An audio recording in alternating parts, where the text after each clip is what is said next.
There we go.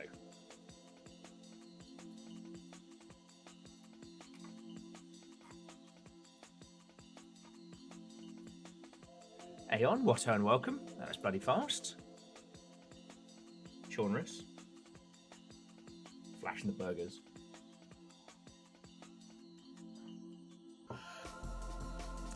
Well, both of us definitely hit a point at like 2 o'clock last night where the call of burgers was strong.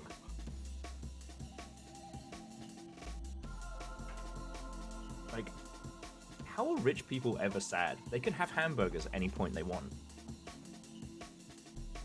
And Grayson, that is a first. Meaning that this month is currently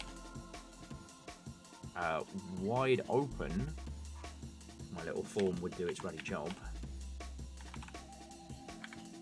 Okay, because it's currently Dustin, Verdant, Wolfcrag, Catastros, J-Post, and yourself all at one. John Deere, Kakazi, Dice, what ho and welcome.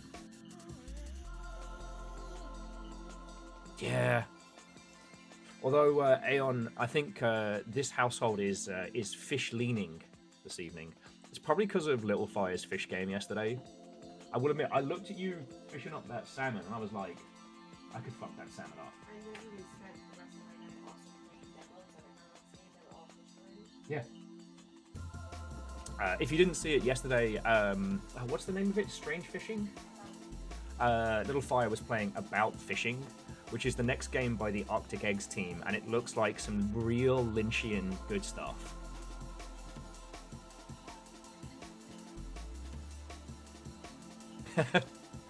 But Shaunrus, you know what? That's fair when both jokes get stuck in the door. And hey, like, a steak is a steak, but a good burger? I don't know. Next time I do burgers, what I'm gonna try is Cajun seasoning on the sear rather than in the meat, because I almost over-seasoned the burgers last time. But I'm kind of obsessed with dried celery in Cajun seasoning for flavor. Sorry, this is apropos of nothing. Legend, Unholy Glee, Eagle Beans, Watto and welcome.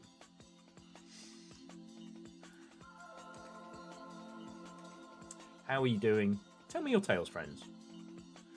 Today we're going to be dancing around on Generation Exile, which was a wonderful, well, it looks like a wonderful game.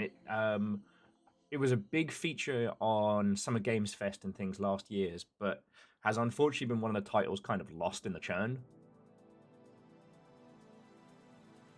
Catastros, Watto and welcome.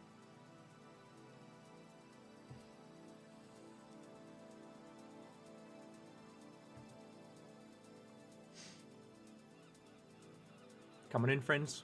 Come on in. And if Ehrman gets in, then I can open my box of extremely heavy BattleTech books.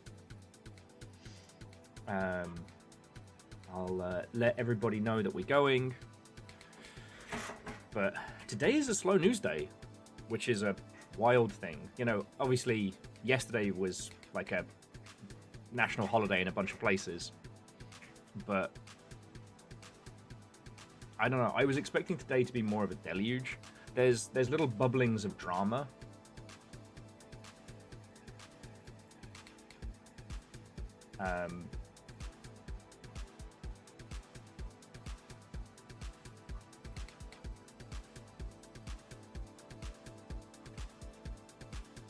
She shall let everybody know that stream is live.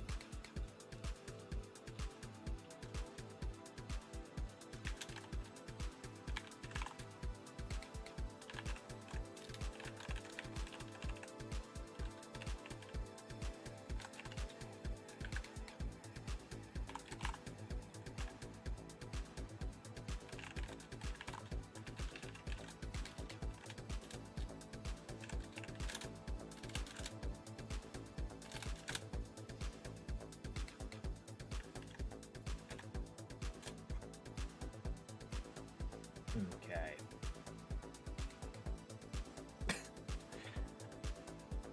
Legend, Watto and welcome. Austin, do you mean Generation Exile? Yeah, no, like, this is what we're going to be fecking with today. A good friend of mine actually sent me a copy of this, who I didn't even know was working on this one, so... Now, it is still in early access. Initially, I wanted to wait until this was, like, done, because I feel that sometimes makes for a better stream for us, but this game needs support, and I fucking love the idea of it, because it's not... Numbers, is it me?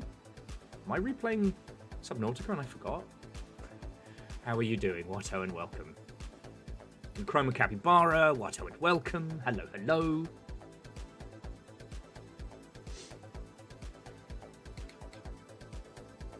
But yeah, so this isn't just a city builder. This isn't just like a strategy game. You're also having to deal with like societal choices, moral choices, etc. So there's like the one that was featured pretty heavily in the trailers and demos was like there's a bunch of kids having a party, but they're using one of the old decommissioned airlocks, which is hella dangerous. Like, how do you handle that?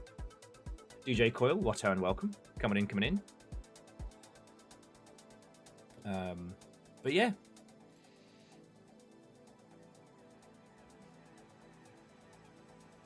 This is what we're going to be messing about with today.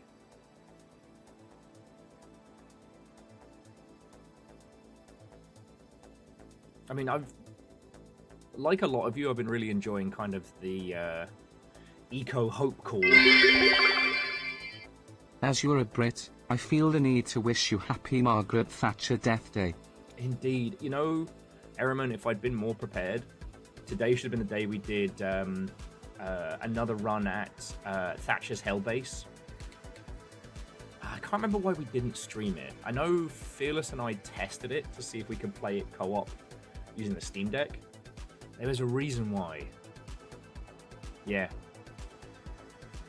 Whatever has been going on, whatever has been weighing upon you and your life and your world, just know that Margaret Thatcher is fucking dead.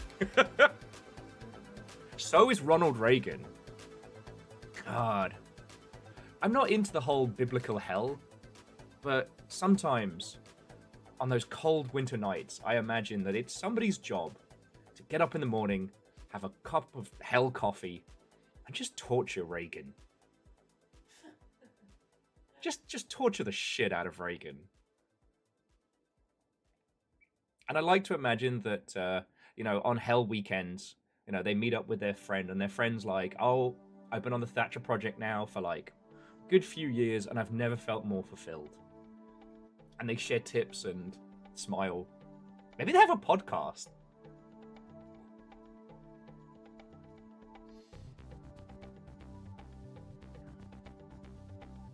Yeah, so Richard, that should be what the rave was called. And Ehrman, thank you for the 500. Guess what I've got next to me? A heavy ass box. Thank you. Reactor online. Sensors online. Hey. Weapons online. All Snuggly. systems nominal. How are you doing? What an auspicious day. Indeed. An auspicious one indeed. Which means it is 79 months to the day since the Blackout Club changed our little lives. How are you doing?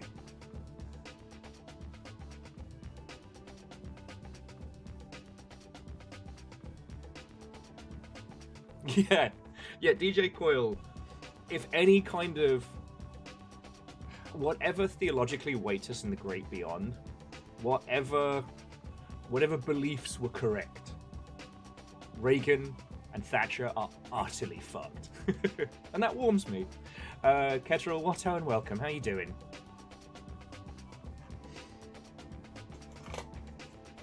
I am about to open a package from, I believe, from Ehrman.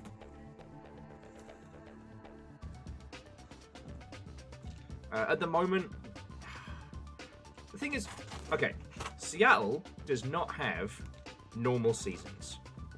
Now, not extreme seasons. We don't get hurricanes. We don't get tsunamis. If the big one goes, then we're all fucked. But, you know, Seattle weather is, for the most part, very mild. But for whatever reason, last couple days, it's been summer here. So I throw on my usual winter gear, my hoodie, my coat. I walk over to the P.O. box, and the sun is like, hey, fuck you specifically in particular, Will Overguard. Which is entirely valid. God. Look at this. Look at this. I think this has got some of the forbidden mechs in it as well. Oh, this is so cool. Okay, so not from Ehrman directly, but from a friend who was clearing it out. I love these old Battletech manuals.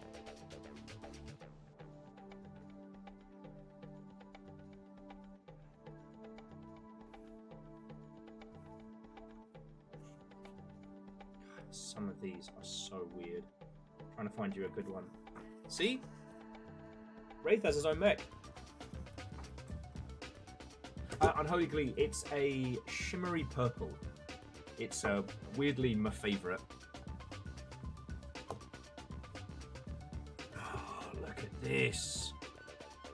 Battletech Compendium, the rules of warfare. There's my baby. The Timberwolf. Got some record sheets. Record sheets. Ooh. Those are hole punched. The Explorer Corpse. Ah, shit.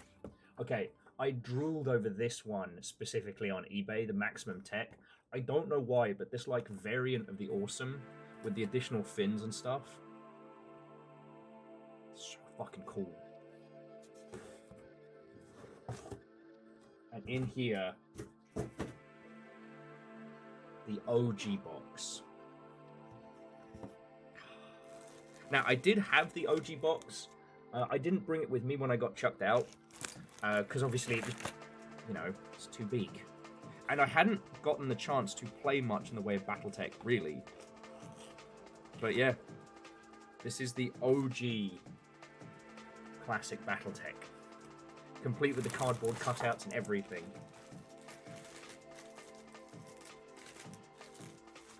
A creature almost destroyed by Harmony Gold. And bastards. And Kedra, wait, what's Exile doing? Do I need to go have a word with it? Snuggly says it's weirdly warm in Ireland today. Damn. Snuggly, you know the rules. Just go outside and just keep saying how you're planning on having a barbecue a few times. Guaranteed rain. You just keep saying barbecue at Snuggly's. Done. Done. Excuse me. But, Snuggly, thank you for almost 80 months of subs. It's always nice when you pop on in, because it's like, this person... Like, you literally found us from day one on the Blackout Club. So it's a lovely little chart.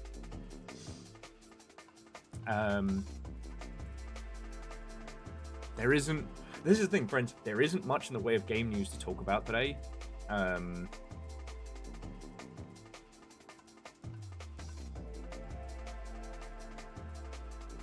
It's one of those interesting things where, because there isn't anything, some of the smaller stories are getting a little more traction than usual. You know, you're kind of... The Sigma Star Saga release apparently is just an emulator. It's just a ROM and emulator in a wrapper, but it turns out the emulator wasn't licensed. So they just took the emulator. That's going down so well. Hoffers, what and welcome.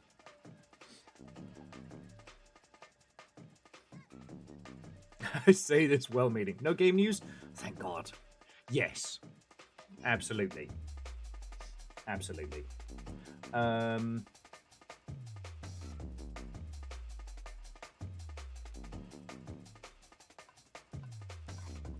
I I didn't mean to sound mean-spirited in game news about the off-the-grid thing. You know, again, we don't post screenshots of social media posts as news. But it does sound like, from the research I did, that the play-to-earn NFT shooter off the grid is doing terribly, and basically they're trying to pretend like they're not. Like, you've all worked with big companies before that dodge paying contracts, right? That there's this obnoxious thing, I don't even know who started it, but it's idea that, like, if you're working in big company, big tech, you should always pay your bills as late as possible. Well, this is just them straight up not paying people since last year. It looks like the project is going under, but they're trying to... Yeah, they're just trying to dodge paying bills and salaries as much as they can before they've got to declare it's toast. And it's one of those things of, like, I have loads of sympathy for the animators and artists who are being skipped.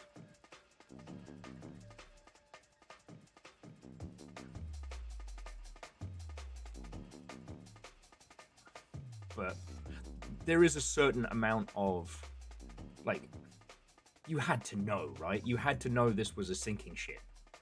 You know, if you work for a villain, you get paid up front.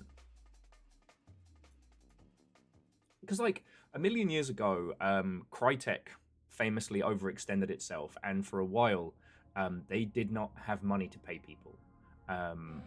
The two ways they managed to pull themselves out of the fire was, one, selling a fork of CryEngine to Amazon for the ill-fated Lumberyard, and the other was Warface making stupid money, which they would eventually either spool off or sell.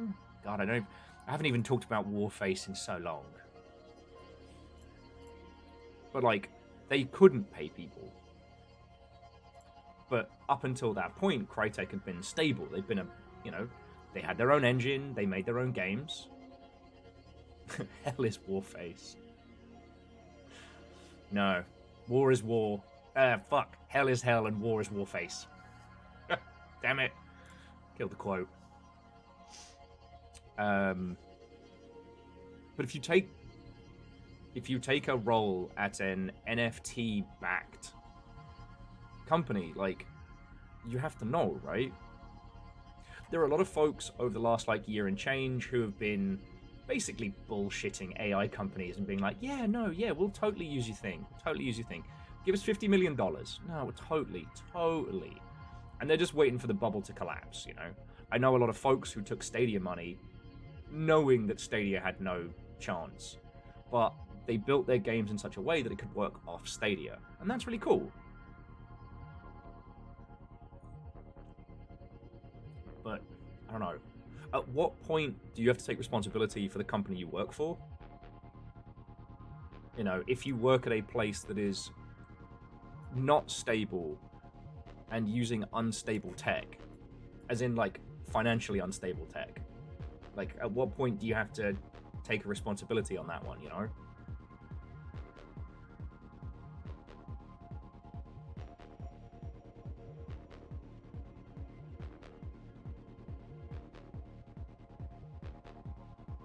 Huh. Hey, I didn't know that Lumberyard was originally a team designed to manage logging within infrastructure. Huh. Say what you want about Valve, but at least their naming convention still slaps.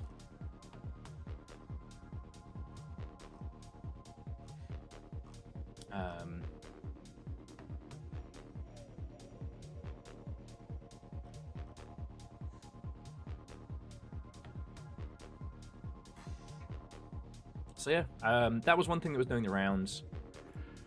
God, I don't know if I want to bring you all down the rabbit hole that I was scratching at today. Because, alright, does everyone have tea? Does everyone have coffee? Does anyone need a caffeinated beverage? Because I got a big think. Now, I haven't finished doing the research on this one, but... Alas, just Worcester. Austin, do you think it'll get you through?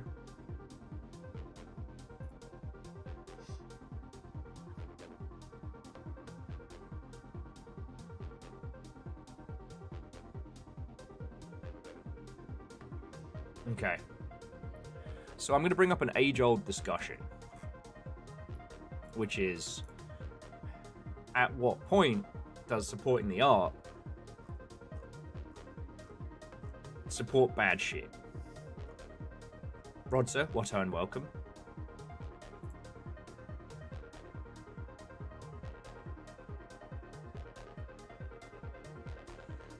So, alright. The reason I bring this up is you might remember I was obsessed with this game. Okay, I don't even have to type in. So this is, I want to say, Tamashika? It is a strange, like, hyperpop, meditative, Devil Daggers style shooter.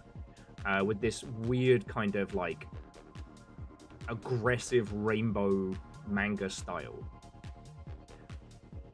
You have a knife and a gun, and all these little dudes will try and take you out. You zoom through these levels in this kind of trance-like state. Yeah, very psychedelic. Gameplay-wise, it's very, very simple. Gun, shoot, bang. The knife can reflect shots back, and can also counter these little guys with their knives. So it's very much about being in the flow state. You can't panic, you can't overthink it, you just have to be. I played a lot of this because obviously I love games like this and Devil Daggers and shit like that, and it's coming out in 2 days. Oh, Lyoshi, I've fully done Post Void, although Sadlin currently holds the house record for Post Void. I think I still have the house record for Devil Daggers, but I also kind of eased off of that one. I'm a little scared when Devil Daggers 2 drops. And I didn't get into Hyper Demon because I kind of hurt myself when it came out.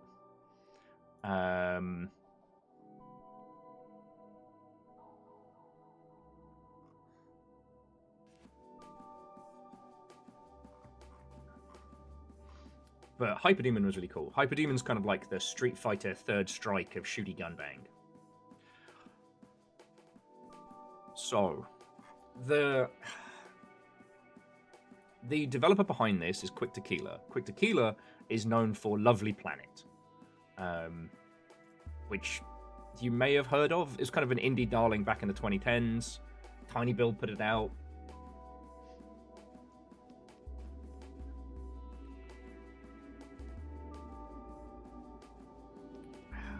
So yeah.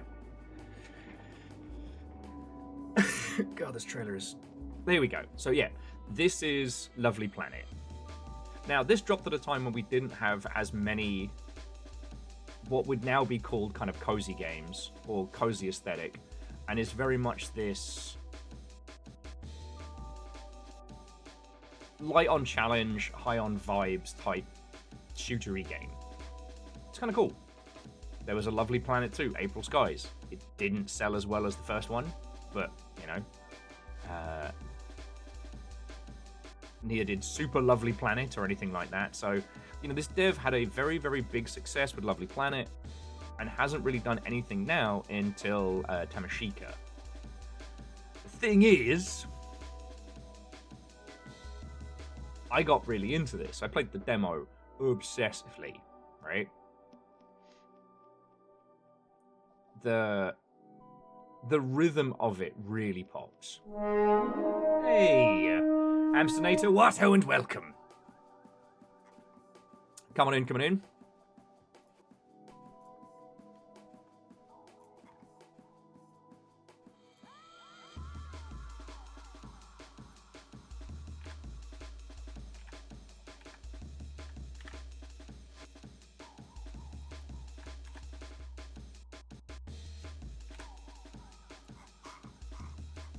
Okay. Amsternator, how was your stream? What were you up to? Tell me your tales. Watto, and welcome.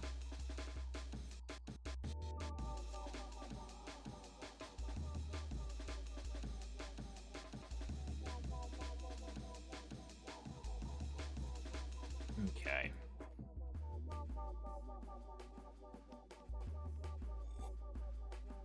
Anyway, yeah, so I was kind of obsessed with this when the demo dropped several Steam Next Fests ago.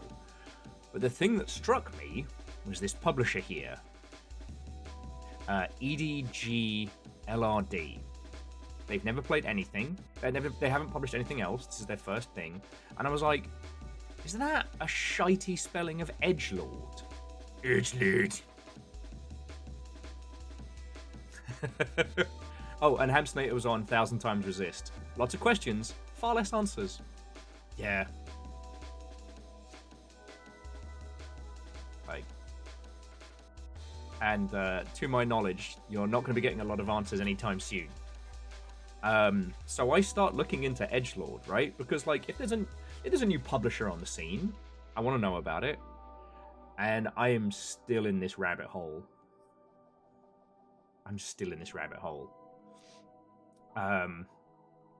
It's not a good Svippy? A hamster raid indeed. Come on in.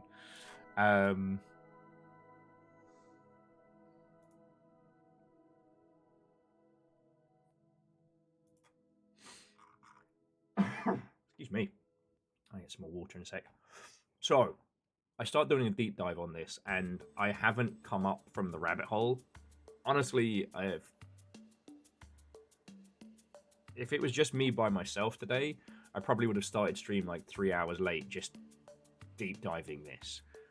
So, edgelord is a brand company out of Miami.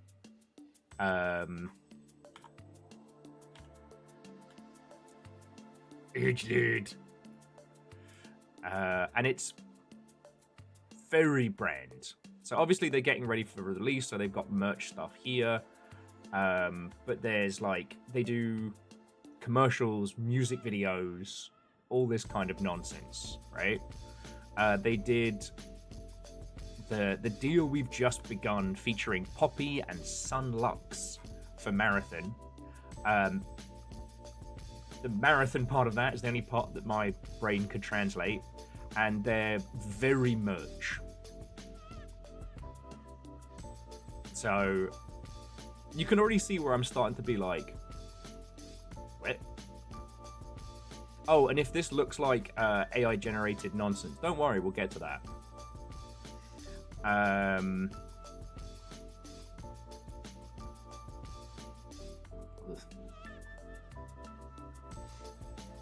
But it's one of those like everything companies, right? Like, you know, it's a little bit tech, it's a little bit brand, it's a little bit this, it's kind of formless, right? And so with none of it making a whole bunch of sense, I had to keep diving, right? I had to keep looking into it. Apparently I'd scratched at this before, but I hadn't really had a chance to understand it. And so I come to this bloke. I don't know who this bloke is. This is Harmony Korine, who apparently did a movie back in 1995 that did very well, and has been a documentary guy ever since. All I could find was like he was banned from a talk show, but not for anything awful or terrible or what have you. And I've been researching this guy, and it's just wild. Edgelord was his baby that he founded in 2023. In 2024, 25, he also got a bunch of money from some other billionaires to do AI animations and stuff like that.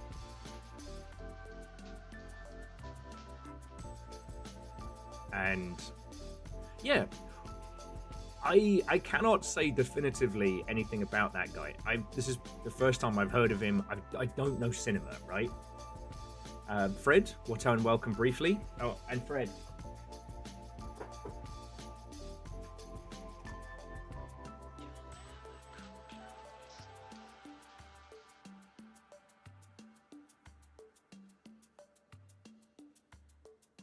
Yeah. Theremin stuff came in. So I have a cacophony of Battletech books in the ilk.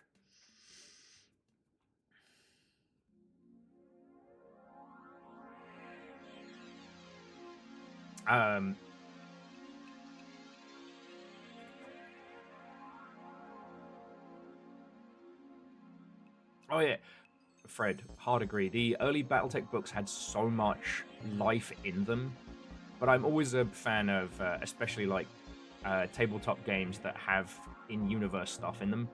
I probably read the World of Darkness books more than I played Vampire, but that's another story. Anyway, so jumping back. So that kind of leads to the point. From what I could research on this bloke who owns Edgelord, he is given some money to some pretty nefarious outfits. Maybe.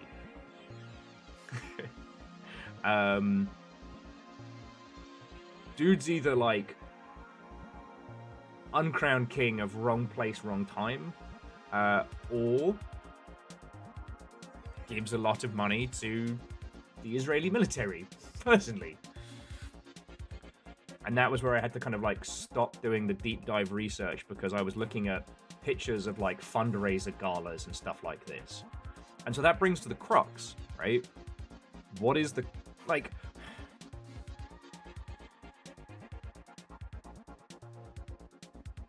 how, at what point do you have to make the call on these things? Now, obviously, with the whole, you know, jowling, cowling, rowling, you can't support Harry Potter shit, right?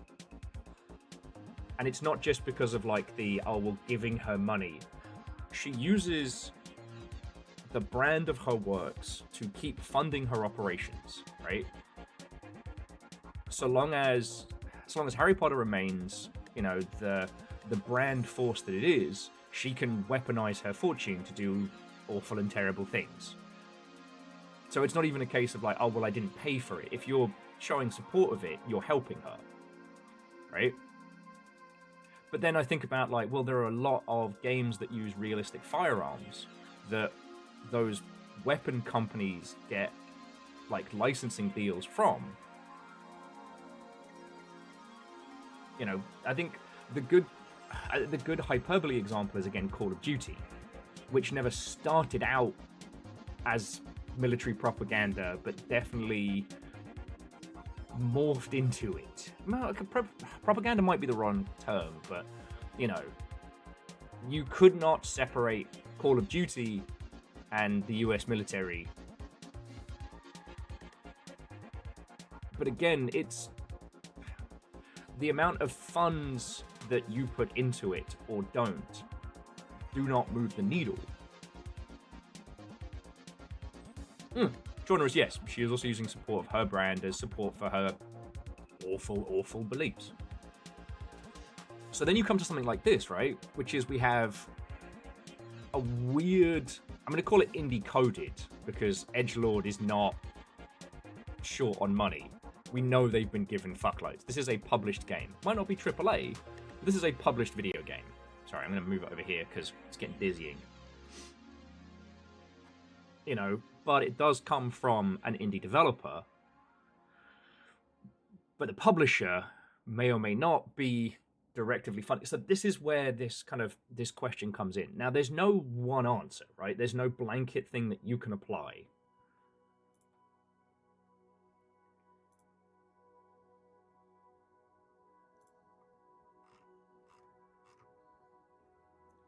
Like, you can't say that it is, you know, good, evil, or otherwise.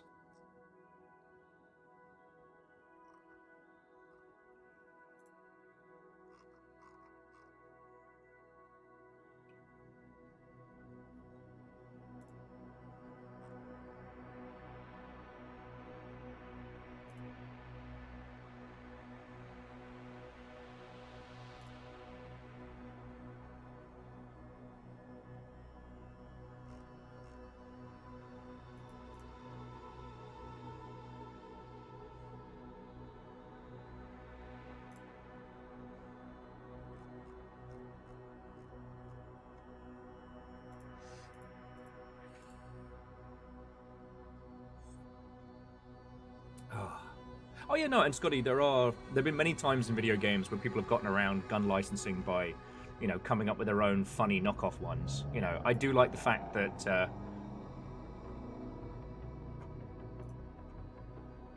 tons of video games, especially GoldenEye, came up with things like the Clob and stuff like that. I always quite like that.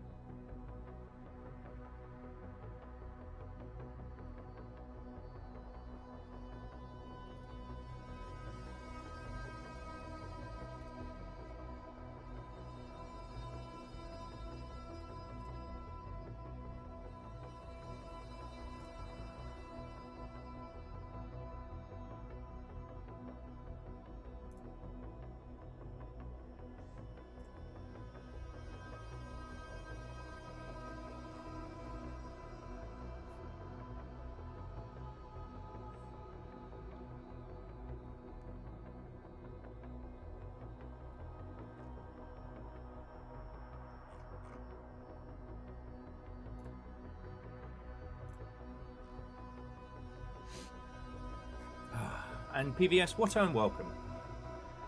Thank you kindly. Yeah. Yeah.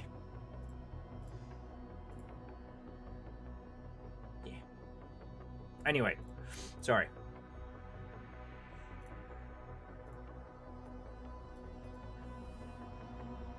And a Randios, you cheeky streak. And a rotating cat. Sorry, my brain got scrambly bambled there. But yeah, so it comes back to that point of like,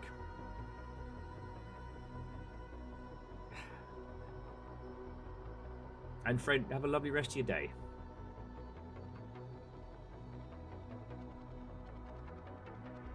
No, Kestrel, so that's why I looked into it, right? Like, could it be a different edgelord? And no. And Null Pointer, hello, hello.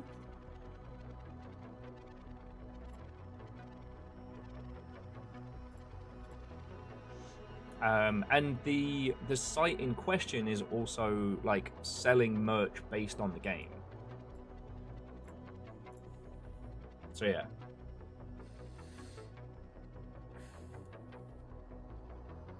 I don't know. The discussion of art and artist is one that will be raging for a million years. And with video games, we never really had to think about it. You know, it was such a new world. It was such a new medium that it was pretty much looked down on by most other industries and spaces. You know, we didn't have to worry so much about where the funding was coming from and things like that because, I guess, partially ignorance, but partially because there wasn't as much attention.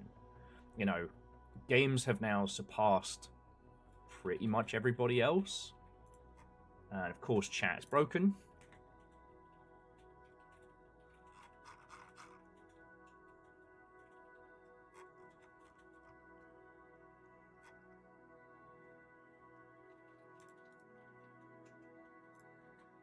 Love that for us.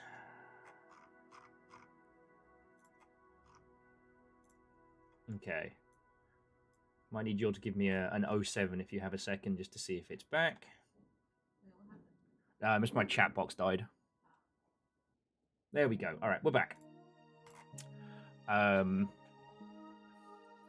Oh, Legend says no 07 for me. That's fair. That's fair. So, because the other thing that's been rattling around in my noggin is I'm not a writer.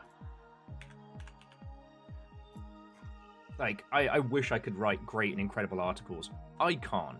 Do you know who can? Luke Plunkett.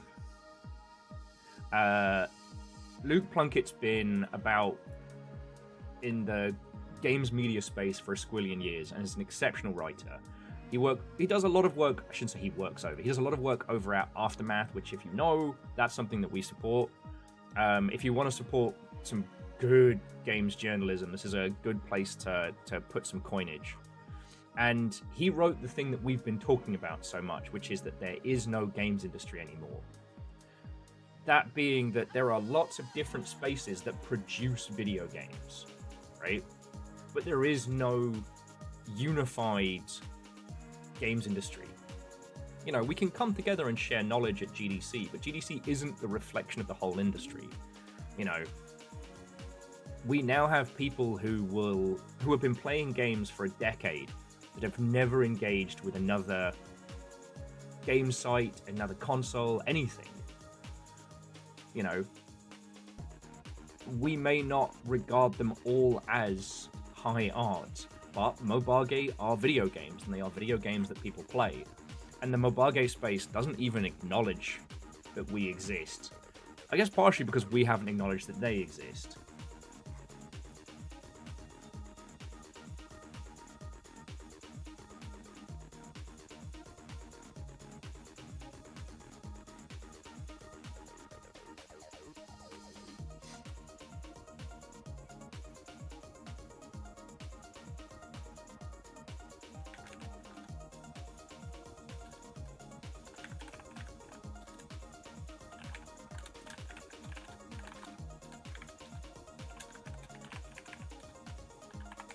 Sorry, bear with me just a second, friends.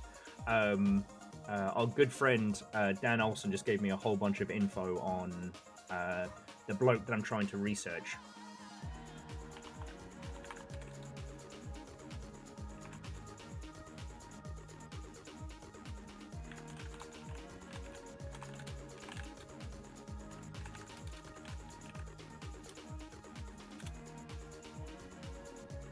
The inside scoop.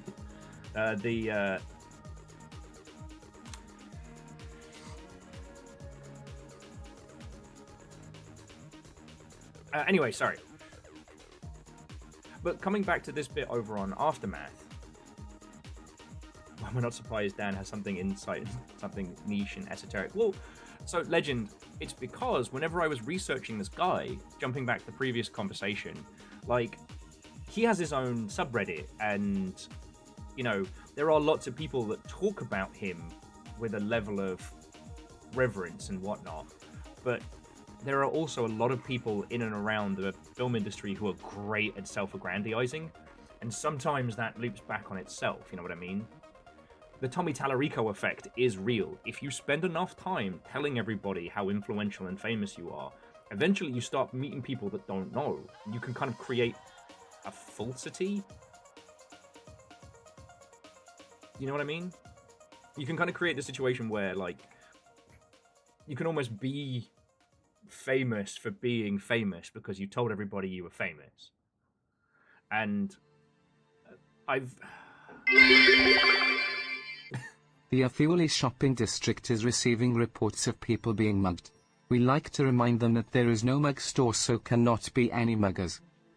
Nah, likely story. I've heard tales of the mug store. It's not the mug store you know, it's the mug store below the mug store. That's where the real muggins is happening. And Akari, thank you. Alright? Seriously. You have to convince everyone your mother is still proud of you. So yeah, so...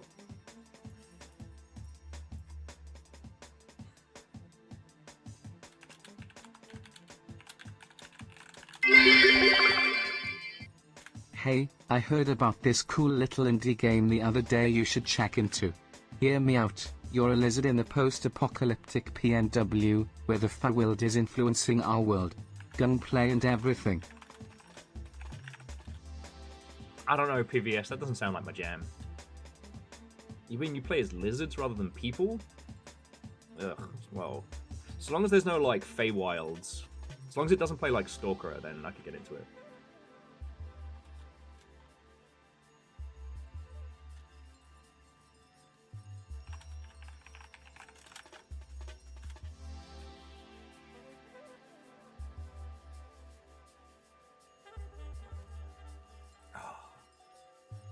No, seriously, PVS. Thank you for the 200. And I'm trying to... well, I am definitely going to do another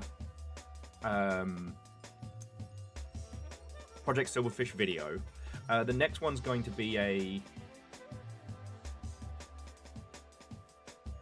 Skull Candy thing come from? The next one is going to be the Journey to the Annex. And... yeah, if everything comes together, it's actually going to be a sponsored video, which is really fucking cool. Like, sponsorships are always a big help, but being sponsored to show off a cool bit of hardware, but also to be able to show off like an indie game, like Let's Fucking Go. Anyway, so jumping back.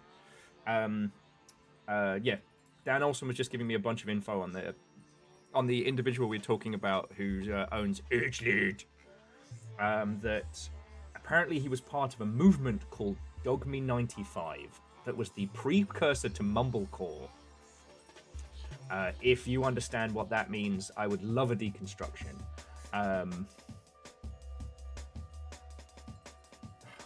What core does Mumble speak to?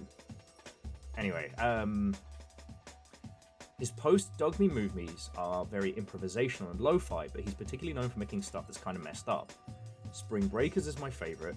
Dan was just saying Spring Breakers is my favorite, but Kids is legitimately important. Now, Kids is the only one I know about, because that was the one that was hugely successful. That was why he ended up on like Letterman and stuff like that. Both of these sound like nonsense words to create cults. Yeah.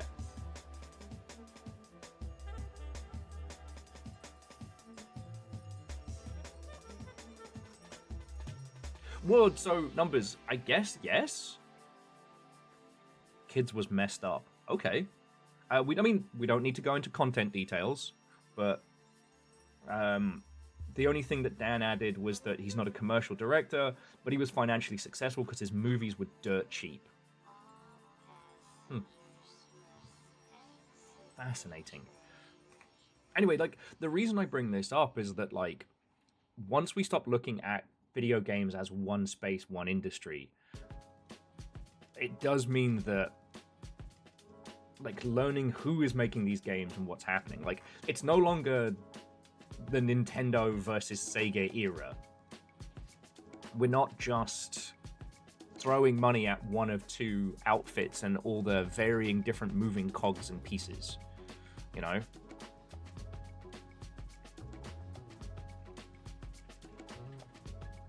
It's been really hard to talk about esports stuff with kind of like the aggressive movements of the Saudi investment fund. But I don't know if you saw the feel-good news, but there was an Age of Empires esports tournament in the Royal Albert Hall that was feckin' cool.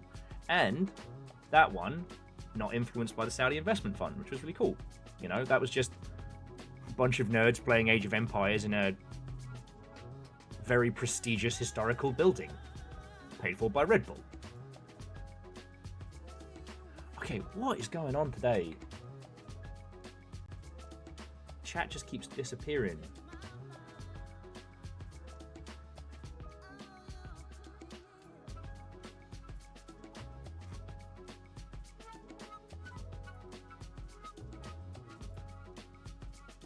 Okay. Stop eating chat, legend. Anyway, so yeah, that game's coming out in a few days. I'm going to continue my research. It's just... it's super weird to stumble upon a publisher and then suddenly be looking at, you know, photographs of a, you know, an IDF fundraiser that was held in Miami. You know what I mean?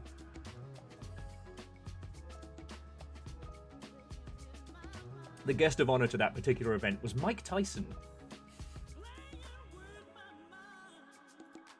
You know what I mean? Like, that's some real shit. You know, we mostly sit in the... like I said, I need to draw up a map. I need to draw up a map of video games. Because we sit in basically like Steam core. We predominantly play games where Steam is their primary platform, and usually self-published or small-published. So how much of this stuff starts to creep into our space, I don't know.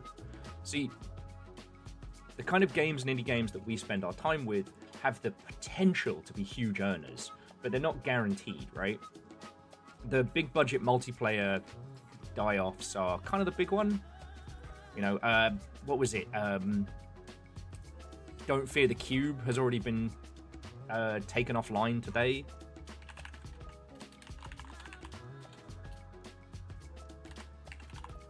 Or did they announce?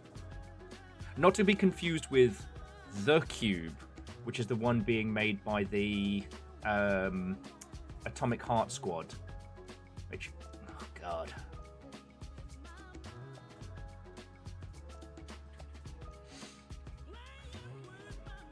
I don't know how Atomic Heart was funded and how it came together, but it definitely sits on the most unearned scale of financial success. But anyway, yeah. Yeah, I guess the game is off. It's been pulled from Steam? Hang on, bear with me a second because I want to find this. Oh no, sorry, it was the Cube Save Us. Okay, no, the page is still up. So this dropped a couple weeks back. Kind of looked like a more open worldy Let It Die without the style. Looked kind of generic, if not for the gigantic cube in the sky. You know, it was a brawler FPS, I believe extraction game. Can't really call it an extraction shooter if you're not getting to shoot people, but you know. And hey, like, I love the premise, like a giant cube appears in the sky that changes everything. What does that even mean? What? Why? What's going on? You know.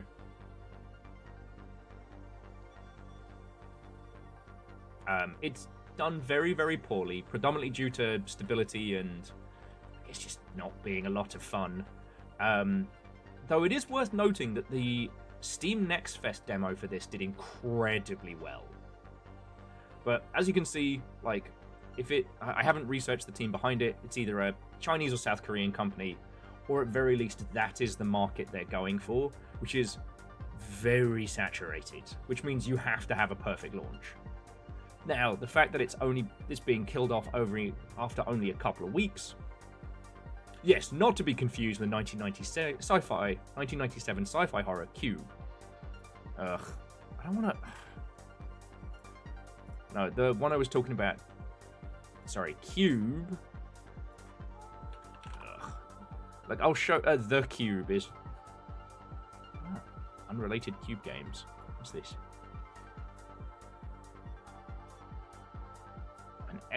An exploration liminal space puzzle. This does not look like it's even. Okay, never mind. You know what? We don't need to spend time looking at bad games. It's just if you didn't see, the folks behind Atomic Heart have been taking all of their cash and just pumping it into about like 3 different projects. So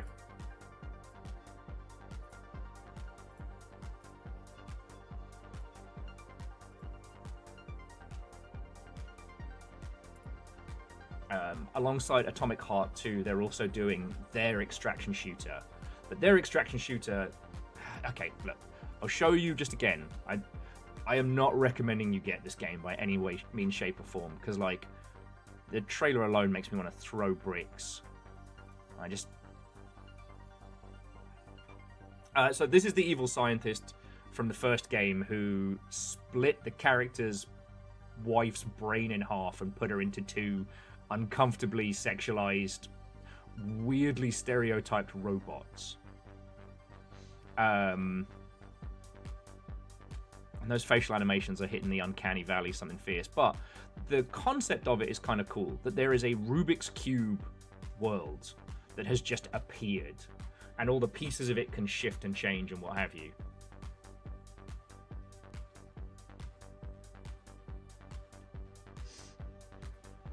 This is one of 2 projects that they have coming out, which...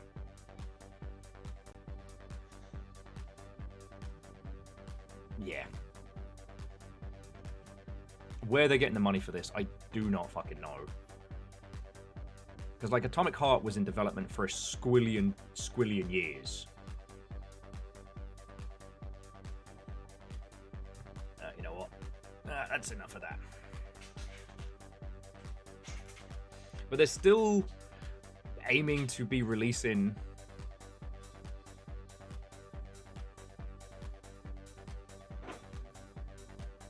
Because what was interesting is, like, Atomic Heart was published by Focus. These next 2 games, Atomic Heart The Cube and Atomic Heart 2 are being self-published. They did not make that kind of money. So, I don't know.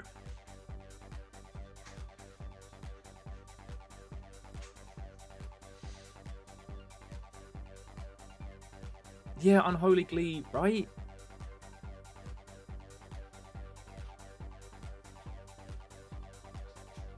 If you're unfamiliar, so Atomic Heart was originally going to be this, like, I don't know.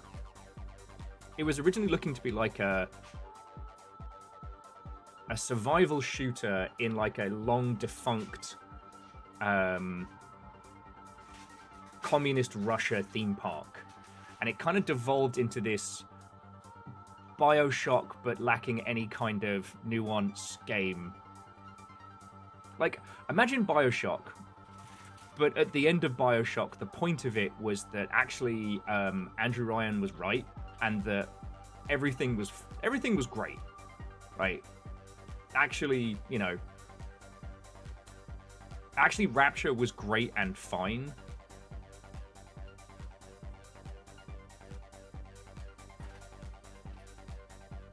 Yes, Jonorus, I would say exactly that.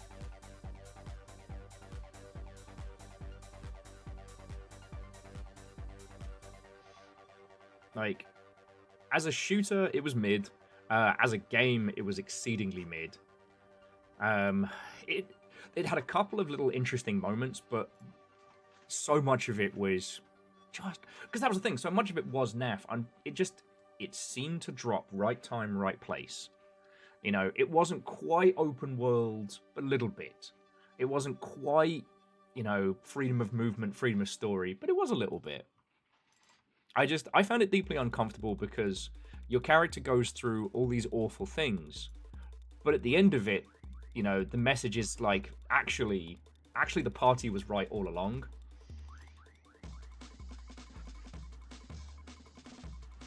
Sorry, I've gotten wildly off topic here. Wildly.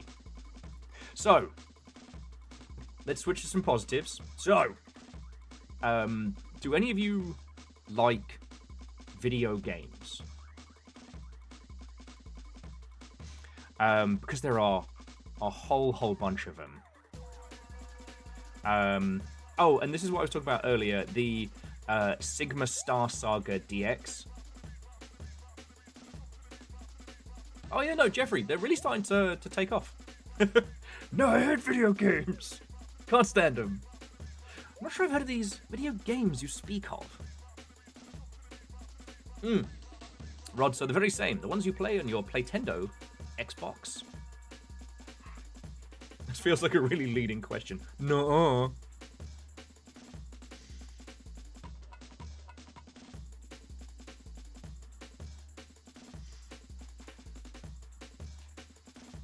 Here they're just a passing fad. Yep.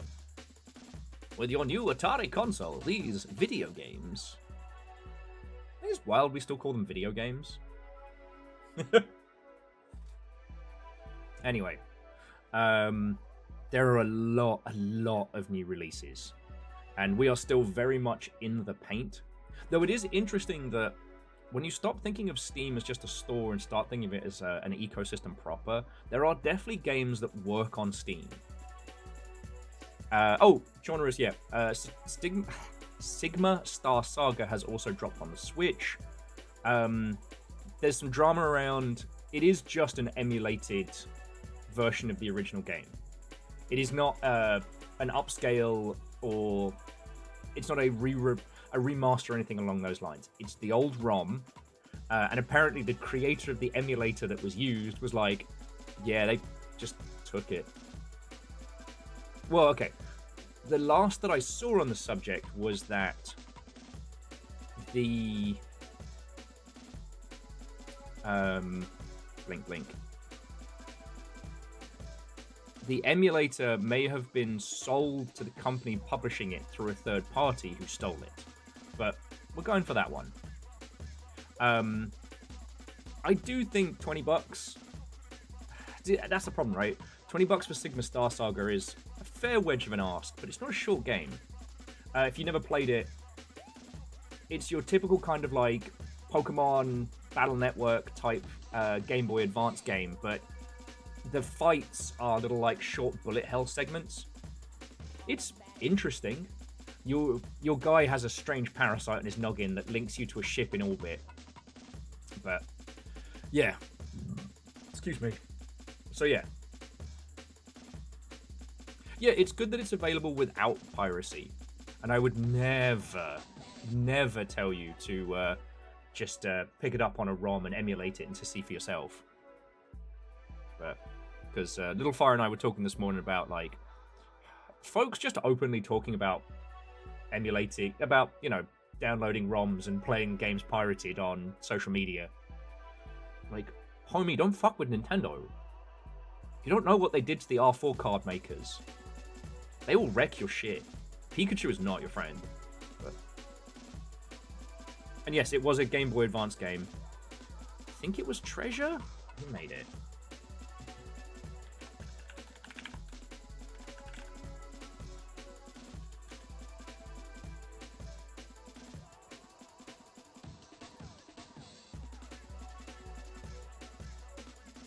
No, it was Way Forward.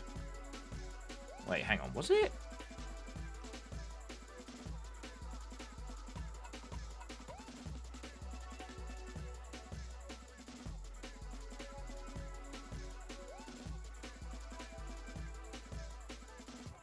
Was it Way Forward in-house? Anyway.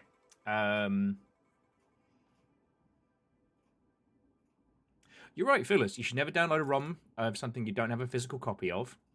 And if you want to own a physical copy, then, you know, Pink Gorilla and a plethora of other great retro stores exist in and around the greater Seattle region. We are spoiled.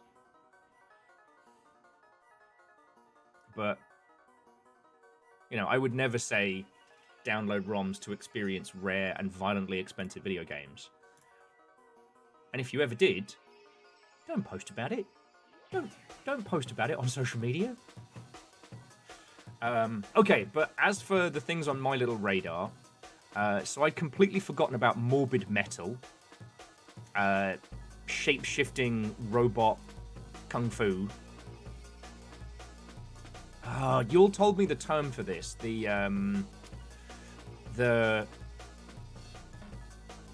over-the-top Chinese martial arts style combat.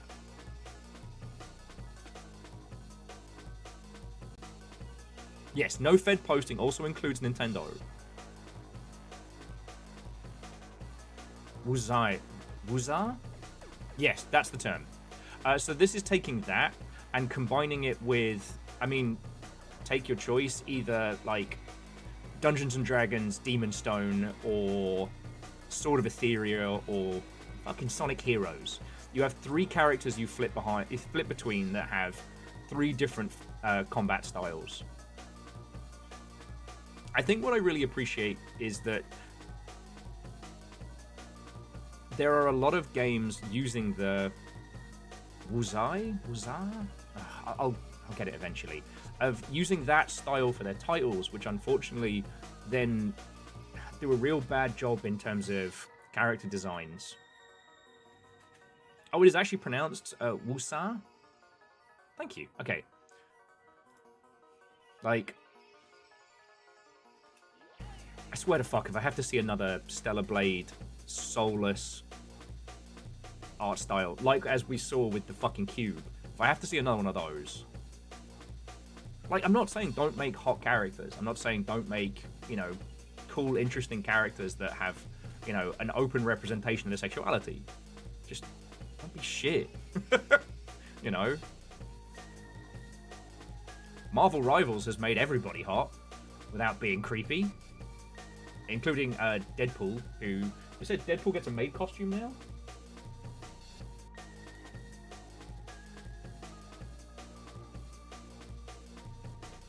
But anyway, yeah, so this going for this kind of, you know, over-the-top robot style, I'm like, fuck yeah, let's fucking go.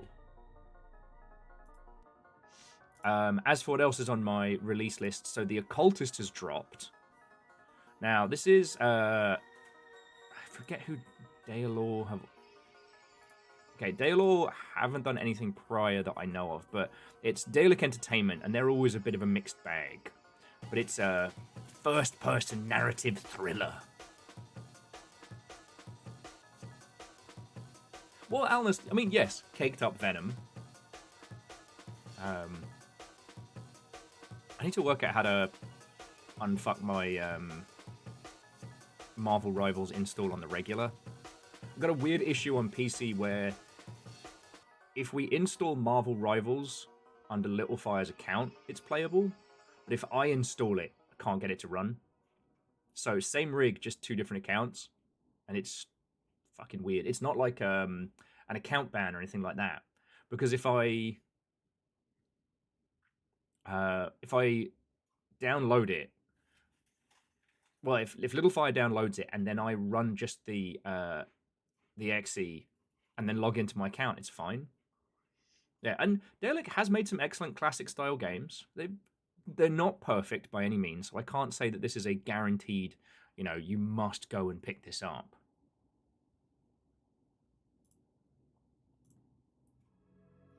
But it looked interesting and weird and different. The idea of using like a mystic crystal to be able to see ghosts, add some real spice to it. And Holy Glee, that's, keep a dickhead like me around. That way I can go deep into the paint on these kind of titles.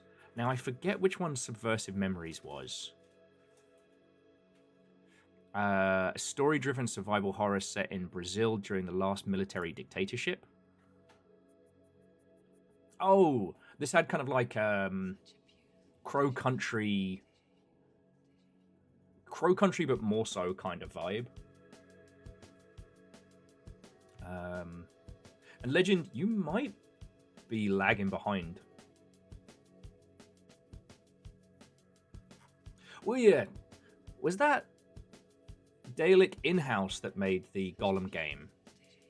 Or did they just publish it? But yeah, I really enjoyed Crow Country. This has more to say than just we wanted to make another Signalis. We wanted to make a top-down Metroid, a top-down Resi Evil. Like, hang on, let me bring it back there. Using the flashlight to be able to find the varying creatures here, which are trying to eat you. Very evocative of, I want to say Metro is the one that springs to mind, but let's be honest, Silverfish has done that one really well. And then this one. How many of you remember Psygnosis?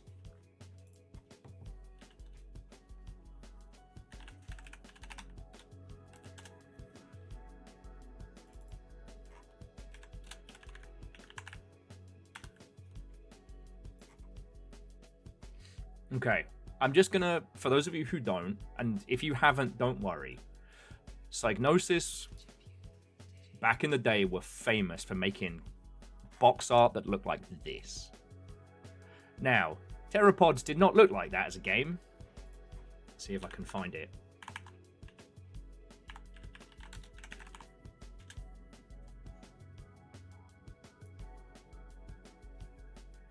Oh, actually, Terrapods did look pretty good. Yeah, Scotty, I'm not trying to call you out directly. But they also made box art that looks like this, and this, and this. Like, this was their whole, like, aesthetic for their titles. Just utterly gorgeous.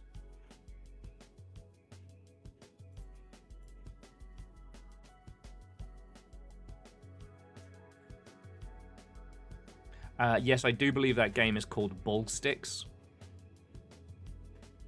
Don't worry about it.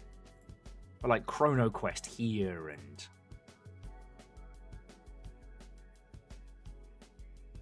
Oh, this is the art of Roger Dean.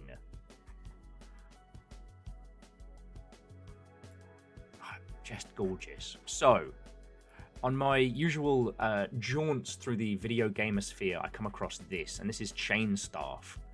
Which is, what if you got to play that? It's a post-Contra kind of run and gun, but the hook is that you have a living chain staff that you can use for swing attacks, you can use for super, you can use for traversal, you can use for all sorts. And it's very much taken that philosophy of like, no, what if you were actually playing the cover art of, you know, this surrealist psygnosis,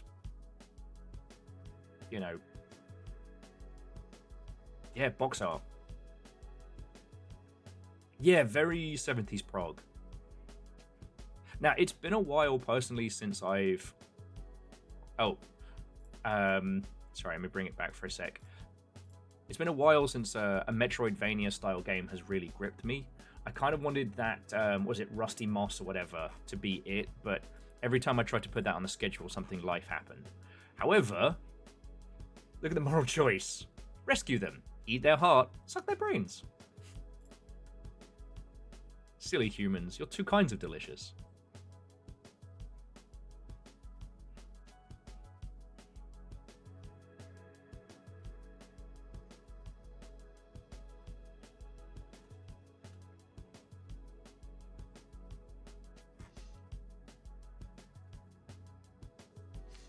There's also some really good paper doll style animation, some really subtle uses of like 3D and stuff like that.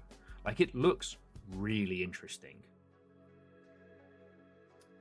Two of those choices don't need to be exclusive. Well, you say that, Hamsternator, but as a fan of the Alien vs. Predator franchise, predominantly what is now AVP 2000, eating a living brain gives you more health than eating a cold brain. So yeah. But here's what I want to point out, like, this is going to seem obvious to you, but to anyone like industry side, I'm still wild that this is a rare thing. This is the road to Kovstock. This is a roguelike, Tarkov-like, but single player, and that's it. Now, it is rough around the edges. This is one of those ones that, like, only if you really enjoy shooty gun bang or want to support this game should you pick it up. I played the demo, and the demo was rough. But the concept is that you are trying to get... hang on, let me just... I want to quote it properly. Set in a post-apocalyptic border zone between Finland and Russia. You're trying to get out of Russia and into Finland.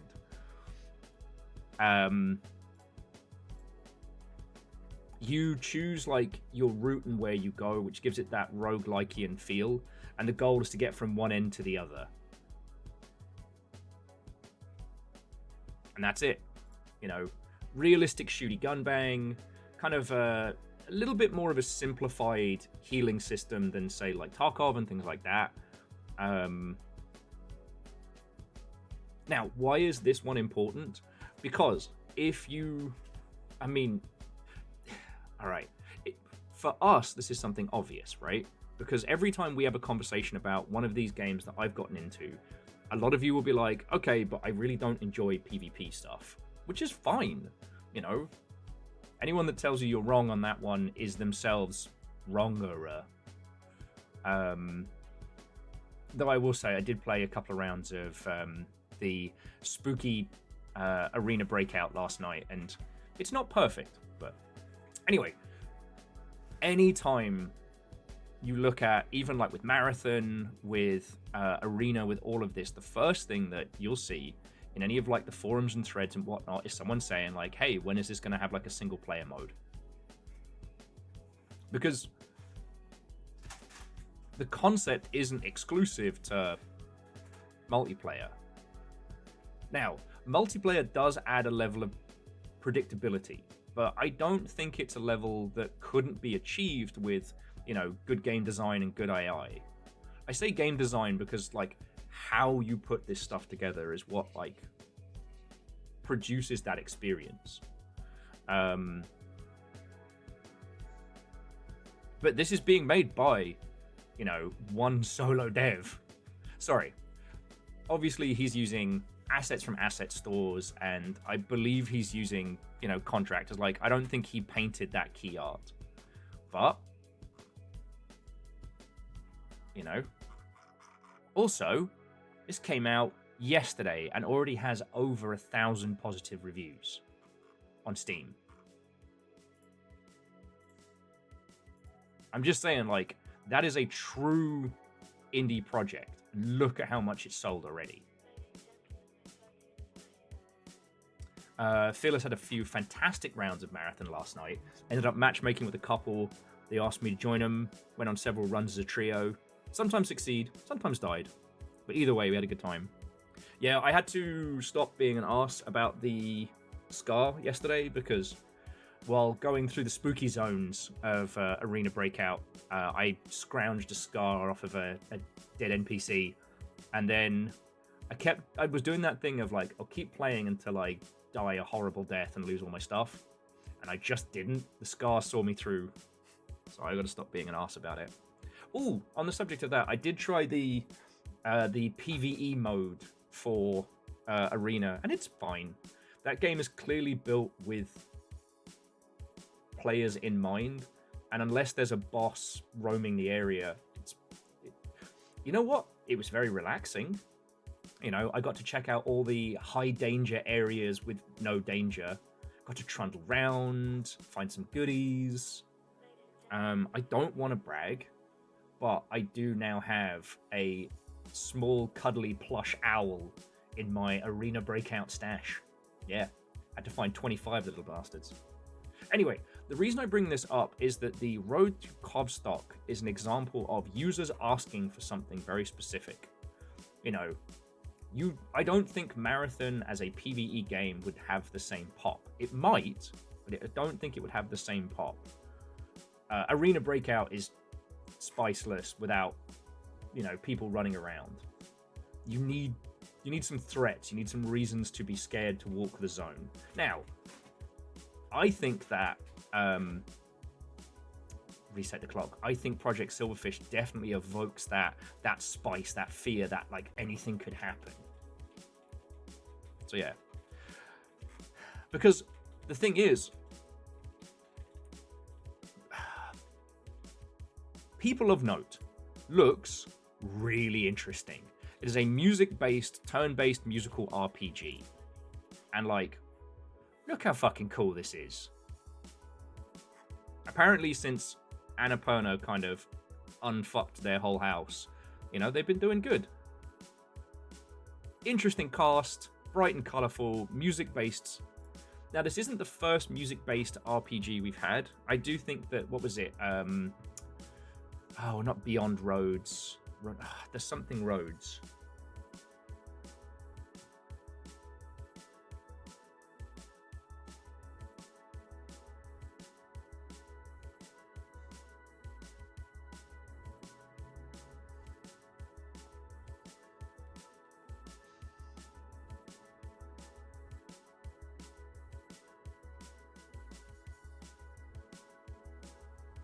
Yeah, even the hand-drawn art style is fucking gorgeous. No Straight Roads. Chornerus Chroma, thank you. That's the one I was trying to think of.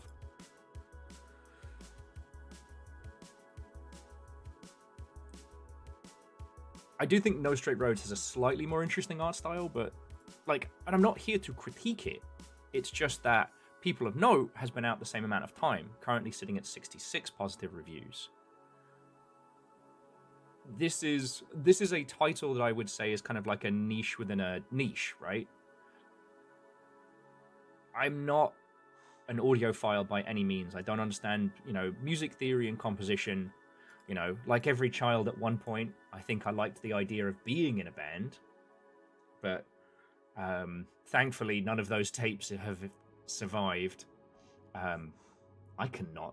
Well, I don't know about now, but then I could not sing. Of course I wanted to.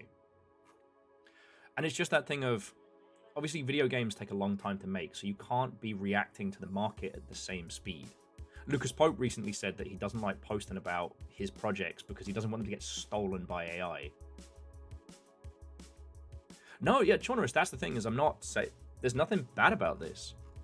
It's just, in a very, very crowded environment, a JRPG based around music is a much harder sell. But I'm putting these two side by side because, you know, the Road to Cobstock does not have Annapurna behind it. People of Note does. People of Note is a harder sell because it is an environment that already is very well established. Road to Cobstock is an articulation on a genre which people have some very specific wants from. Hey, and Jeffrey Lindsay, I'm real glad if I can get, you know, one more success. It does also suffer from the post-Silksong problem, which is that it's been priced at $25 down to $22. So.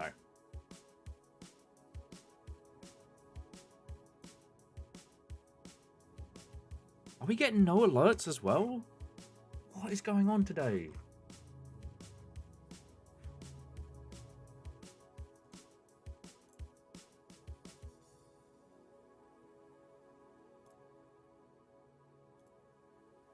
We had alerts earlier.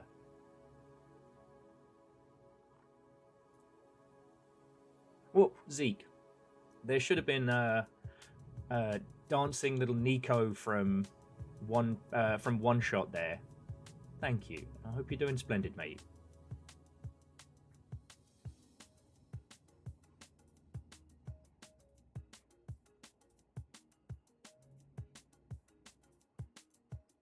Well, yeah. Well, and Chaunerus, very much so.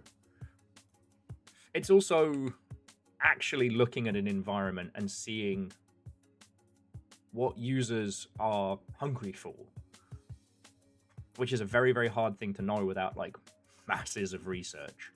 Because the thing is, you can grow a title, and ultimately, People of Note exist. Now, how well it sells, what is considered success in sales to People of Note is unique to them, right? I don't know if Annapurna have contract specifics or what have you, or maybe everybody on that project has been paid handsomely and, you know, they had always planned to part ways after finishing the game. Who knows, right? But it's just in the same day that, you know, well, we've seen so many live service shooters like pop up, go, and then die. It's been disheartening. And then this one's just like, no, we got you. I do want to point out, if you didn't see it when it was doing the rounds, this is Origami, a paper adventure.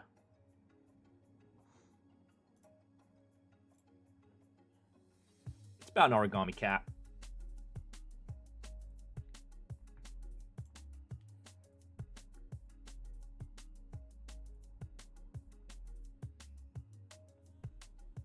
Oh, as I'm sure you can glean from the trailer, it's 3D movement with some light puzzles where you can transform into different origami shapes.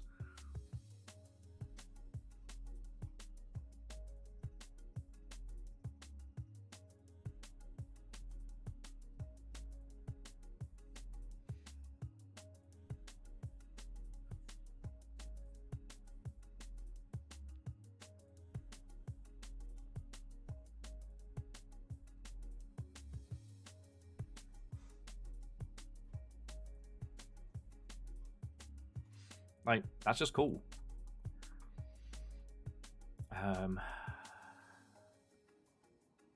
Oh, the spotter, Dig or Die is another one. Just a fun combination of, I guess you could call it like a first-person dome keeper. Like, you know, by day you travel the wasteland, doing cool little like menial tasks. Find ore, find goodies, very reminiscent of a game about digging a hole and stuff like that. Then you bring back your horde, process them, and fight off a horde of zombies. Like, simple premise. Oh, and you can pet the dog. The aliens have kidnapped your dog. Those bastards. I have noticed more and more games doing the. You can have the in-game video play. Yeah, well, Fearless, that's the thing, right? This is basically the original pitch for Fortnite, but instead of it being, running around suburbia, you're in the apocalyptic Las Vegas. Actually, Alan, that's a good point. Is it the dog ending? Is it a kidnapping if it's the dog ending? I don't think it is.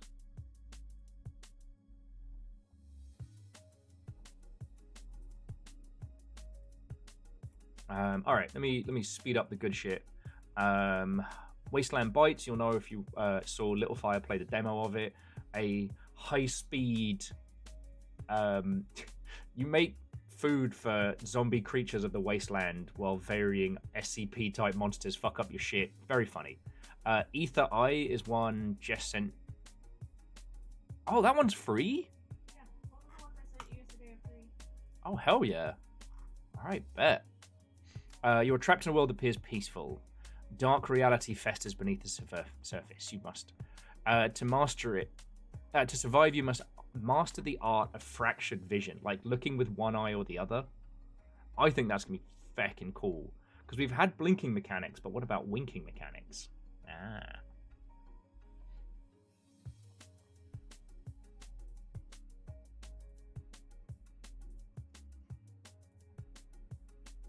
Yeah, I mean, Lyoshi, that was the last big kind of creative leap. Was, the jump from 2D to 3D. Little Fire was playing a bunch of demos yesterday, and one of them was Dino Blade, which I'm sure you've seen, because it's about dinosaurs with anime swords fighting. That thing is not optimized at all. And I just kept thinking of, like, back in the 2D era, the things that we had to do to make games look gorgeous. Like, I know I always use it as the example, but, like, palette cycling. We made gorgeous waterfalls, not by animating the waterfalls in real time, but by cycling out what each pixel's color representative was. Yes, play is a loose term, as it nearly balked your entire stream before you got to the menu, but I just think so much about how, the constraints that we had back in the day. I was reading this lovely thread about one dev who makes games predominantly for...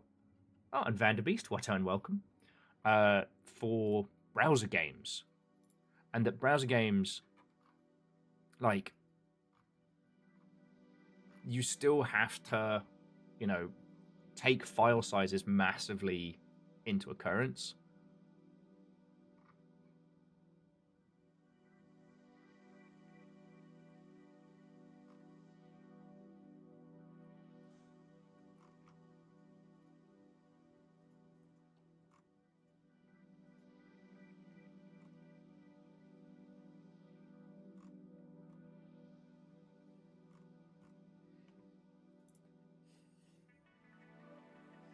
And puns, what and welcome.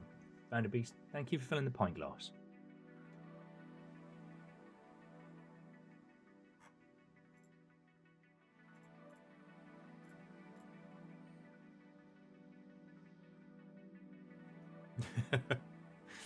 Sorry, Rod says file sizes matter in browser games. I can't play COD in a web browser? God. Anyone remember Instant Action?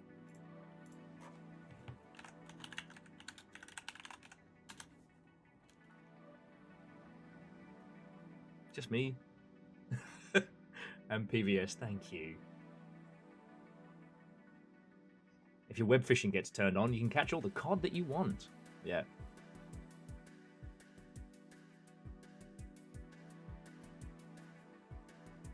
Okay. What is going on today? Alright, I'm just going to switch it over to gameplay. I'm going to stay here.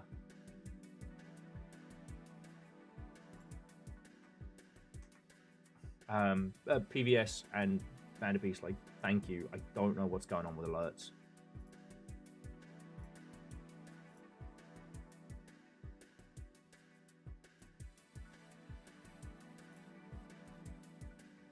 There is something.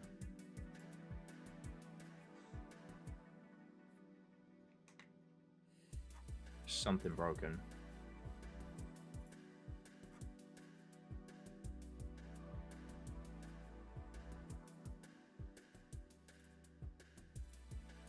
Okay, get cared for node is working.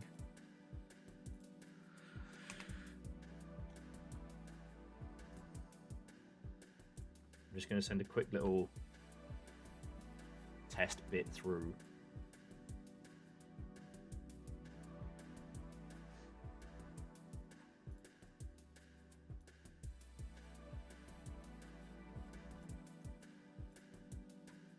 What is going on today?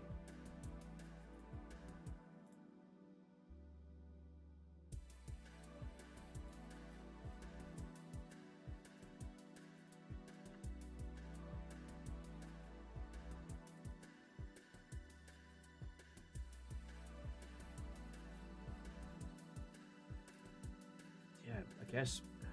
Let me guess. It's Streamlabs. Streamlabs probably fucked today.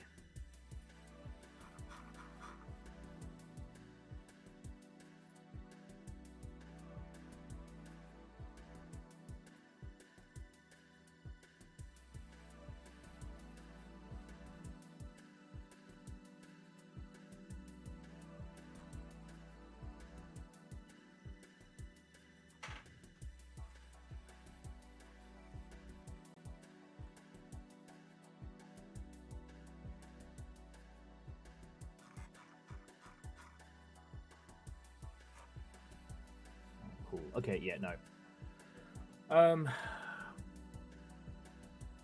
Well, I'll keep going as best I can, dear friends. It does seem like there is some janky shit going on outside of our control right now, so we'll keep going as best we can.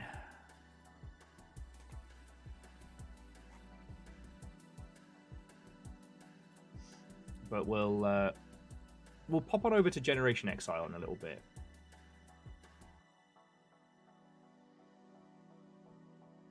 Yeah, puns. Yeah. Okay.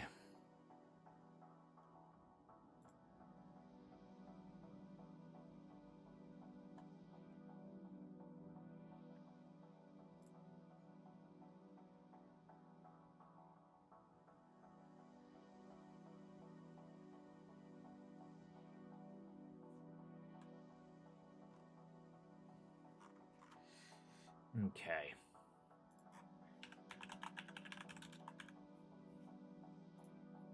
Well,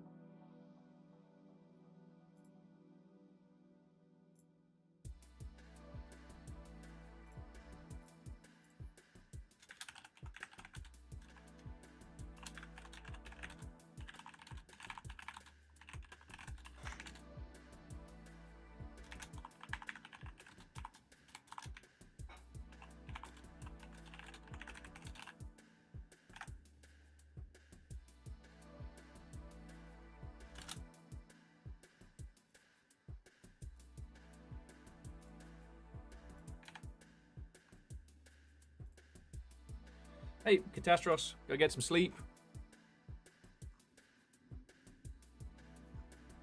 As I always say, someone around here has to.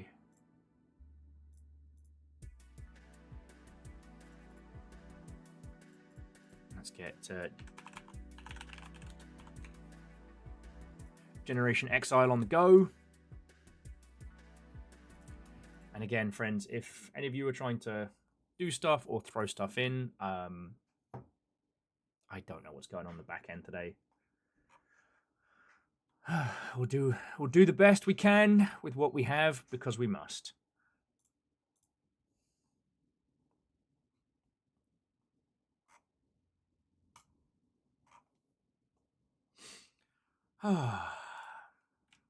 So yeah, I guess then all that's left to ask is like, what have you all been up to? What have you all been playing since last we hung? I've been pretty much on Racoin for sanity, and as I said, I did get to play some arena last night, which is real cool. Okay.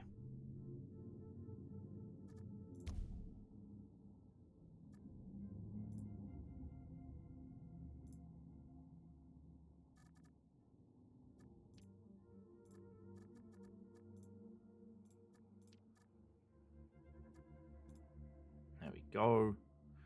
Can you all read the text on this one? There we go. That should make it readable. Okay. Numbers finished their new Trials game, so to replay Subnautica. Have a base with a nuclear plant, about to build prawn. Hells yes. You know what? It's weird, but like, it's the Cyclops I miss. Fearless is grinding on Death Stranding 2. Not much further than you in the story, but because I tend to want to rebuild all the roads, max out the stars as soon as I unlock destinations, it tends to go pretty slow. Yeah, I'm still in two minds about how much time I should have spent in that first segment, but we'll see if I made the right or wrong choice moving forward. The signposting was so pronounced, and we knew what was going to happen. You know, I couldn't sit with it.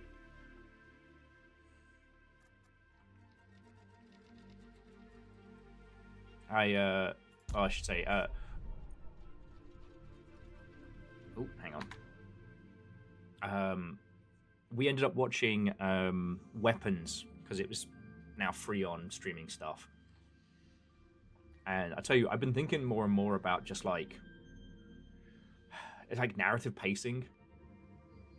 I won't spoil anything.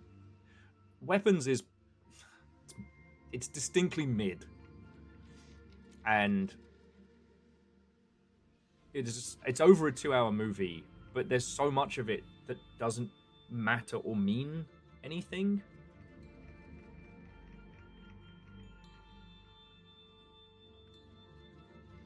And I think one of the things being is that you can only spend so much time signposting with your user, your viewer, your reader, what have you, before you've got to actually start like delivering on stuff. You know, in House of Leaves, I promise I'm not just doing this for the bit, but in House of Leaves there are these long segments where Johnny just goes off on fucking tangents, which he's probably lying about. And yeah, reset the clock. But I just ended up skipping them because I'm like, I know you're full of shit, and I want to get back to the stuff that actually matters. Like, I don't want to hear about like a whole chapter of you telling me about how, you know, you're super into this hot tattooist and she's super into you and all the stuff you did, and then for it to be like, actually, you never really spoke to her? No, I don't care.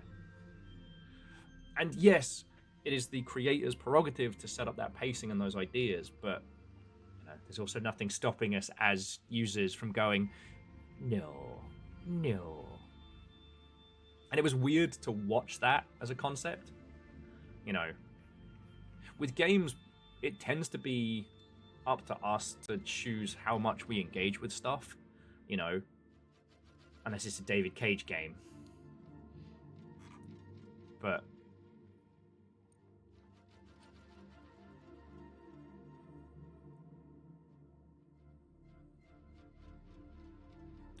Viral says, I just made a new game called House of Silverfish, but I don't think it's something Will would be into.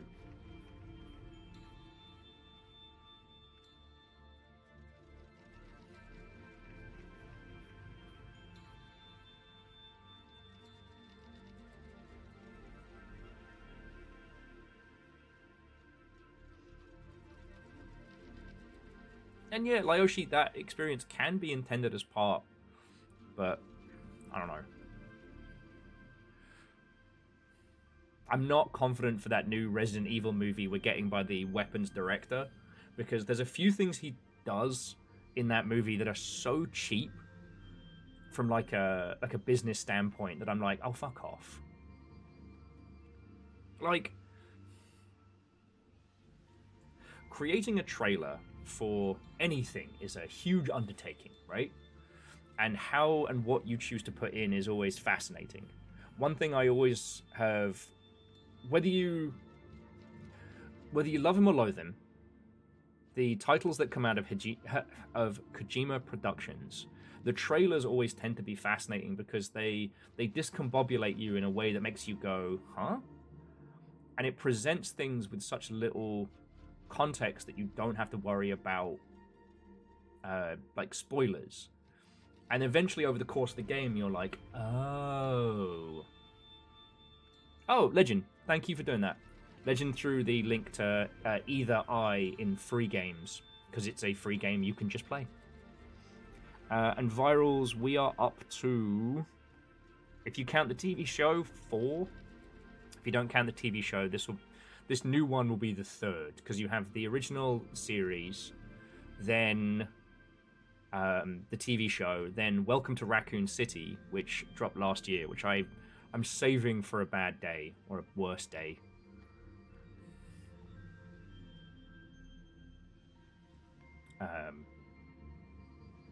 And yeah, so this new one will be the 4th. Yeah, Alnis, the trailer's about less here's the plot, more here's the vibes. And quite frequently, with the Kojima stuff, he'll only pull from the first third of the title. Sorry, I should say Kojima Productions, because it's not all him. As much as, you know, we love the idea of one genius alter, it's not all him. Weapons has scenes in it which are unrelated to anything about the movie, the story, or even the vibes. But they are put in the trailer to discombobulate you. So they're not, it's not that they're not in the movie. It's not like the, what was it? Wild West Ninja movie, where the guy goes, damn, ninjas. Which was like the tagline from the trailer, which led people to go see it, which wasn't in the movie. That one is more like, I'm tired of these motherfucking snakes on this motherfucking plane. If that hadn't actually been in the movie. Captain Steph, Watto and welcome.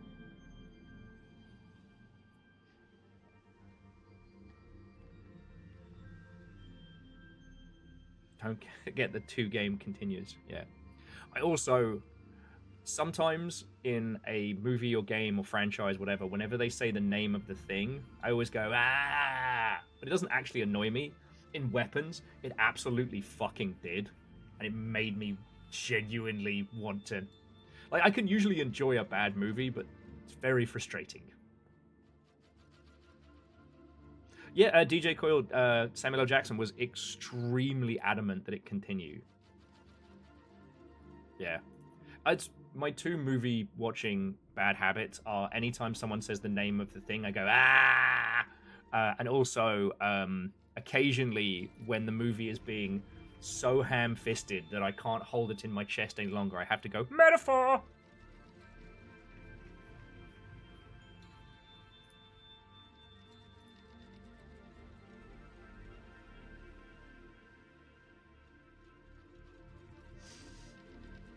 Yeah, Unholy Glee knows his brand.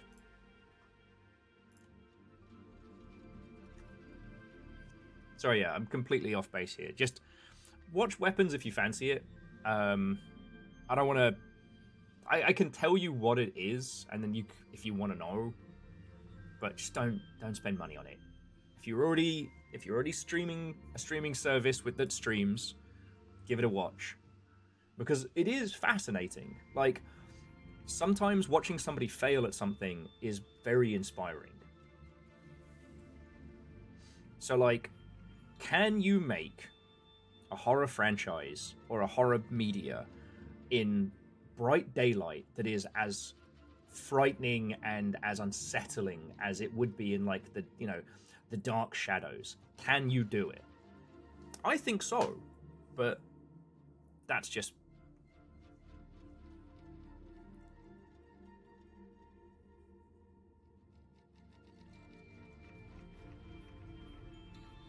Midsummer did it very well. Oh, still, that one still unsettles. Or Midsommar.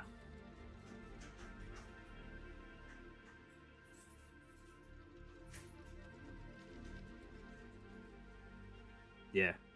Well, then, Aeon, I shall stop talking. I was just telling him about Weapons. Reactor online. Sensors online. Weapons online. Okay, All we have systems alerts nominal. back. We have alerts What back. Okay. Shitaru, thank you for the 39 months. Seriously. But yes, I'll stop nattering about horror movies and whenever media says the thing out loud, and let us begin proper with Generation Exile. This is a strategy game about managing a colony ship, so I'm gonna do my best to at least pretend to be someone who can be vaguely entertaining. But like I said, from what I saw of this from Summer Games Fest in the Ilk, this looks really interesting. Oh, Virals was saying with Weapons, they had a friend describe the entire movie to me, so I didn't have to watch it. No, Aeon, I was nattering ambiently. The lack of game news to talk about, I've now conditioned myself to have, that long big banter of game news before we get going. I have just unused conversational energy. However, let us begin proper with Generation Exile. Please ignore the sun, the sun, the sun, the sun, the sun. Yup. God.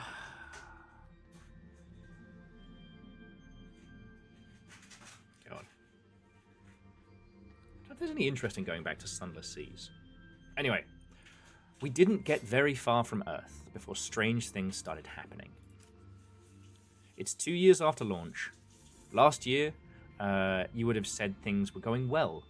This year, the compost worms hummed, and at least 5 people were lost to sudden sinkholes. Margaret de Guzman taps you on the shoulder. You've known Margaret since the years before the generational ship mission. She's the last living agricultural disease specialist. She helped you clean up the mess that nobody ever found out about. She removed your Earth ID chip. Yeah, she's a homie. Digging out your chip was a horrible process, but a triumphant one. You're not on Earth anymore. Margaret's toting a huge duffel bag. It's time, she says, intensely. This is only getting worse.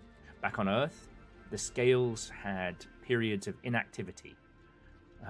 We can hope that one of those is coming, but who knows when. We need to hole up. You curse under your breath at the ever-present Chagrin, who tried so hard to keep the scales off the ship.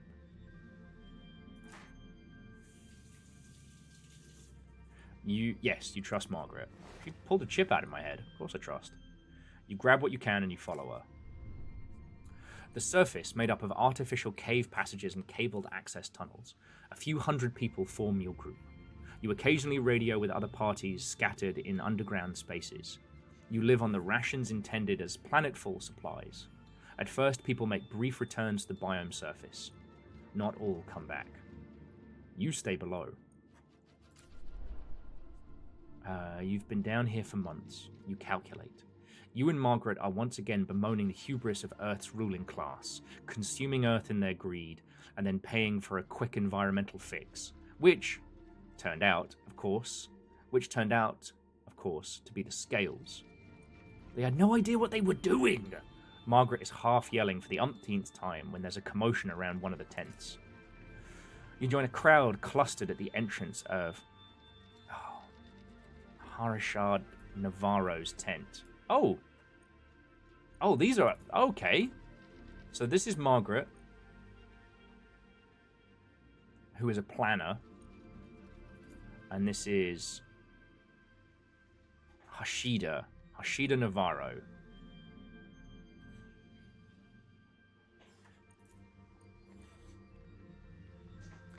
Inside, Hashira's belongings have been pushed aside, revealing something sprouting from the dense earth in the cave floor. Your focus on it begins to move. It looks like a human hand formed from roots and tendrils. Someone behind you whispers, "It's signing letters, I'm sure of it. But it's nonsense. It's not words." As a fear echoes through the cave. We have to leave. The scales have made its way inside, or burn it. Fire? Should we apply fire to the situation?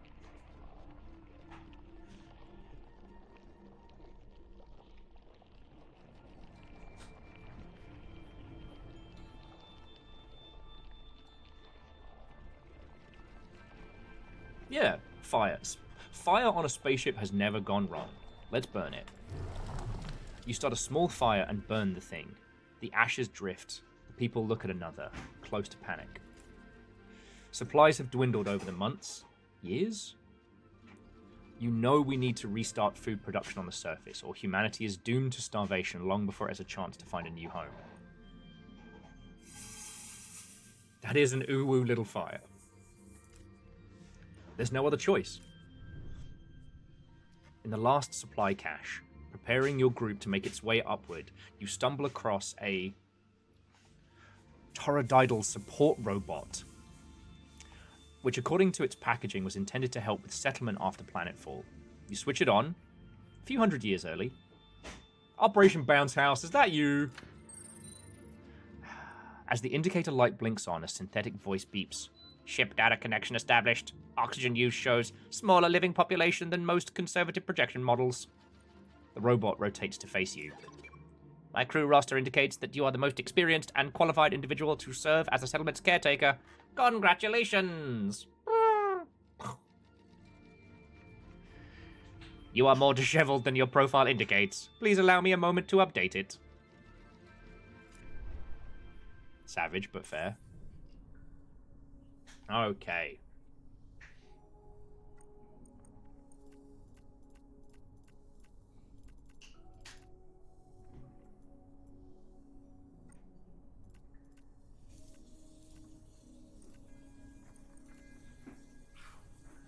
Outfit, standard issue, utility, overalls, cargo, lab coat, coveralls, skin tone, as pale as you'll make 'em. Color palette.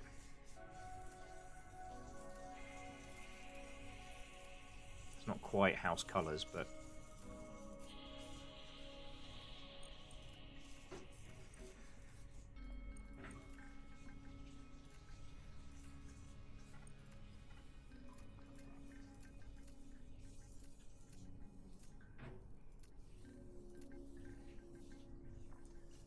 closest I can get to house colors.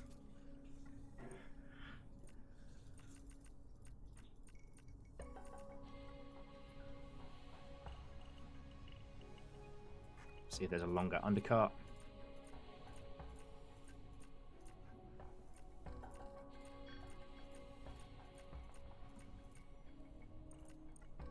Thinning ponytail.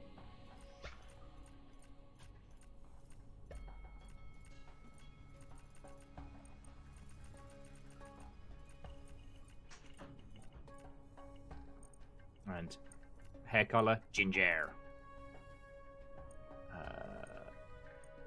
Facial hair, beard.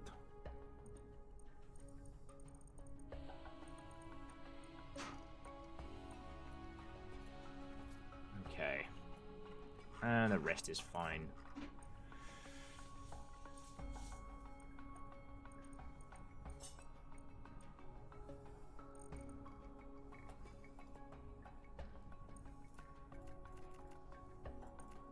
Okay.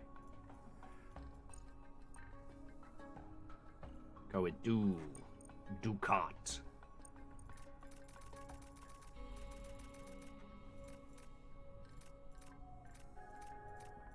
Is that a Greg? Do you want to be Greg today? I could be Greg.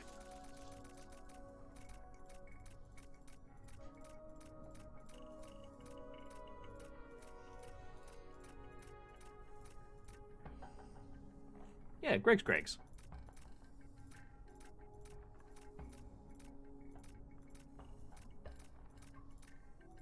Oh, damn it, that was Greg said. Not enough umlauts yet. Okay, Greg's. Let's go. Greg Gregerson.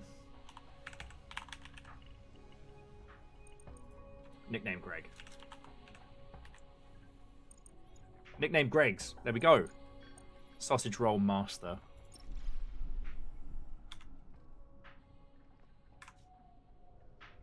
So, to recap, this was a colony ship that was escaping Earth. Earth was ravaged by something called the Scales. Scales somehow made it on board, and we had to abandon the colony above, which I guess is what we'll be restoring and fixing. But one of the plant hands, something grew up out of the ground like a hand made of plant, and was signing, but nonsense. Okay, so we can talk to Margaret. Okay.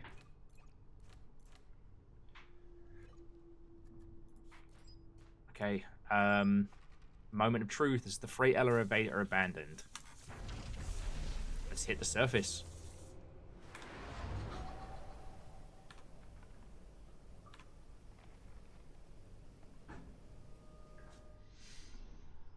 Okay.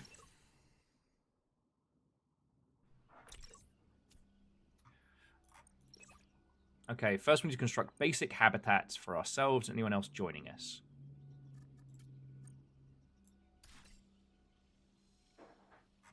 Okay.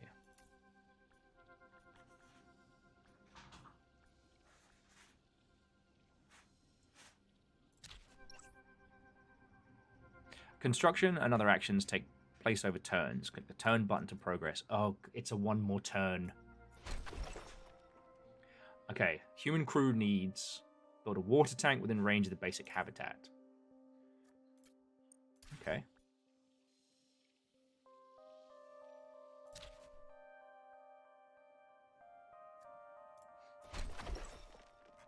Okay, the crew need food, prepare a cricket farm. Ooh. Any of you all seen Snowpiercer? Start. Okay. And Caffeine, Watto and welcome. Yeah, you're in early. What's going down? Okay, I've categorized the next steps for rebuilding. Viewed this way, it seems easier than the impossible to achieve it all. Our supply of prefab building materials is almost depleted. Fortunately, there are some unsettlingly derelict ruined structures ripe for repurposing. We need a salvage yard to gather salvage from ruined structures.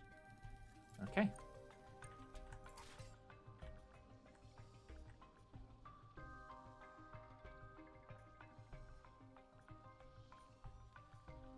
It says missing outposts.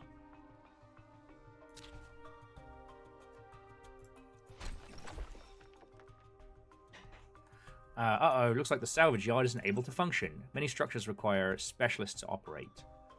This salvage yard requires a technician, and we can train the crew into technicians by placing technician depot. Okay. Yeah, okay.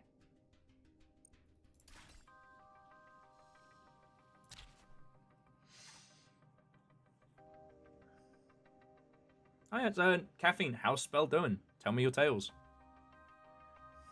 Oh yeah, so DJ Coil, we left on a colony ship. It seems the ruling class ruined Earth. Shocked and surprised.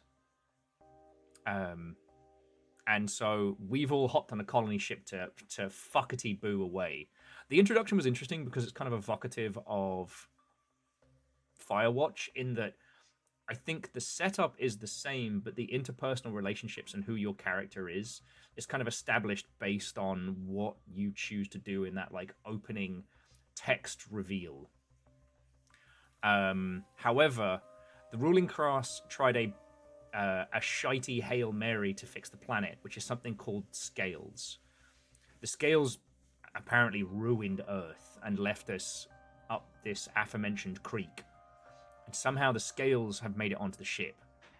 So we had to abandon the surface of this colony ship and live in the tunnels.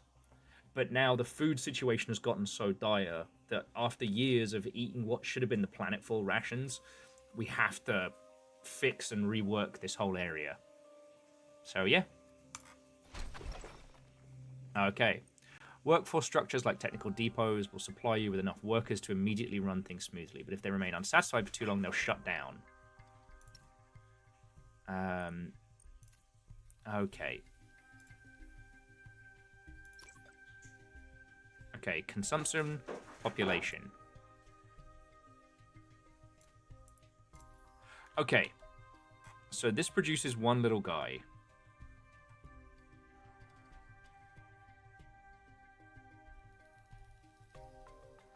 But it's a little far from other things, so it's not too good.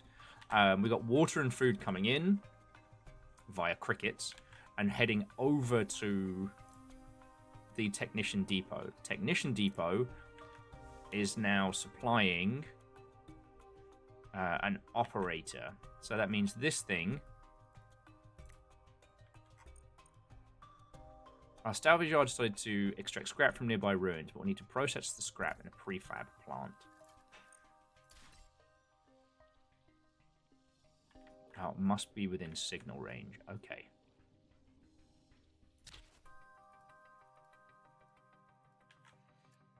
So yeah, this is a turn-based, basically rebuilder. It's not quite full-on terraformer, but we're essentially going to be rebuilding this like closed colony environment. Philo said this game also reminds me of Aurora by Kim Stanley Robinson. The book mostly took place on a generational colony ship, but towards the end of the journey, the crew were in a perpetual race to keep the ship repaired and functional, with the only resources they had launched with. Yeah, I actually find the concept of colony ships to be fascinating because you essentially, it's not even you have to create a closed loop. You somehow have to be able to produce more resources than you start with because of entropy, right? And the only thing that you have in vast abundance in space is solar radiation and sunlight. You know, you can't rely on, asteroids, rocks, resources, etc. I find the science fiction of it fascinating, Anyway, repurpose my planet for programming to keep track of operational resources. So here we go. You fulfilled your development goals. Click to reach next development level. Okay. So we now have housing and capacity and task stewards. Perpetual energy machine. Easy. Step 1, create the universe. That's the flugel crank, if ever I heard it. Okay, so Margaret and Harshida have come for asking for jobs to do. You gratefully accept as you continue their work.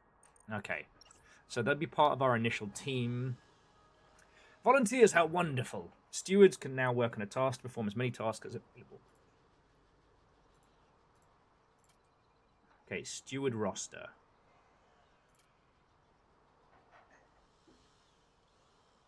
Okay, so I know this bit back.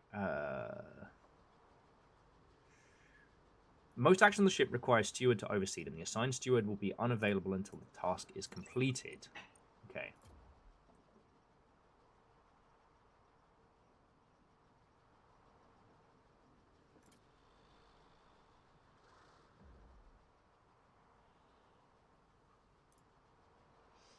Oh shit, so yeah, they've got their whole family tree has been generated as well. This is really cool. Not entirely. Okay, now that the basic infrastructure is restored, we can expand our facilities. Housing capacity is measured by how many habitats can be inhabited sustainably. So build 2 habitat structures.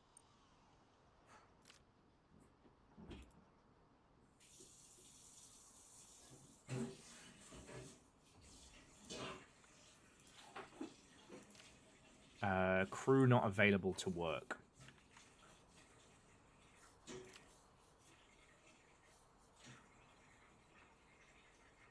Okay, so the prefab plant doesn't require staff, but these ones do.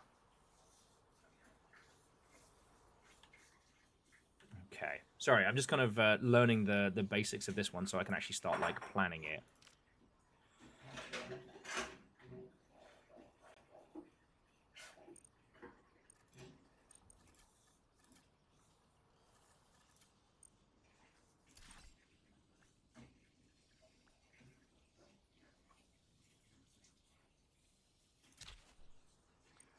So we get ourselves a couple more spaces. Hang on. How much water does this produce? This produces 50. Those use a fair wedge. We should be okay with 2. Hopefully we don't need any more cricket farms.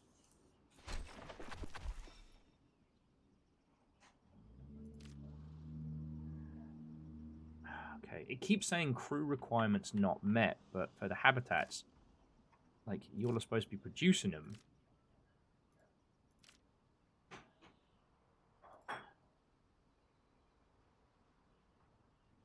What am I missing here? I feel like I'm being a massive dingus.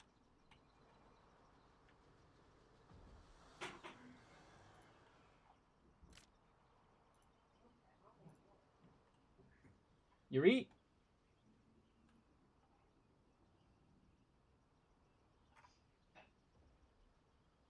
But yeah, for those of you who don't know, so Marathon dropped recently, and that thing is, the story of Marathon is fascinating. Whether the OG Mac games are your vibe or not, whether the extraction shooter is your vibe or not, like, basically, humanity turned one of, I want to say, Jupiter's moons into a generational colony ship that was supposed to go to Tau Ceti and set us up a brand new colony with which to live. Okay. Sorry, I'm just scoping out the size and scale that we have to work with for our generational setup.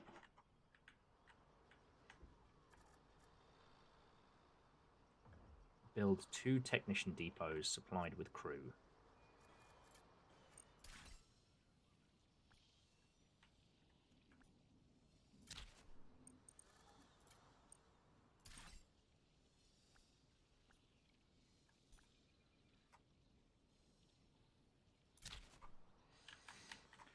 Ah, okay. So those are our assigned people.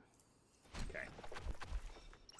Oh, sorry, it was one of Mars's moons, Deimos. Thank you, Fearless. And it was turned into the Marathon.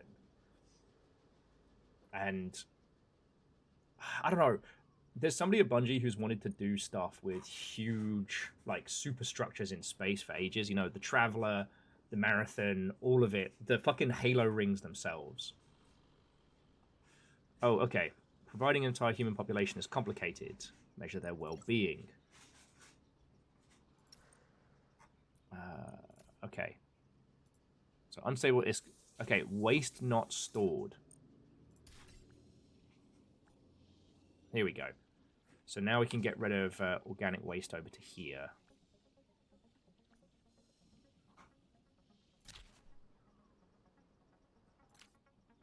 Actually... yeah, we can get the waste plant a little bit further away.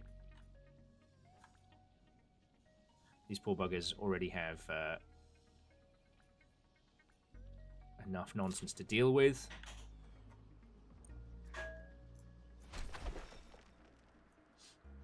Now, unstable ecosystem probably means they want more in the way of, like, food and resources.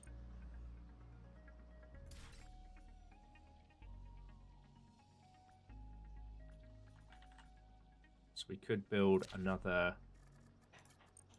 water plant over here.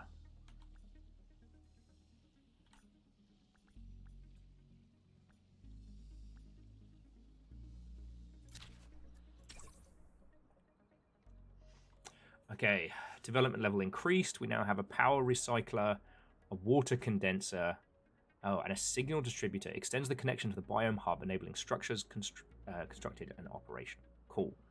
New resources, power. Okay.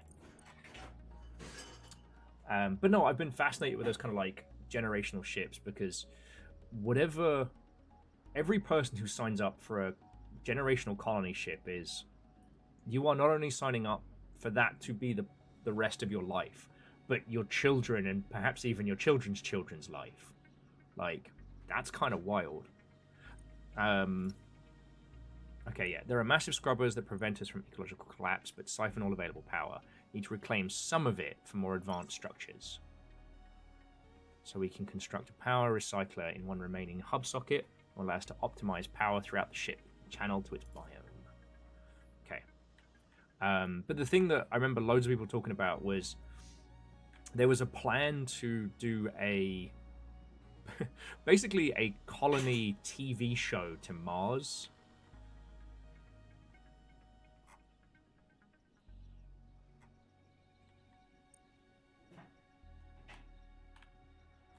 which wouldn't quite have been a generational ship. I can't remember how the Mars trip is years. Okay, how long to get to Mars?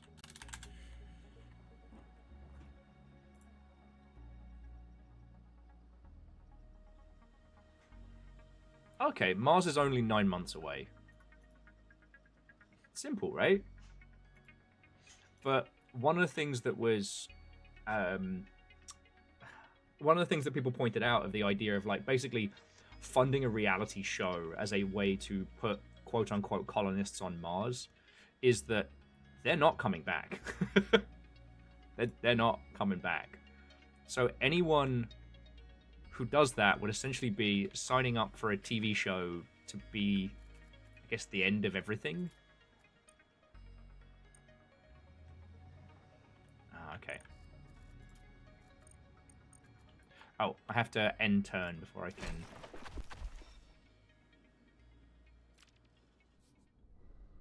Oh!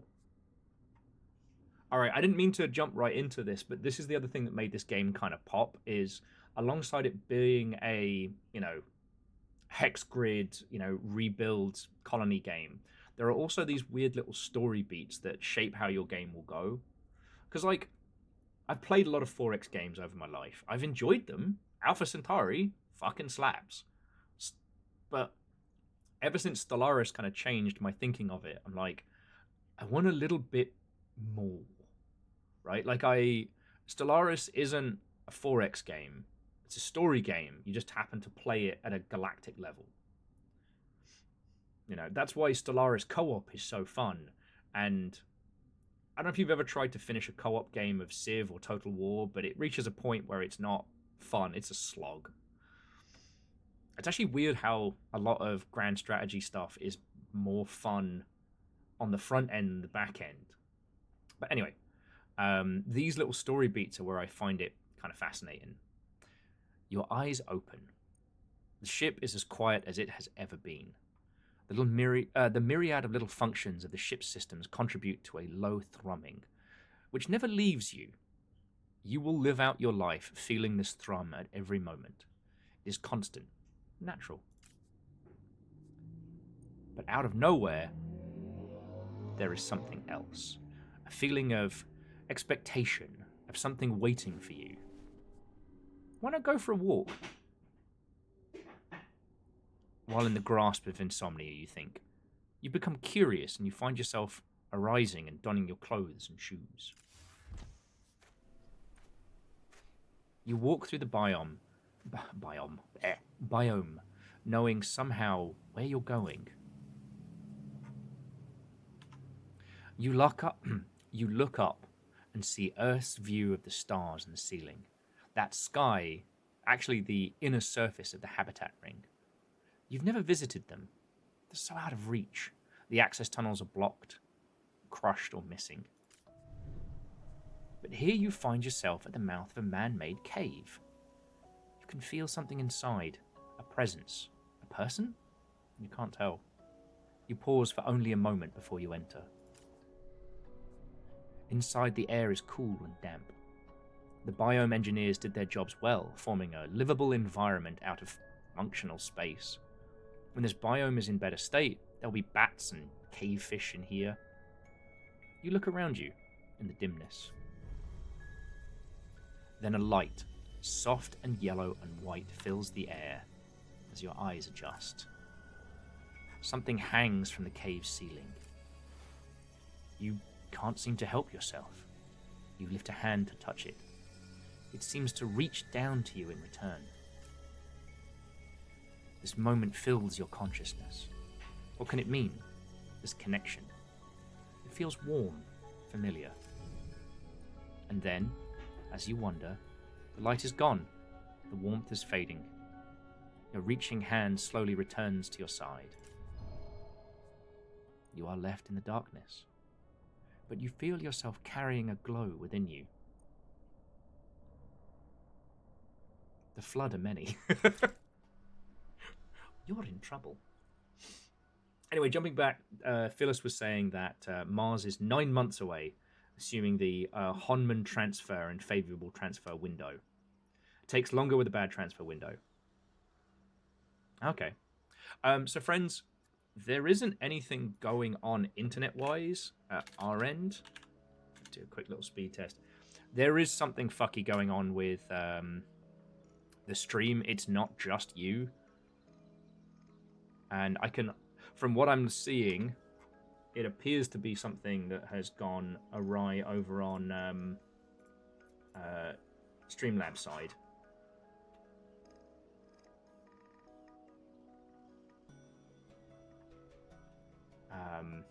That's why we were missing alerts earlier, and it's causing some kind of like additional fuckery. So,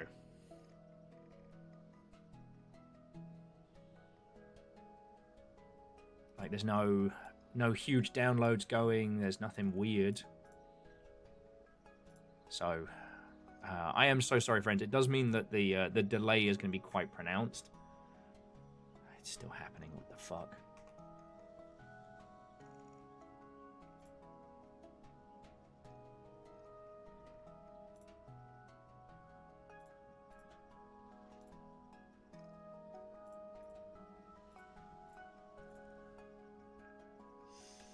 So yeah, if you've noticed the stream skipping or what have you, it's not you, it's happening over here, and I don't know why.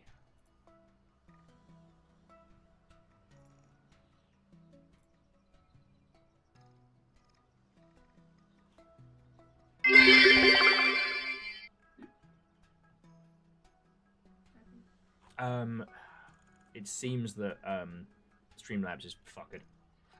J-Post, thank you for the test bits. Like, it dropped Zeke's sub message earlier. Like, it's chunking, but it shouldn't be. No, well, it's Streamlabs. Yes.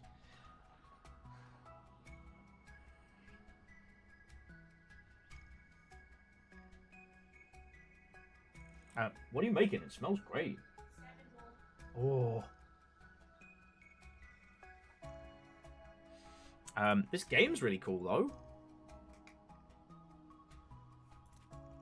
Like, I'm sure that strange thing we encountered there has nothing that we need to worry about.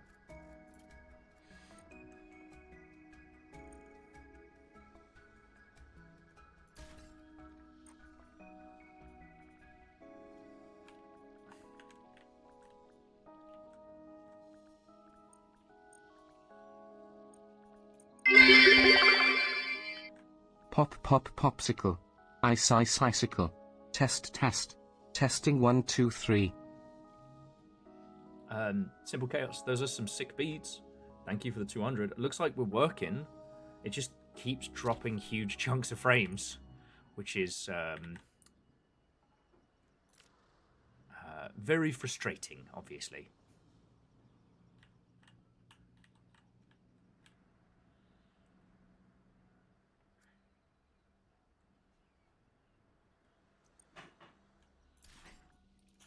Might as well build 2 power recyclers. Looks like you're running short on power. These scrubbers are necessary to avoid ecological collapse. We have to be more efficient. Once you reclaim a power and socket space, of course, you will lose a positive effect in your well-being. Oh, then fuck that noise. We'll just do 1. Okay, power is restored. Finally equipped to address the environmental. First, we need a signal with a signal distributor. Okay, we'll build that next. No, seriously, thank you all for testing on that one. I'll refresh over here and see if I can... I'll give it the old the Men in Black special, which is the Here Comes the Men in Black. Well, or you can do black bin bags. All right, if you force refresh your browsers, that should catch you up. Again, sorry for the faffermancy.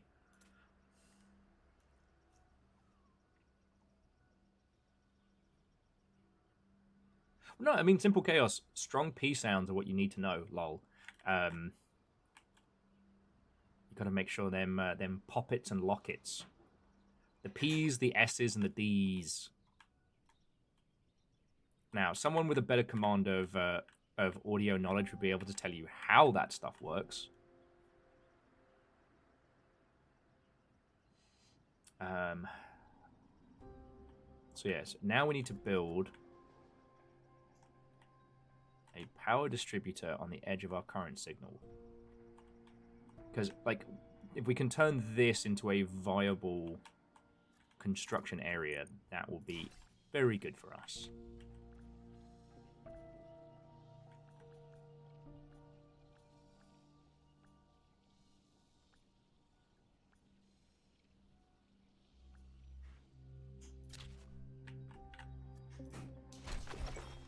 Okay. An event requires your attention.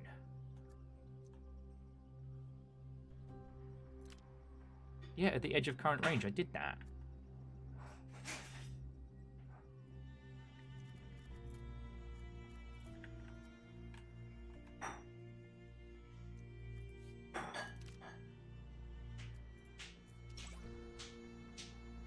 Okay, the amount of water in the water tanks makes them finite resources. An empty one can interrupt production. To make sure, to find a way to replenish the water supply, deconstruct undesired structures and reclaim the building materials, but it will be leave behind some rubble. Okay. So, if we demolish that... Oh, okay, so they're going to be without water for a turn. Ah, okay.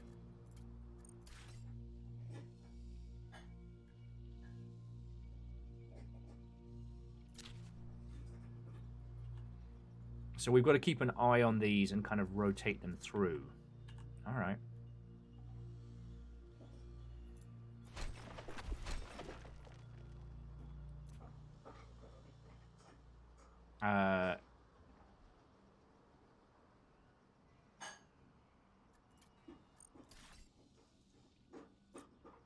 So now what do we do with this? Wait, trash cannot be destroyed or removed?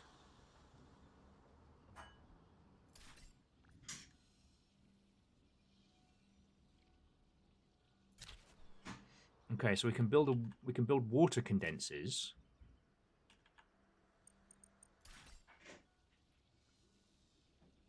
Which can supply our local areas. Alright, alright. Yeah, I guess I need to construct additional pylons. But, like... This was built on the edge of our range. What the fuck?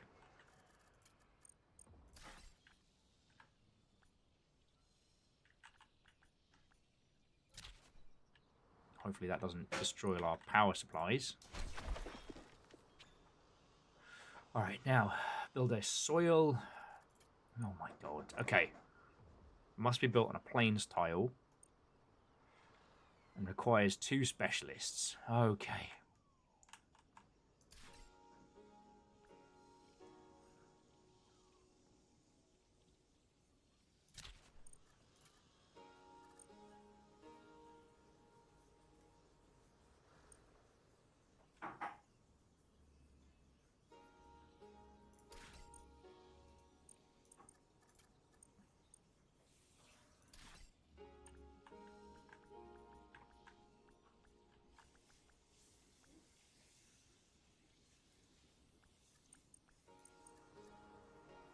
And our next turn is a crisis event.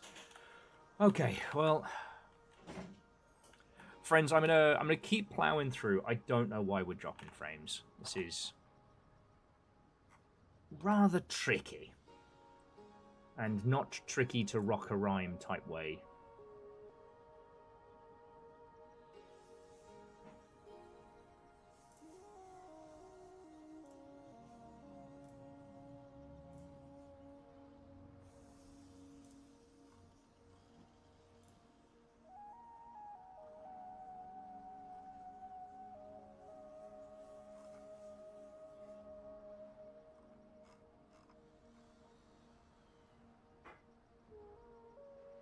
Okay, so long as it's not too noticeable. I tell you what, friends, I'm just going to take a quick little break, because I'm desperate for the loo. And we'll see if this fixes it. When I return, we can just all do a refresh and see how it's going. I gotta pee something fierce. I'll be back in just a second.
Okay, hello.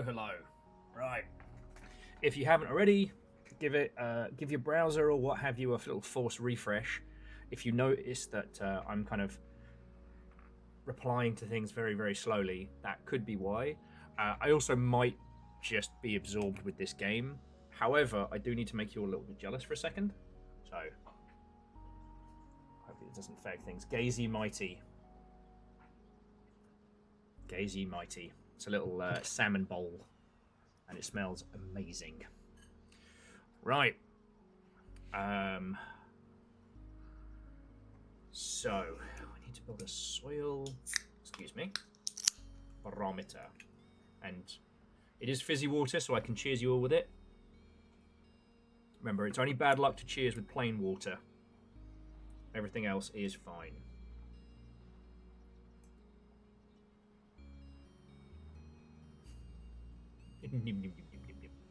Okay. So, we've got a crisis event next up.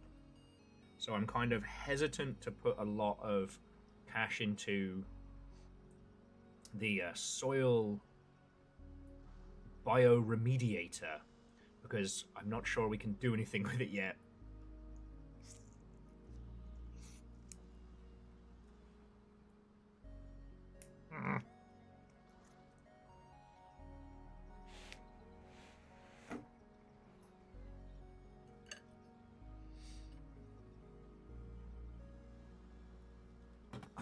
Excuse me.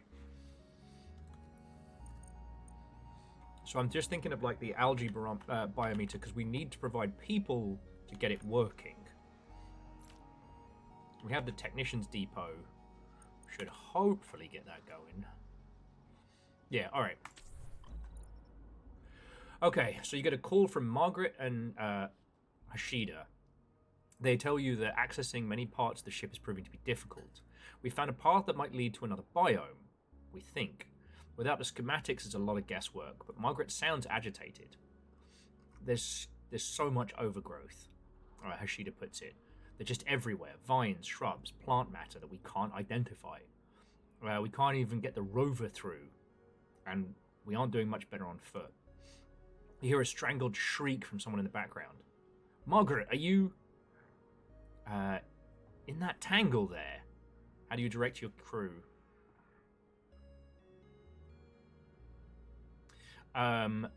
Okay, so here's where we've got to go make calls. Should they cut Margaret out of the vines right the fuck now? Or should they carefully remove...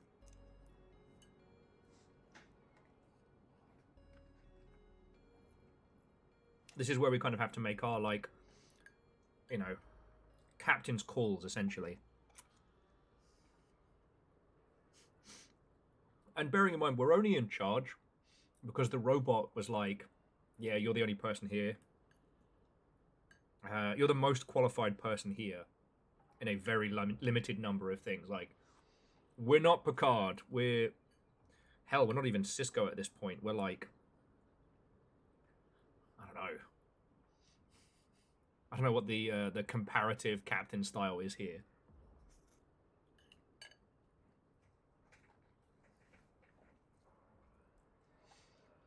I think they should get her out fast, because if the shrub's growing at that speed, until we can beat the stuff back, we don't know.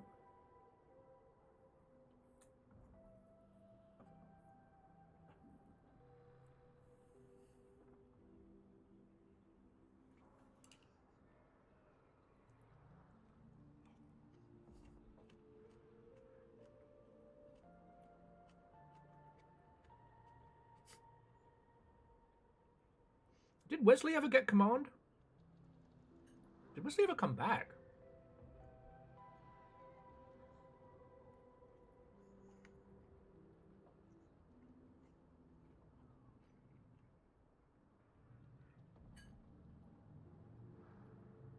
What's that one captain that gets eaten by salt vampires in TOS?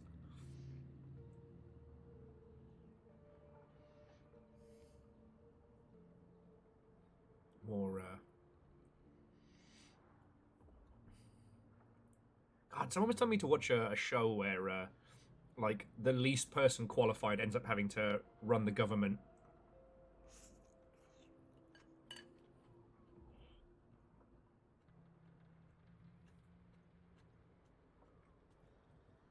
That felt a little too real for me.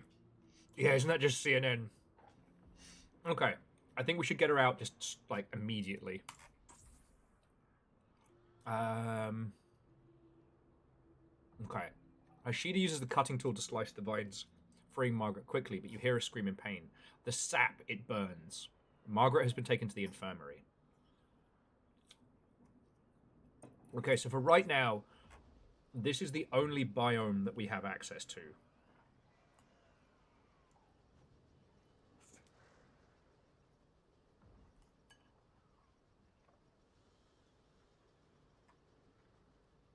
Okay.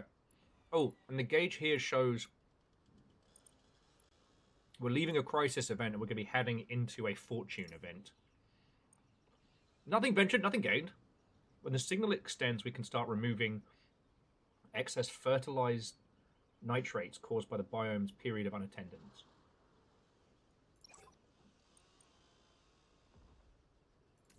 Ah, okay. So the gray areas are unattended regions that we can start to clean up nicely. This is going to work on the water.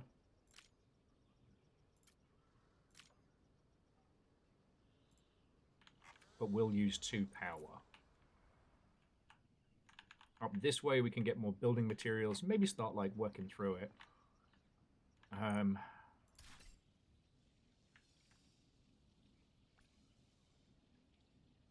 this is a low danger. Okay.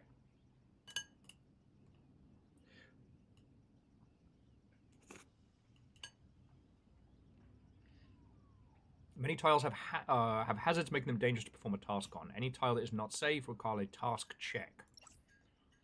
Okay. Fortune to crisis ratio, 1 to 5. Prediction crisis likely.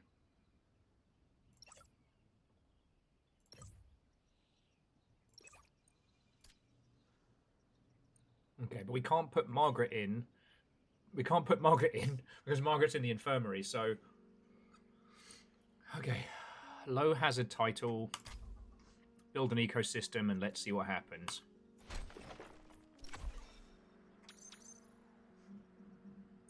A dangerous tile would hold hazards.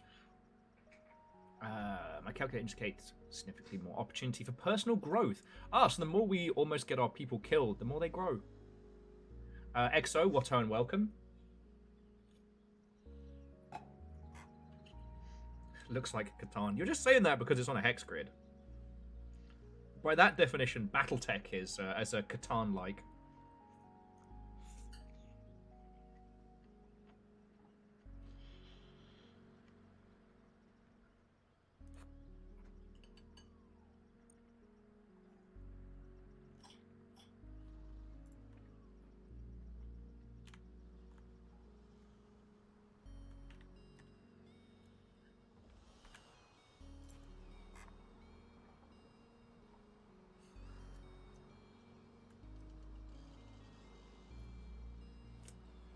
Anyway, Watto, welcome. So this is Generation Exile. You're attempting to rebuild a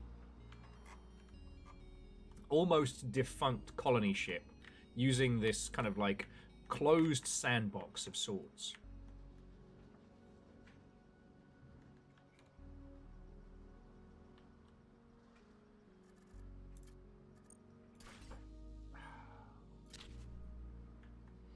What should we need?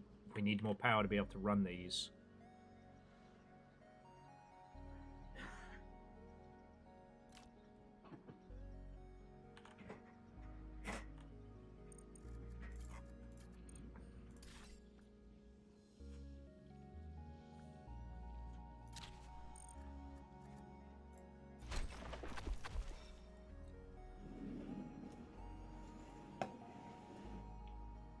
Oh yeah, so DJ Coil, I didn't get the chance to talk about that, but yeah. No Man's Sky will be adding Pokemon-style battles.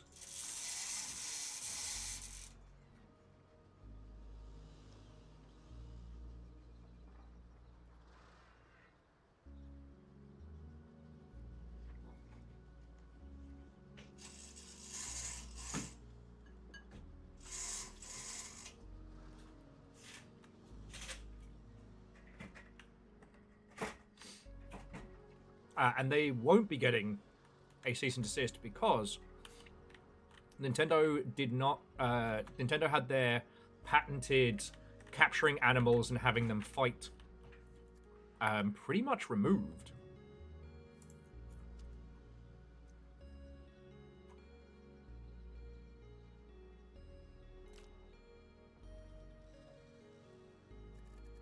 Ah, okay, so each technical center can only produce...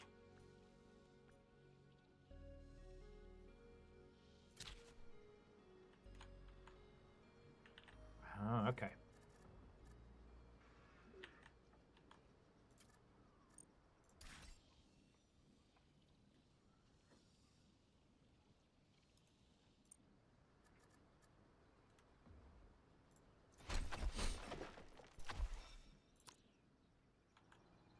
Okay.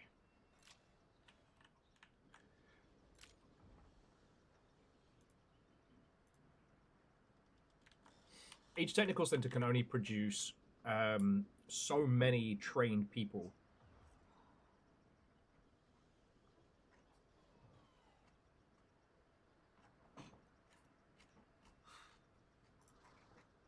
Judy?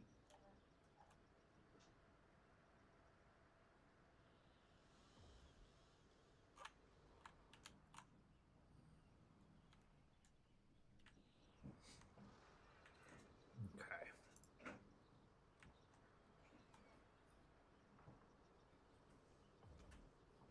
We do have a good fortune event coming. Now, what was this?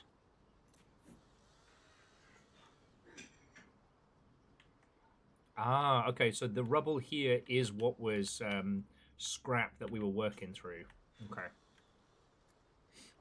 Okay. I don't really know what to... I need to get this going.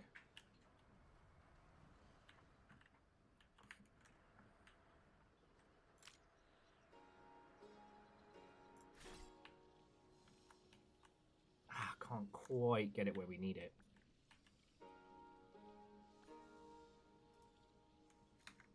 Hmm.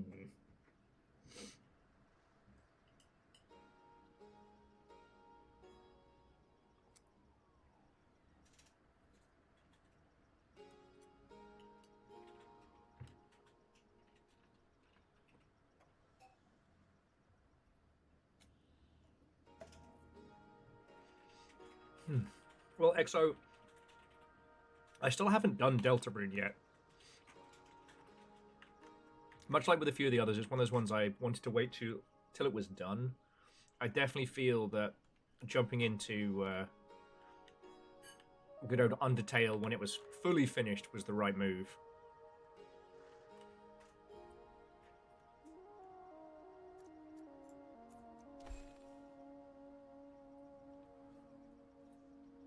But as for downtime, it's pretty much just Racoin and Blink Blink. Arena Breakout at the moment.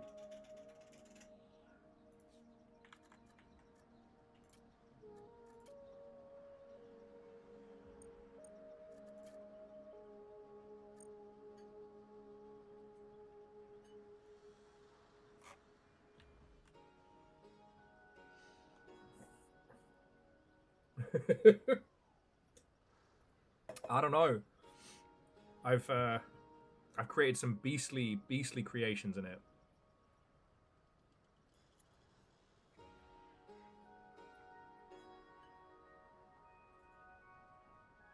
I also appreciate how the physicality of it adds a little bit more wiggle room. Like, the precision of something like Slay the Spire or Balatro is kind of fascinating, right?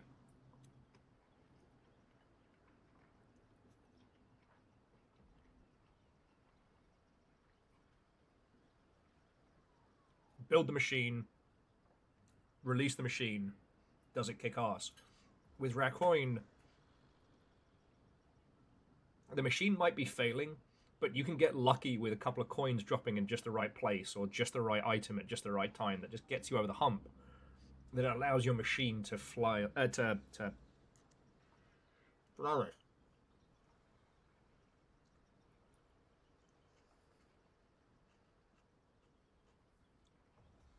Clover Pit is very chaotic, but Clover Pit is a chaos that's outside of your control. You know, Clover Pit is an escape room first. In the same way that Inscription is an escape room first, i.e., Inscription isn't about mastering what you have. Inscription is about learning how to break the rules that have been enforced upon you.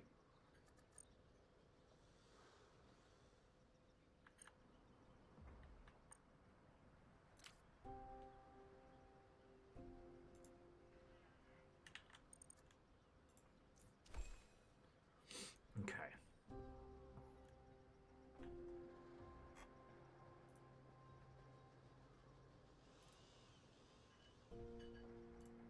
Okay, people are struggling to sleep because the fabs are built within the space as needed.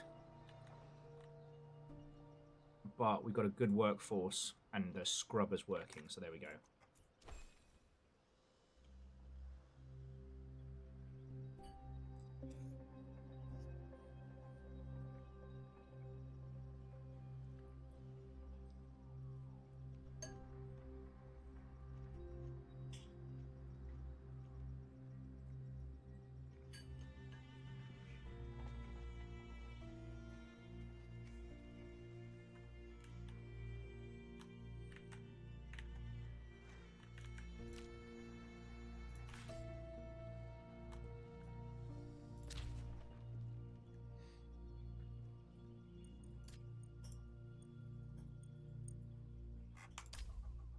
Okay, so we're going to move this out to here, and we're essentially going to build a second area just to get this working. Wait, how do you have operators here that you didn't have over here? I thought you needed technicians.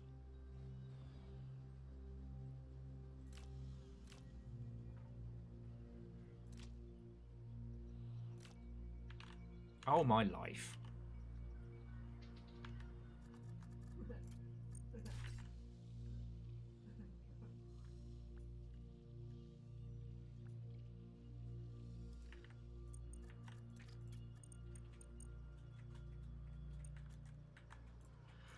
Okay. This is not going according to plan.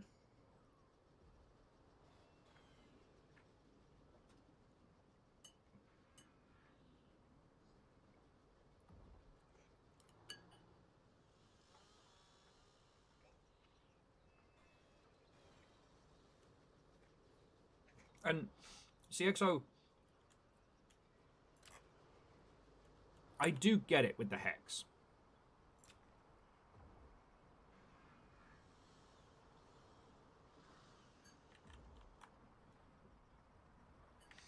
The hex didn't work because... I guess we're smashing this down. The hex didn't work.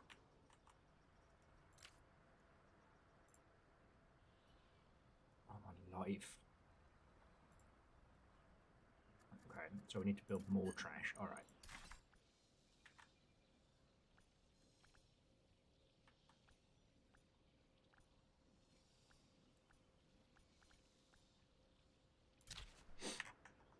The hex didn't work because it was a very, very confusing pitch, and ultimately, it wasn't one thing. It wasn't bad by any means. But, like, the tactical turn-based segment is a slog until you get to the point of everything coming together.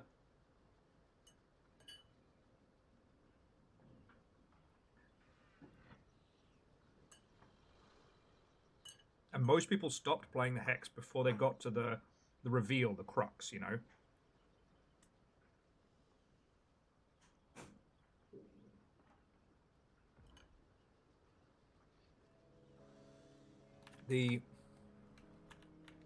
Oh, yeah, no.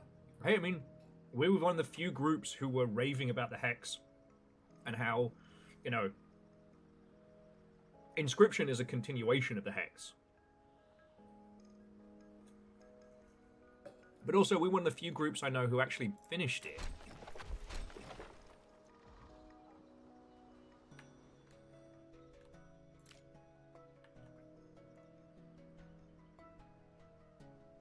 Activate the sludge granulizer. Salvage yard pre.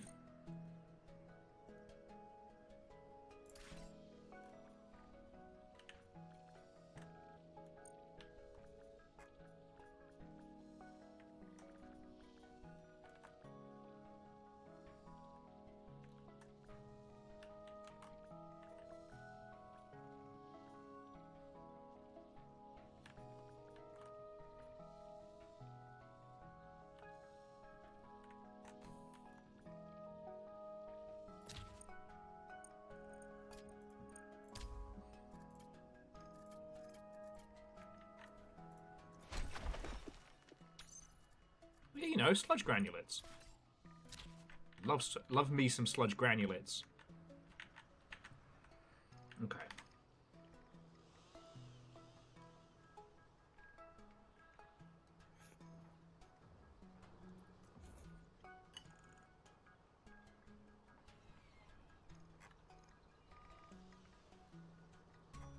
Sorry, friends, I'm kind of learning the paint of this. So, well, the technical depots do need to be near the...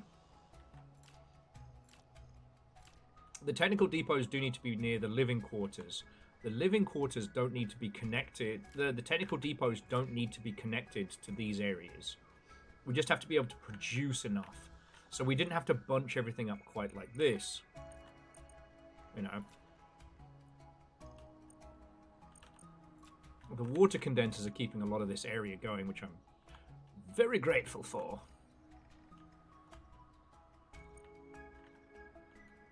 And from here, we could definitely look at building some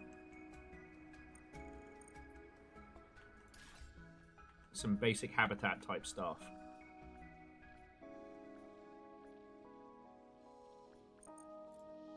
Like, knowing what I know now, I wish I'd put another one here.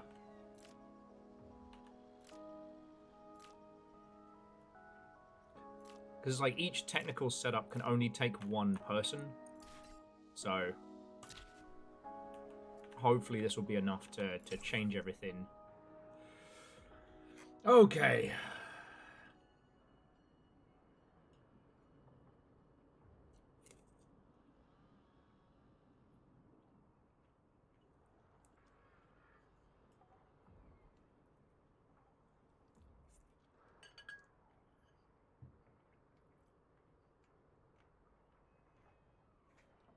And XO, Thursdays for Blueprints is always on Thursdays. This is usually Weird Indie Wednesday.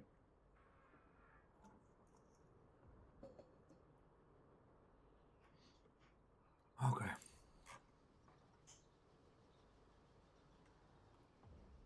Let's take Joshua. He can join the team. Okay, people are still living in tents and eating mostly demi-gruel made from crickets. I recommend building more sustainable production chains and better habitats. Okay. But I can't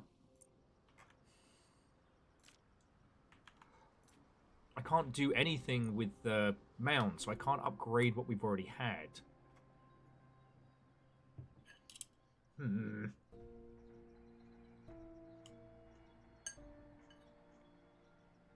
This game is running circles around me.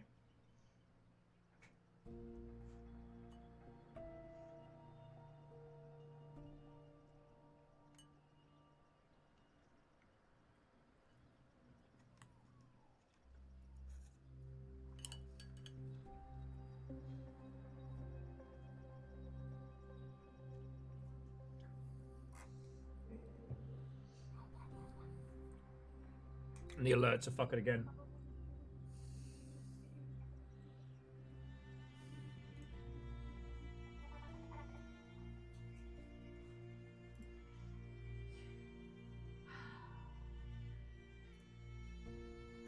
Reactor online. Sensors online. Okay, Weapons online. All systems nominal. Hello. This is a subscription test. Alright. J-Post, I am so sorry. Thank you for gifting a sub to EXO. EXO, hopefully that'll mean you don't have to deal with feckin' subs, bumps, and the whole shebang. Ads, bumps, and the whole shebang.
Sorry about that.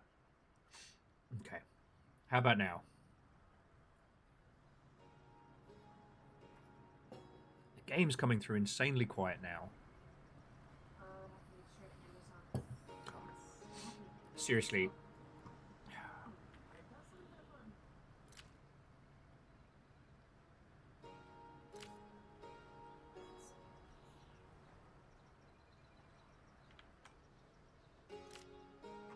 System settings? No. We're gonna use my mic. You get the in-game audio settings, so I can tweak it in-game. That's how that fucking works. I guess I have one technician left.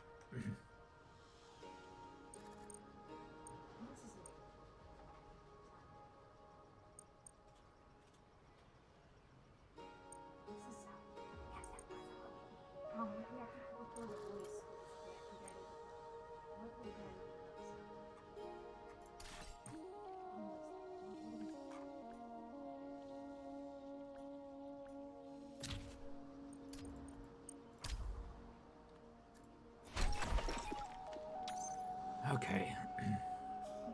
Some structures enable you to perform special actions, so collect material waste. Okay.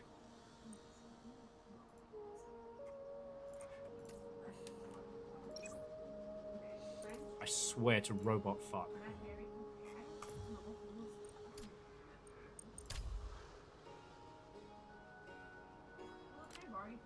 So we now have a thing that we can use to remove the rubble area. So there we go. Okay. Where? Yeah, sure. Sorry, I'm being borrowed. I'll be back in just a moment.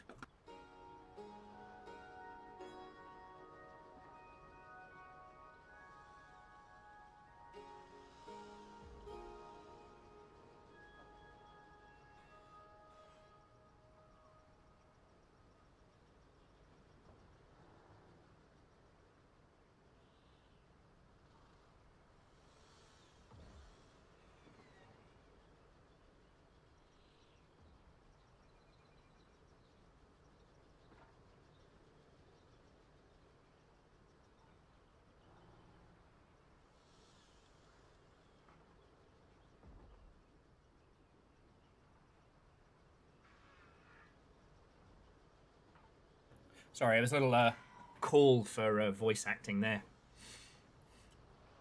That's nice. It's nice to be summoned. You know what we could do? Maybe a little bit of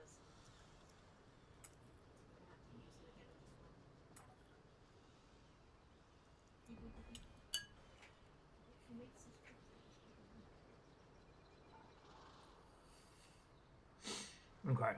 But yeah, so Aeon, I think the uncanny hands are part of whatever this, like, scales is. We haven't been told, like, straight up, this is the bad thing.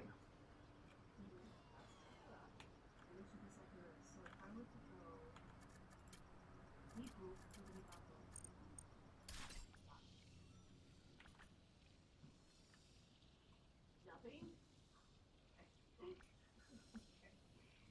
Okay.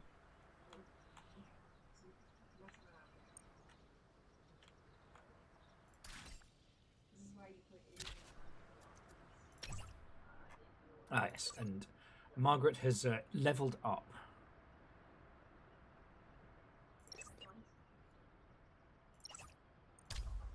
Okay.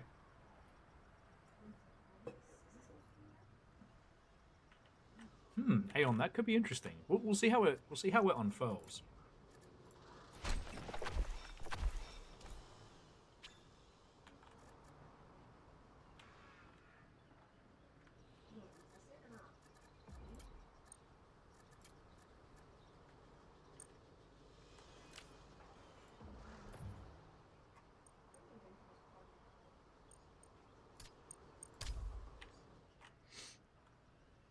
This game is fascinating. The thing that I'm finding curious is how... Okay, I guess I had to turn the biometer on and off to get it working. The only thing that I really wanted to understand was earlier on is how all the different pieces fit together. Like, you know, if the The recruitment center needs to be here. Does it also need to be near the place that it's at? Which it doesn't.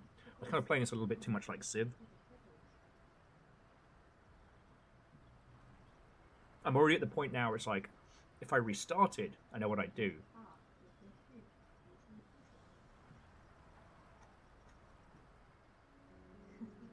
Doesn't work. But there's something fascinating about city builders where you have to just make do with your, I don't want to say mistakes.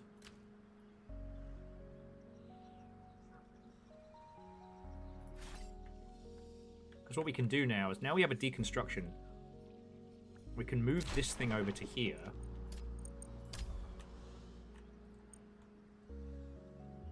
Oh, okay, and apparently moving it does twice as much. Okay.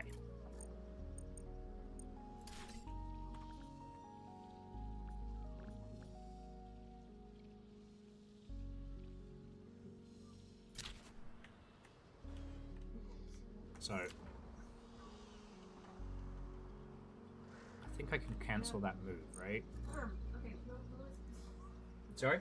fill this I before I use it. Okay. It works now. Friends, I need to do some voice acting, so I'll just I'll leave the mic so you can hear my my brilliant talents. Alright, you also close the mic. Okay. Alright, on your mark. I'm Daniel the Duck, making duck face noise.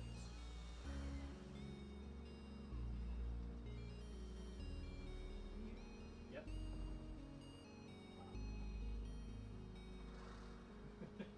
Is that close enough? Close enough. Do you want another go? Think it's good? I'm gonna try one more time. 3, Alright, one more. 2, 1. Daniel the Duck here, being a duck. Perfect. Confirm. Nailed it. There we go. So friends, for those of you who update my IMDb, I will be expecting a credit for Daniel the Duck. Nice. Okay. Perfect. Yeah, and Aeon, I think I did just turn it off and on again.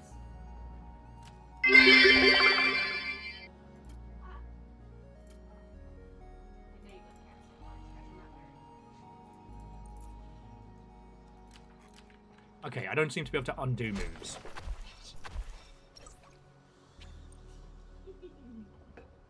Okay. Oh my... Okay, so now we can upgrade. We have resources to upgrade your development points wisely. Alright, I guess we gotta...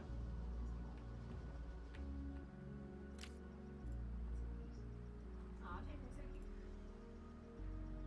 Thank you. Get this up. God, I can't even begin to know...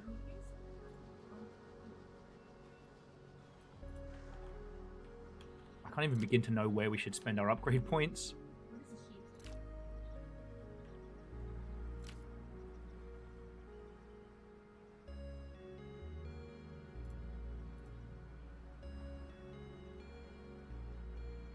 Sean? Melvin? Sean? Melvin. Can't believe they didn't even find a real Daniel to do it. It's like with fart noises. Sometimes you need a fake Daniel to sound like a better Daniel.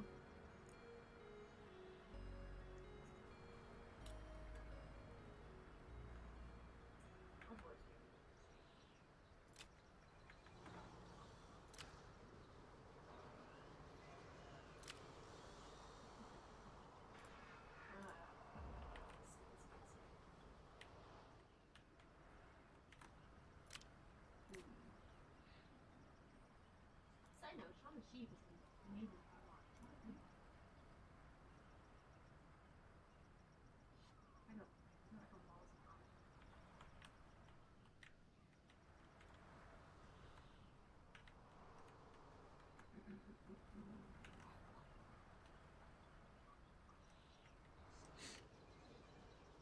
Okay. We still got a little while till our big story beat event. Now I guess I'm just trying not to get everybody bloody killed.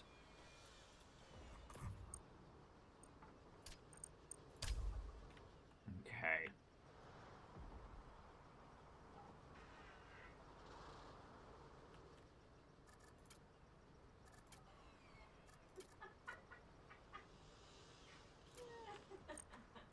Okay. What's next? also made by the. Oh, okay. I got the image in my head, but I'm like, maybe I'm thinking something else now. How do they not fall off those cliffs? We have a new friend, a goat. What is this goat's name?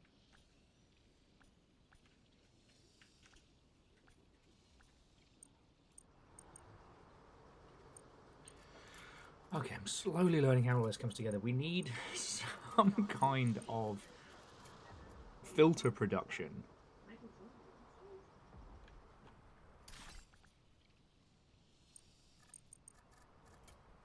Does he look like a Michael Jordan? He doesn't have jumps, dude. I thought I saw one earlier. God. Okay, okay. Here's the filter fabricator.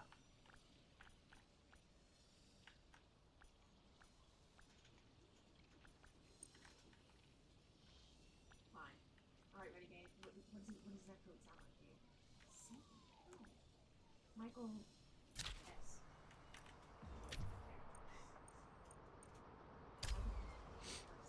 Okay. What does he sound like? What does this goat sound like?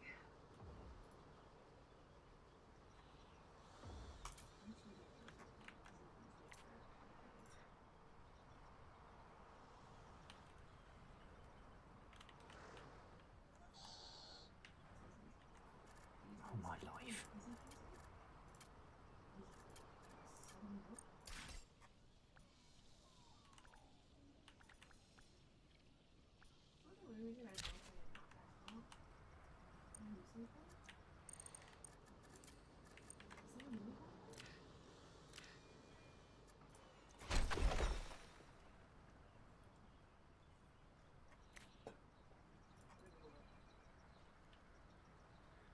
Movie about goat.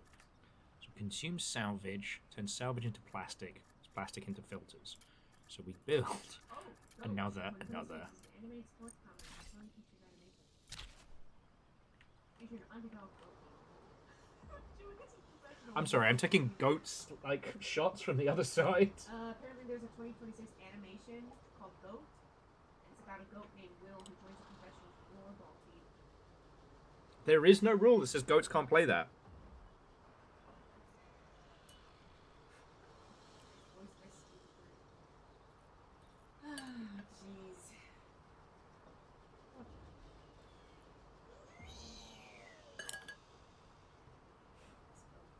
Okay.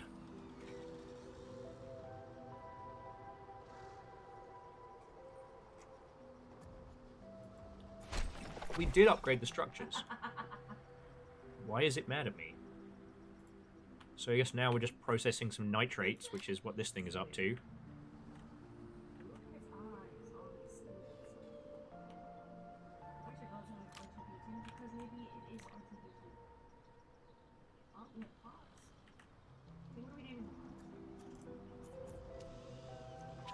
Yes, you really have to do the early segments with as little as possible. We probably won't do this game first. Stone pots. Hey,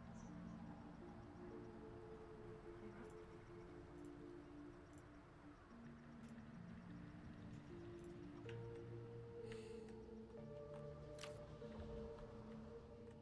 I guess Does it? What does the box say? this material waste storage has been obliterated. God damn it. I should have picked this name. Where did we go? And this one is once again doing the need to turn it off and on again. There we go. Hold on, I gotta stop laughing. Hookshot, what a welcome. Yeah, so this is Generation Exile. This was doing the rounds. It was an all-star creation. On here, you can During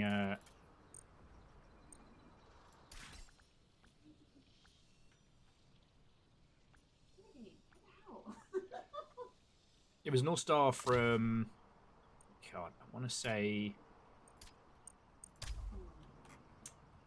Summer Games Fest from last year, and it dropped in early access this year, and it's interesting.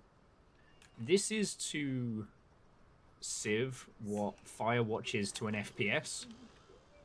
It's odd and different, and it's very much about the story of this colony ship more than it's about the rest. But the core game is very...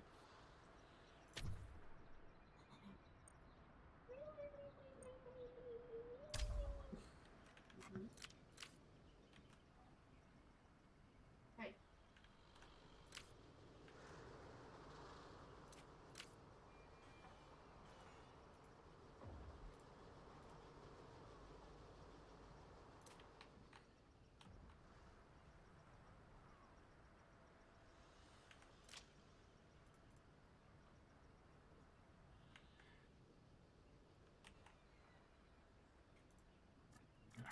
God.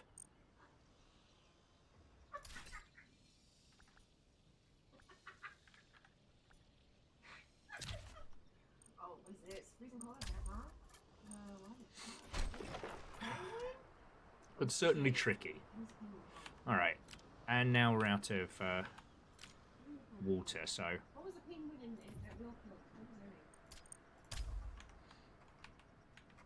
God, this game is so much. Where do we abandon? This, the speed at which this game has thrown so much at me, I'm frazzled.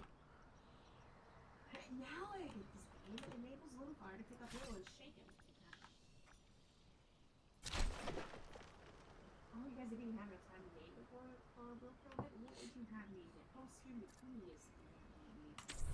Okay, now we have a crisis event. A water tank suddenly isn't supplying water anymore, and the team dispatched to assess the situation. They confounded what seems to be a mucus clogging the flow. Is there something going on here? Whispers our new person. Pingu? Okay. I think that's an actual Pingu. Pingu. Devise a plan to get the thing out. Gone. Smith. Aww. Okay. He's just trying to lure the creature out. The workers collect different kinds of foods inside of the empty cargo container with a rugged lid. For the rest of the night, there's nothing to do but wait, so no one can blame them for falling asleep. In the morning, the food is scattered and the container lid removed from its hinges. The water is gone, but the tank is still there. So we just had a space alien. Anyway, Hookshot, how you doing? Tell me your tales, friend.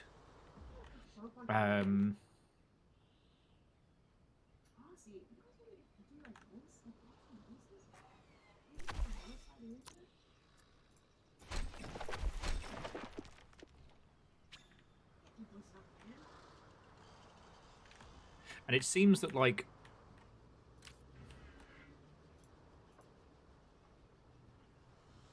Oh, God. This is so stressful. Right, so, like, we can build facilities to remove the rubble from deconstructed bits, but the objects have to be out of it. We need to process nitrates to get this all clear for the next, like, progress bar, but depending on how successful or how disastrous your choices are, it gets you closer to a bad event or some sparkly good stuff. The amount to try and just keep in mind all at once is boggling, and I wish I'd known more when we started. So, like, I've accidentally clumped all of my living facilities here, but they're not good.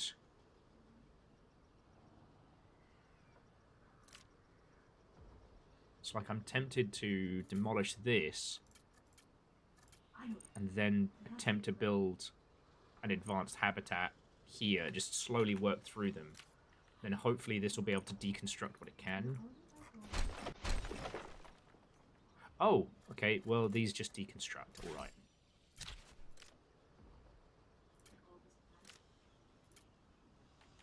Do this now while we have time.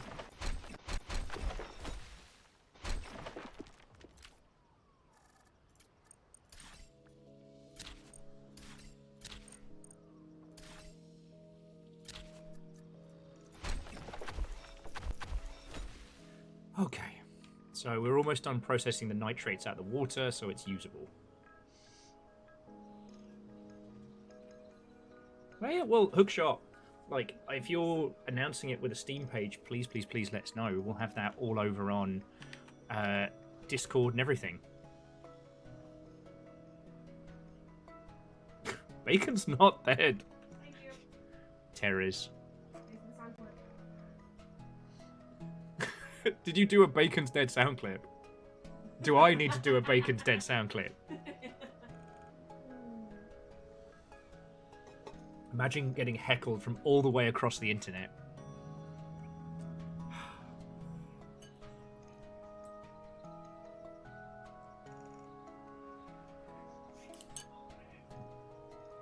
Wait, you're playing me on your phone to steal my voice.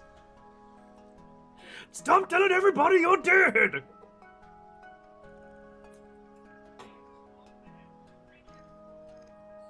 Terrors. Terrors, a lot of you.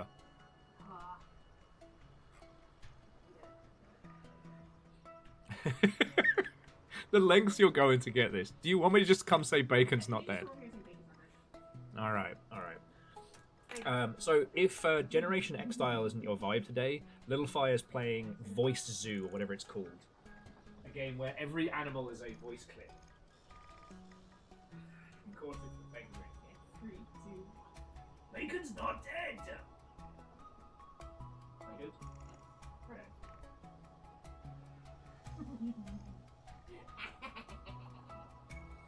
Bacon's not dead.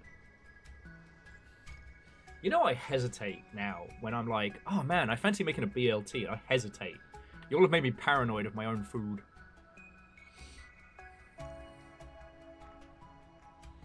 So Hookshot says, let everybody know, it's not our usual gamey game, it's something quite small. Hey, remember, the size of a game is based on its impact.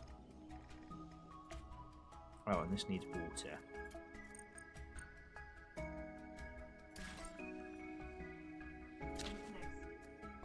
Huge chests and all.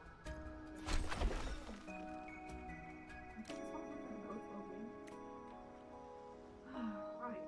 Okay. Walrus. What is this walrus? Outside, trying to stay well fed and not hate the world too much. John Lennon. Yay! I will definitely be honest. I didn't know how this week was going to be when I picked this game, and I definitely picked well.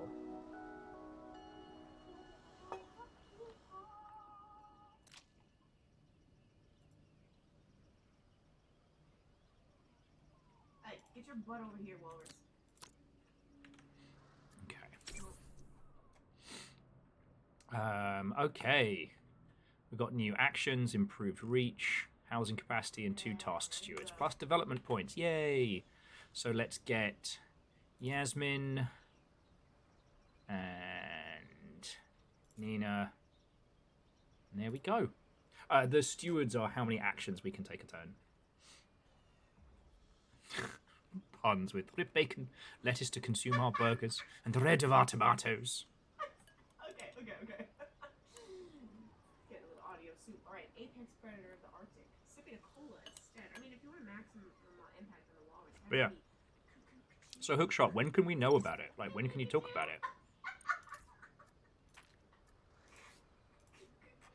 Okay, well-being. Okay, adopt. Polar bear. Yeah, so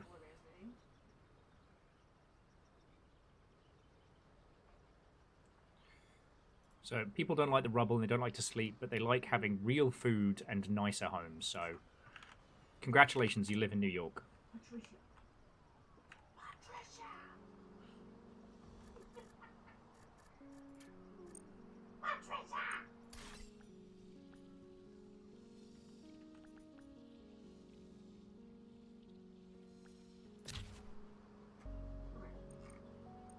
Yasmin can oversee that. So yeah, so we've got the scrubber working on the water here.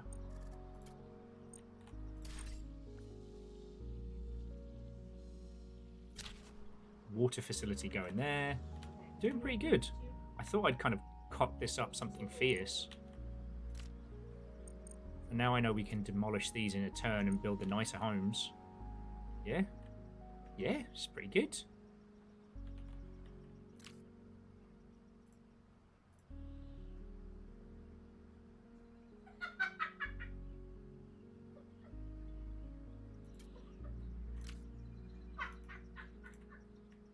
And that waste storage has been our only real, like, choke point, so there we go.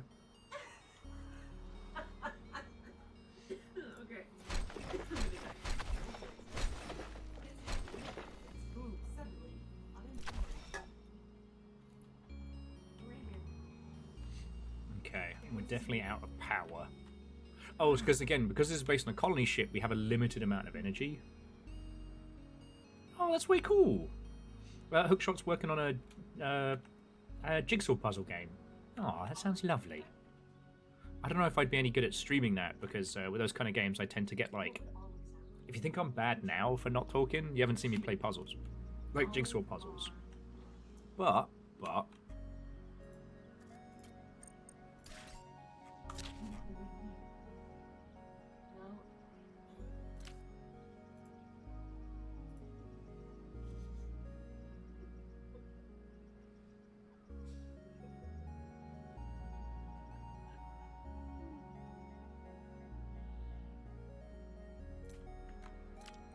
really cool if we could upgrade some of the really good stuff.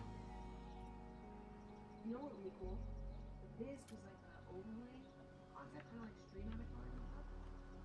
And you could just have them at the bottom, like if it was a channel point redemption, that somebody could put a little character in that for a certain amount of points. Okay.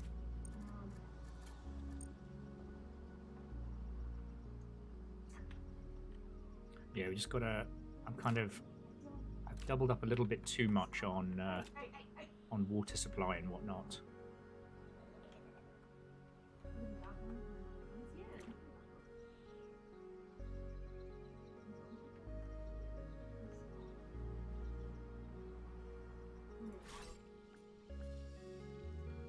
Okay, come on.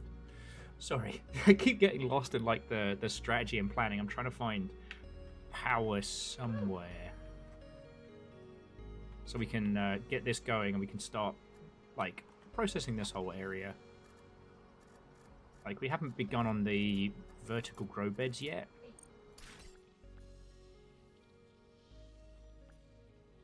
Oh yeah, you'd have to. There's so many moderation things.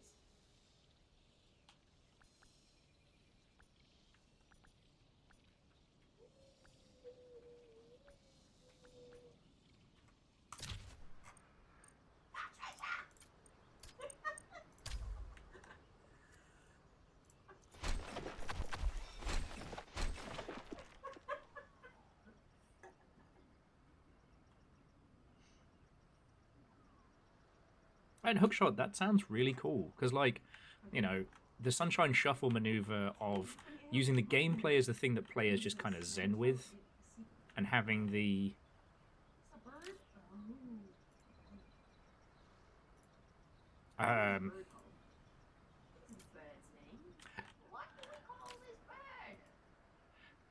having the title itself just be the vehicle for it, I think is fucking cool.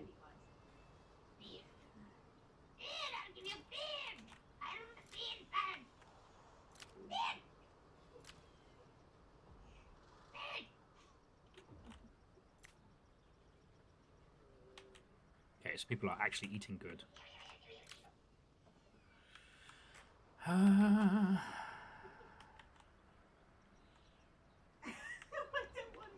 One crack.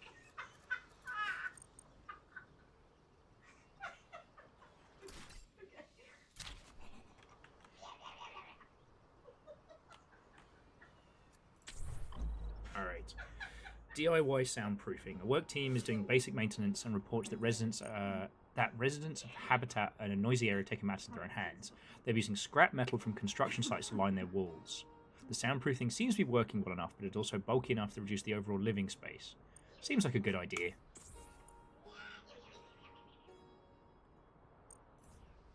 Okay, so we have less people, but they're happier.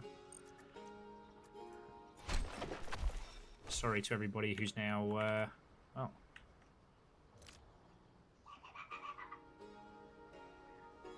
Ah, stinky garbage.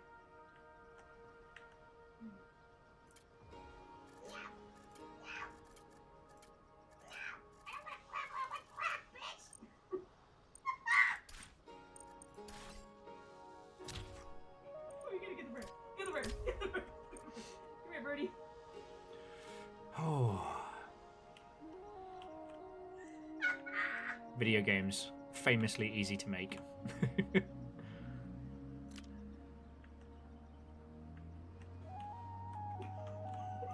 Because what I'm going to do is move this to here. But that means I can get rid of...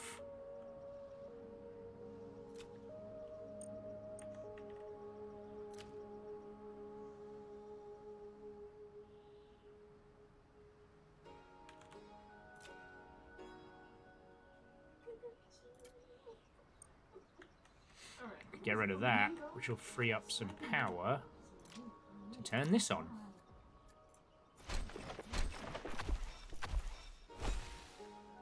Okay, there we go.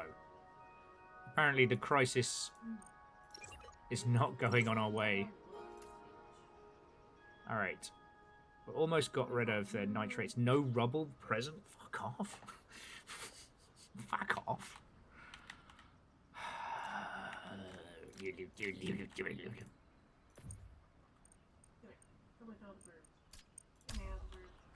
Okay, then we've got these ones to take care of over here. Brilliant.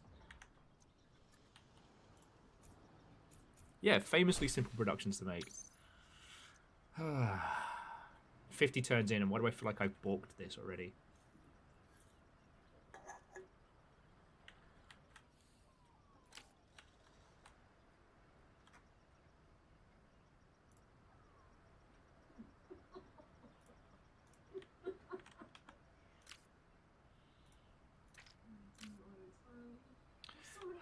I do wonder if there's anything we can do to just get rid of waste. I don't think we have like a waste processing or anything like that. What is this owl's name? What do we call this owl? We can't get any more power. This is wild. God, I'm gonna need a cup of tea in a second. Very interesting moment of this.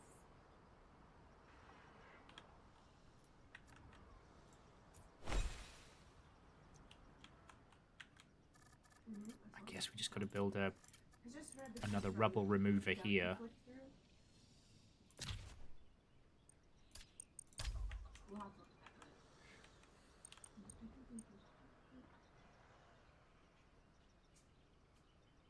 later. Hirschfield? Okay.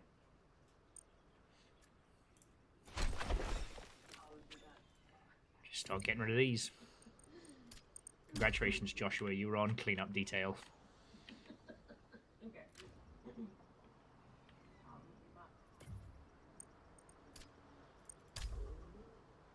And then we can clean that up, because we've got that there. Jobs are good. But yeah, no, Sunshine Shuffle I think was a really good example of you can just have a nice simple game and then use it to tell a story, you know. I don't think that's a controversial thing to say. Like, Sunshine Shuffle is not like Poker Night the Inventory. You're not trying to win at poker. Well, it's just fine water. No land. Looks like you had a few drinks, which is funny that we have no record voice for it. Alright, what's next? What is it? Eagle probably? Maybe. Must be a hobby hovering up high, looking down on everyone. Yep, an eagle. What is this eagle's name?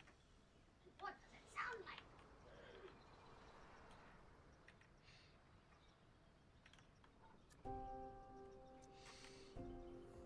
I keep losing my train of thought so hard today. I'm so sorry, friends.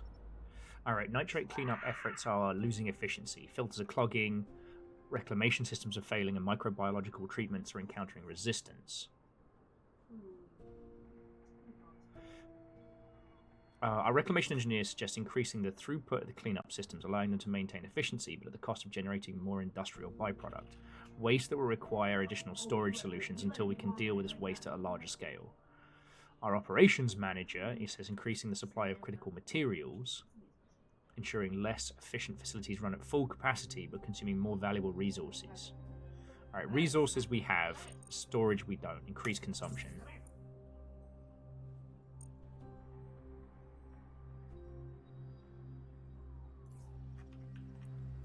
Some colonists are concerned. Well, if those colonists want to start pulling their fucking weight...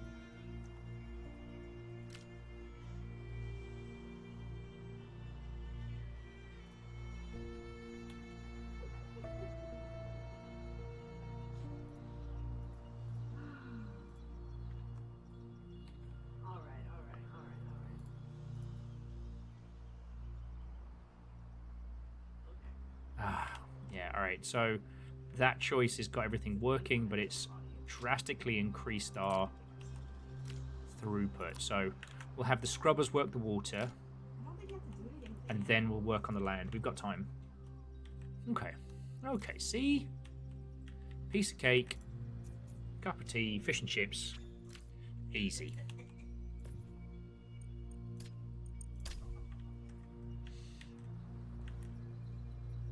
Just finding ways to cut down on the amount of power we're using. No, it doesn't really do anything with the animals.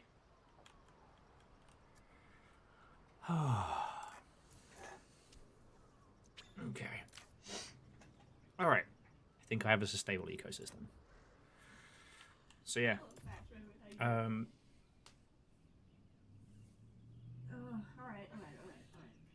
Let's, okay. I was thinking about this though, on Now have a because we talk a lot about the whole What is you this know, called? the quality thresholds and all of that discussion. I've been pondering it of like, I know I talked about this loads, but I think between Horror Palette and Berry Berry Berry, I think I have been spoiled. So I'm playing Racoin, and I'm really enjoying Racoin. But there's a part of me that's like, what if there was some like hidden story stuff in this? How fucking cool would that be? Hey, yo mama. I'm yo mama.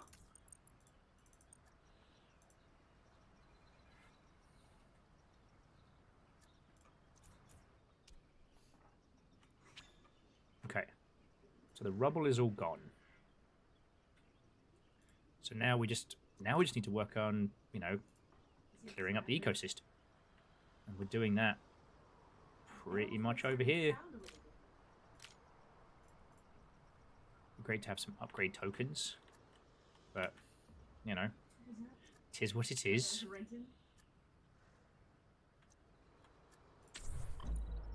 Okay, so Naya was finishing her patrol routine through one of the residential corridors, which is something odd. The airflow from the vents has gone from a hum to completely silent. No breeze, no hum, just stillness. Something is wrong. Worried it could be a circulation fault, she pried open the maintenance hatch and crawled inside a cramped service tunnel. The air was warm and stagnant, each breath heavier than the last. She pushed forward, following the main conduit until she found the culprit, a jammed regulatory valve. The longer she spent trying to fix it, the more lightheaded she became, unsure if she'd had enough time and concerned this might be her last breath.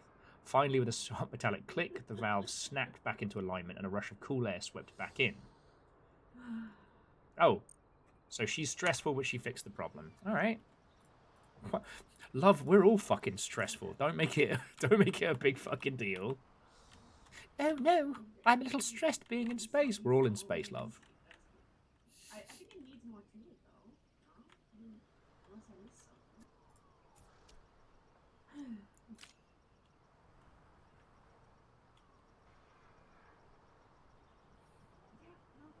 that's.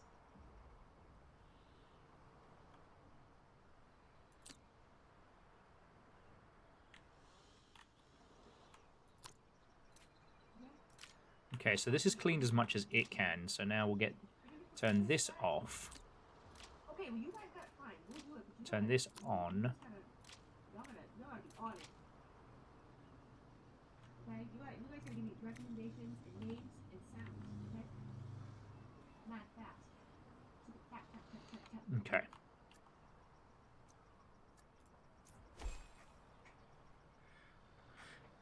A chaos coin per se. Alright, next. What are we doing? Rhino? I mean, the Racoin stuff has been fucking cool. Okay.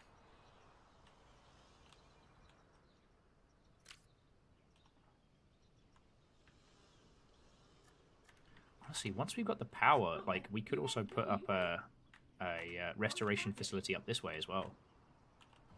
I'm not gonna bogart anything. It's all good. We just know it's gonna be an infinite amount. Alright, what is Rhino's name? Yeah, now we've just got to... Oh, what's this? Squints? Okay. Oh, shit. Okay, so this is one of the story beats. What does Squint sound like to you guys? Okay, plan success. So you're working late one evening and you hear something loud.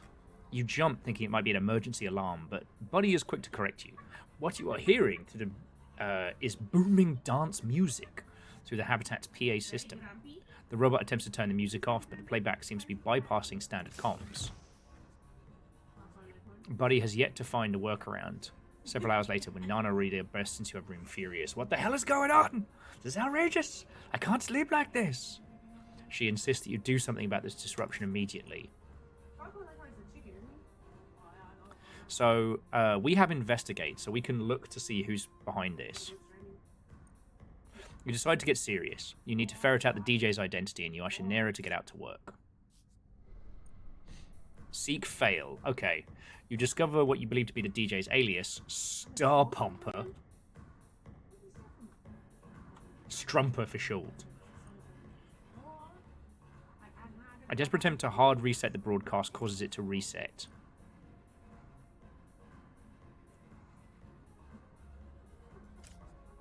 Well, that fucking sucks. Alright, so basically the emergency PA system is now fucked. Because I couldn't find out who the fucking DJ was. Those kids and their music literally killing us all. Old man yells at the stars.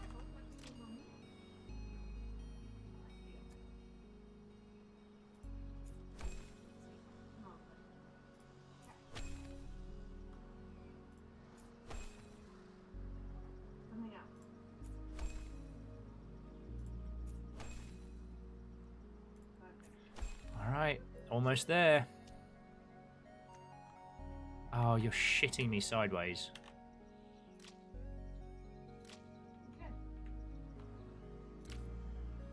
Okay, so we're going to move... Alright, so this has done its job. So we'll turn that off. Now we're going to move this down to here. But Josh, you're on charge of that one.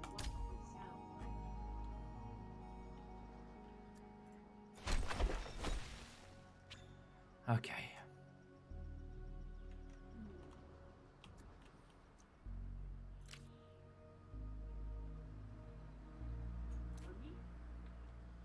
I guess we have to build another waste facility. Sarasota?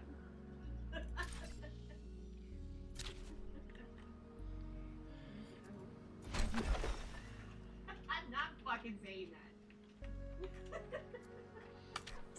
Okay, so, signs of renewal. After tireless effort and careful coordination, the results are undeniable. The biome is actually showing real signs of recovery.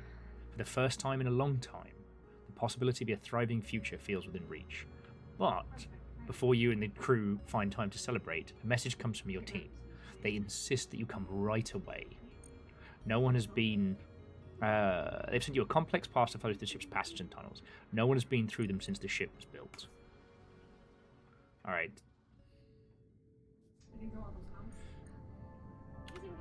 They finally found a way through.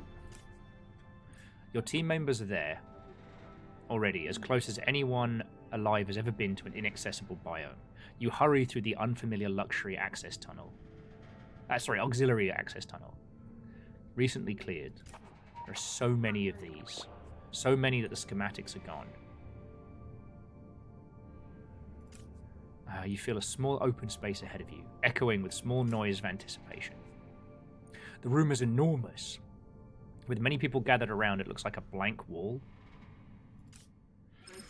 Everyone holds their breath.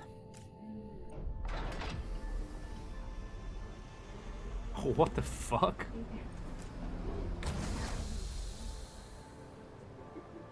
The tiger is beautiful.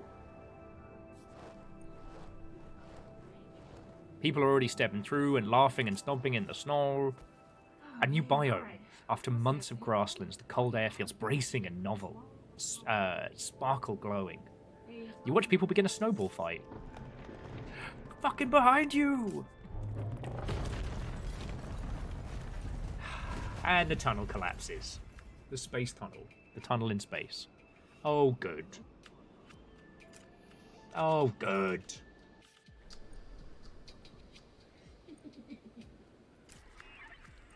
So, as you and your team discuss, emergency tents are deployed on how to proceed. You try to contact via Apache comms to those back in Grasslands, but you can barely get word across. Best accept it. You're trapped here for now. Even after the others back in Grassland figure out what's wrong, the tunnel collapse can't be cleared with the structural supports enforced. Without the structural supports being enforced. Anything else runs the risk of hull breach. With no other choice, you begin to set up more tents. Alright. Perhaps we'll get through this. The L corner. Okay. Jeez.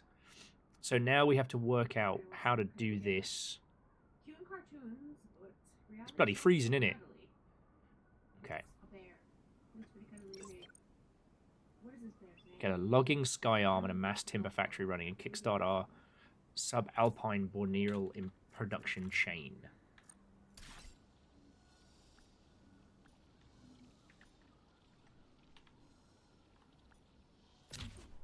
Goofy? Okay.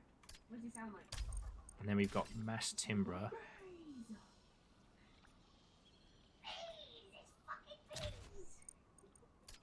Oh, we can oversee that. And then logging. Let's go. Do you have to buy the next one or can you jump ahead? I think you can just buy whichever one as long as you have enough for it. It sounds like Linda who bought burgers. Oh god. I can't with these. Oh wait. You guys don't even know. I don't know how long you've been hanging out, lurking, okay? But wait till I get back to the other space. Goofy. Hi, guys. Warrior Pig. And we still have to build all of the other things. Alright.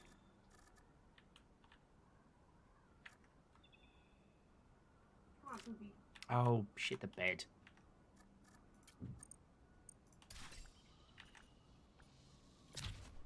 I literally made the same mistake twice. Actually, no, we'll just move it.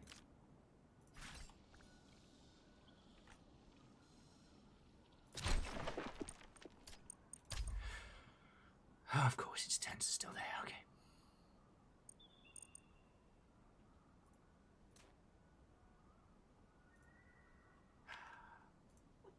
okay. Did this game just become Frostpunk? I think it fucking did. Let's see.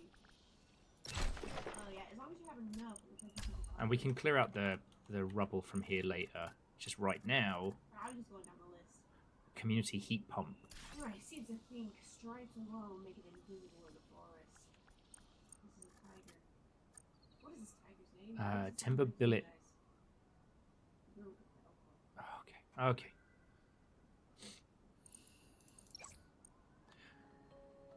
Okay. Community heat pump is stored in the biome's hub. Uses quite a bit of power. Stone? Small price to pay for the heat of your crew. You want stony? No. Stony.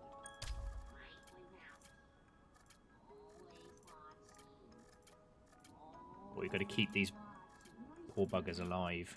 They're gross. What's gross? Chocolate?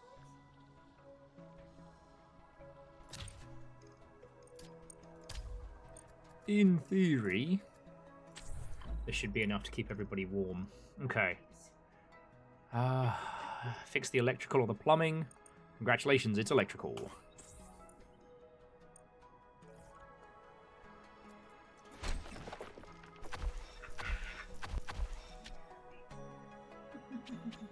Yeah, you'll need food, I know. But I'm also someone who lives raising dragons. It's like, where? Everybody wants to eat?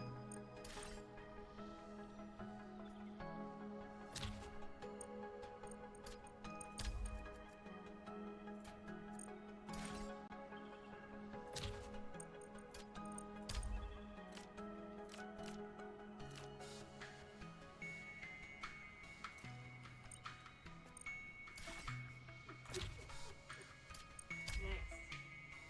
Beating its chest like that. Okay. something's bothering it. Oh yeah, you know the thing is we could. I'd have to get it set up again, but I have like the license thing. I used to use it a lot for my student at the time. I used to do those chambers stuff.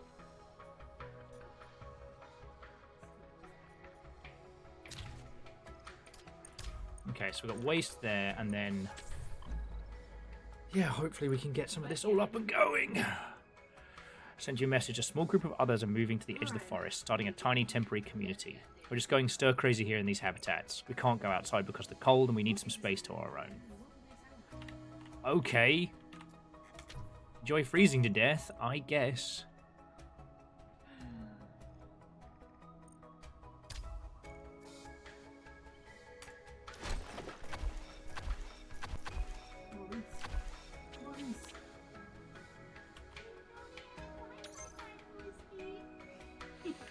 Okay.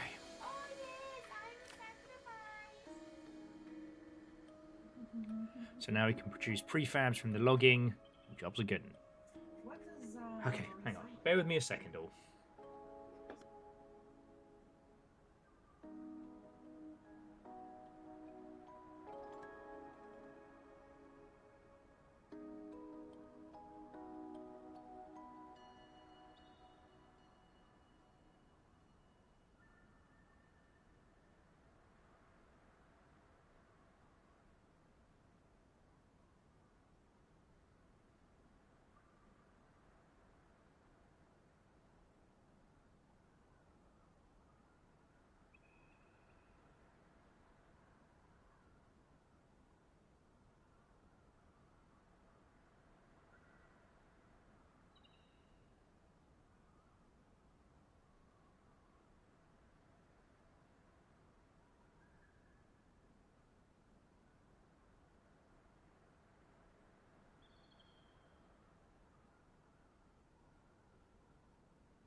Okay, I'm going to leave the BRB needs tea up for a second, friends.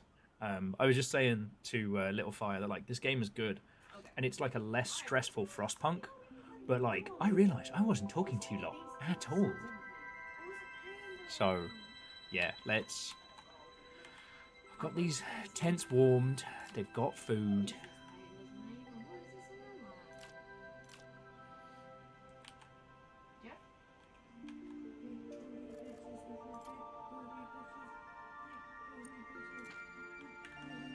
Like, keeping everybody heated and keeping this whole thing working is going to be a challenge.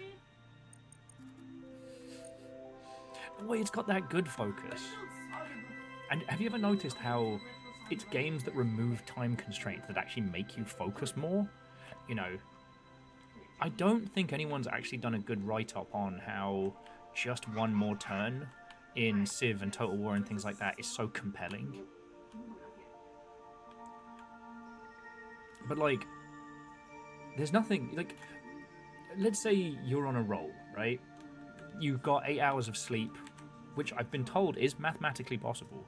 You know, you've eaten a good diet, you've had the correct amount of caffeine or alcohol or whatever it is that you need to be in the zone.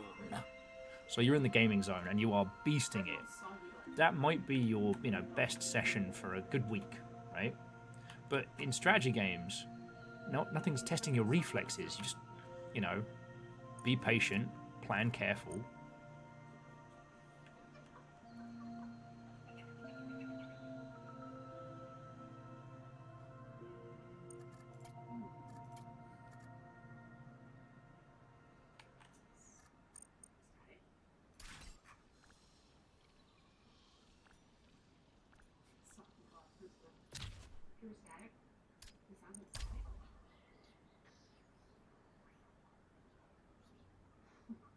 Yeah, Angelo's...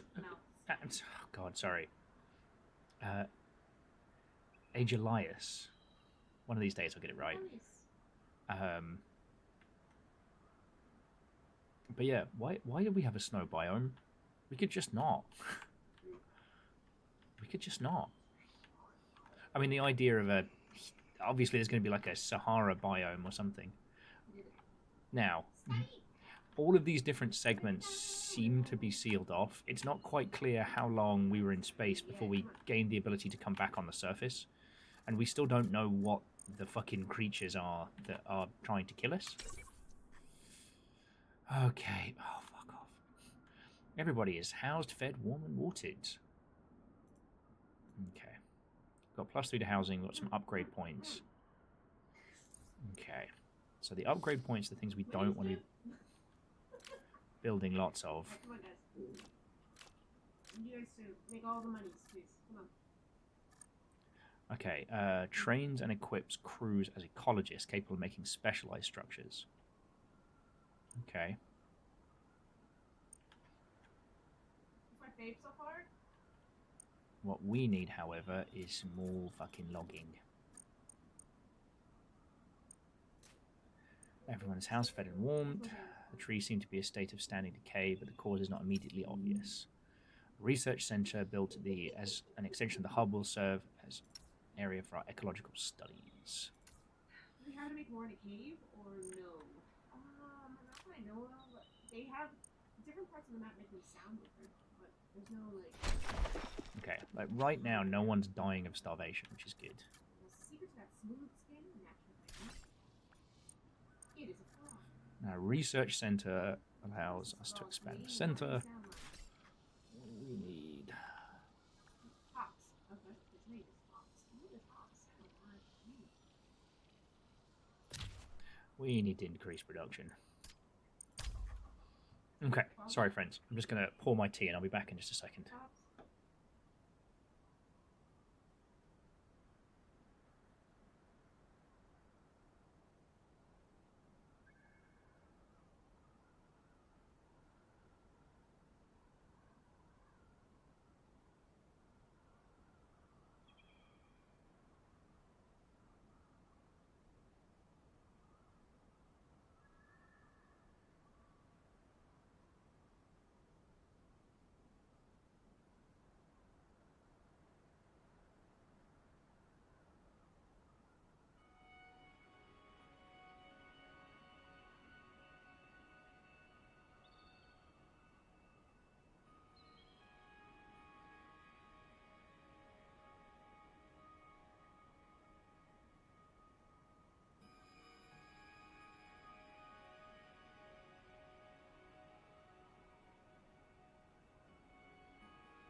Okay, hello.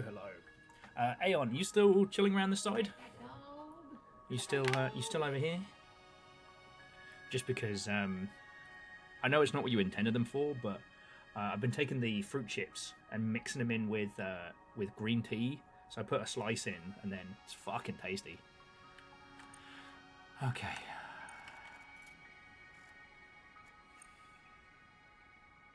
Yeah, we just got to get our production up. However, right now, our little group of people are well fed. They're working hard. Oh, this is horrendous. Oh, something bad. The construction blame game. I can't hear shit. Okay. Under your delegation, Joshua took the role of project lead during construction phase of the power recycling project. Unfortunately, the project ran into varying complications along the way, and some corners had to be cut. Due to the corner cutting, the number of members... We are judging people. I gotta let them talk so I can get the next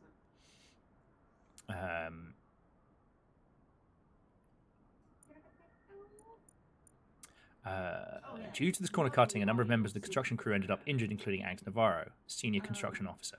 She claims that indecisiveness and neglection due to Joshua...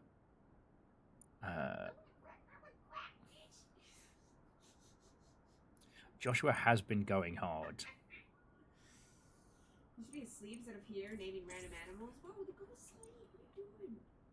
Yeah, be more stressed. You've got people hurt. If it's a cat called Sergeant Biscuits, gotcha. But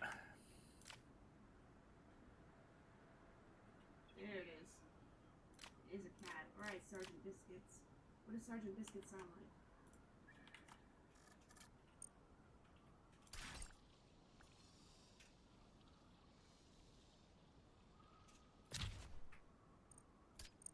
put Margaret in charge of this one. Margaret knows what's up. Oh, you know what? What would Loki sound like? God, it keeps getting towards low crisis. Tree problems, trapped rubble, staffed workforce. Okay. Oh, good heavens. Princess don't really know that's true. Yeah. Oh, good heavens.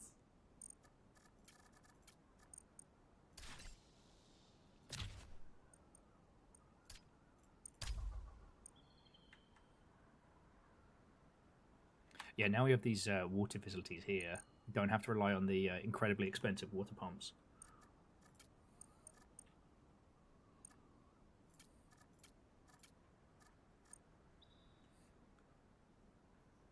Oh, yeah. Rabbits!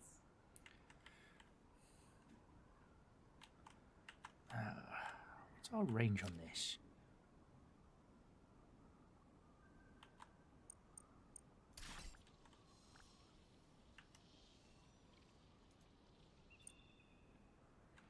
I have to wait a few turns, start clearing out some areas. Ooh, out of power. Oh, time to get our next power recycler going.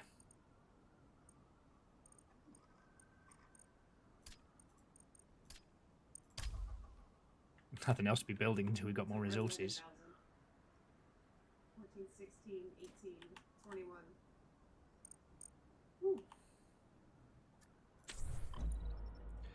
Okay, body shakes you awake.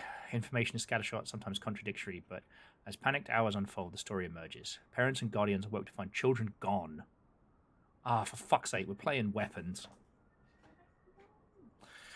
Right, Some night shift workers are reported seeing moving lights in the woods. Name, and what does it sound like?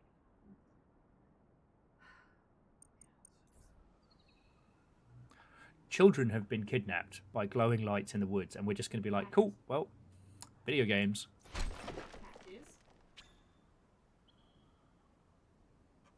Have you guys ever watched the Adventures of Billy and Mandy? In the episode with the rabbit? Anybody know what I'm talking about? Okay, Nina likes working with other people. Cool. Yes, it is. It is. Yes, but no.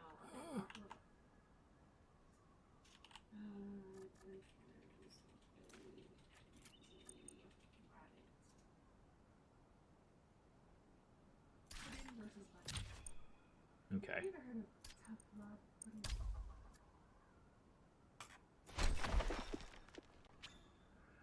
Okay.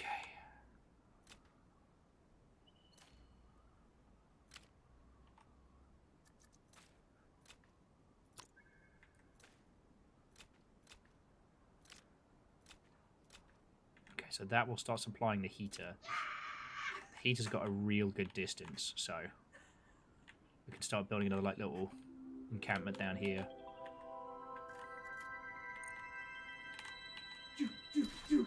Oh, we suddenly have more.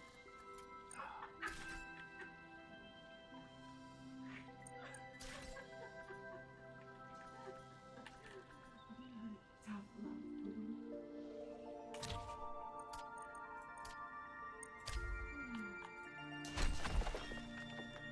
Okay. God, everything I do brings us closer to crisis. Brilliant. The children are gone, the trees are a problem. But we have more. Side stories with pudding and wedding.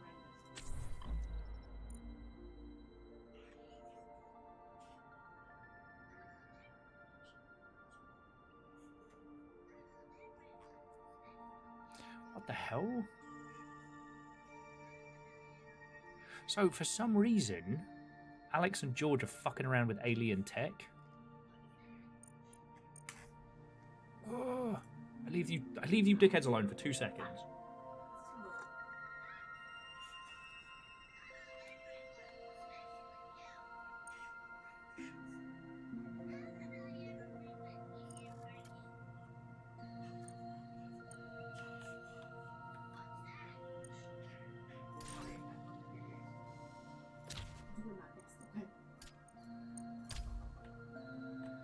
All right.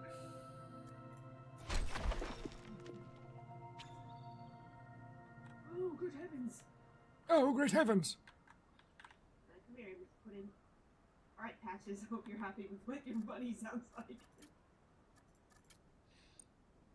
Okay.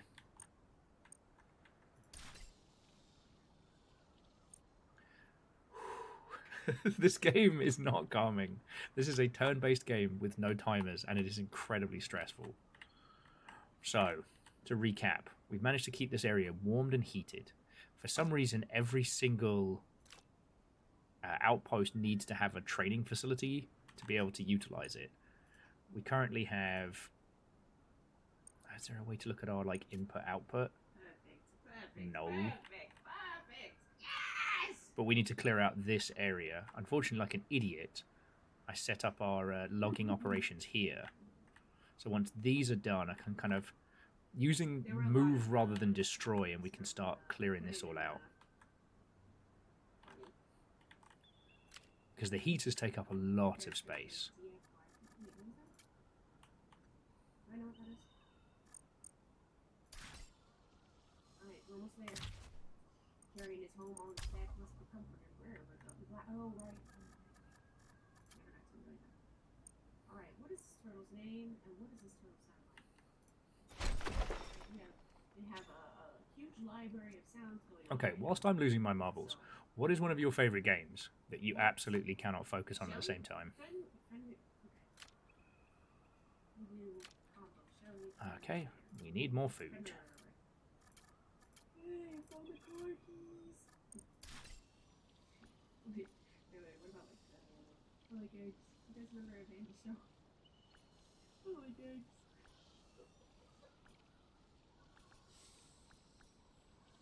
Dude, I've never watched that. Dude, where's my car? Actually, we can pop the cricket farm there.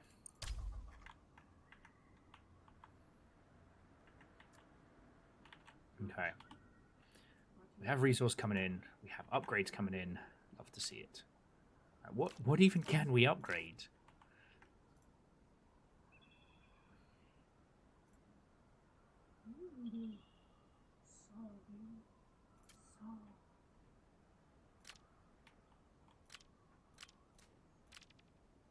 Oh my god, we can upgrade the hub.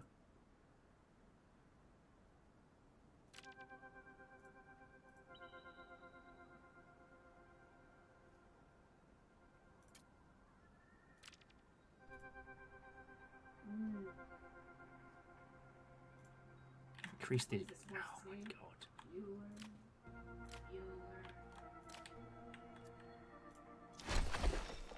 Aeon says the favourite ones to consume my focus: Haste, Taurus Trooper, R Rootage. Those ones feel obvious, right?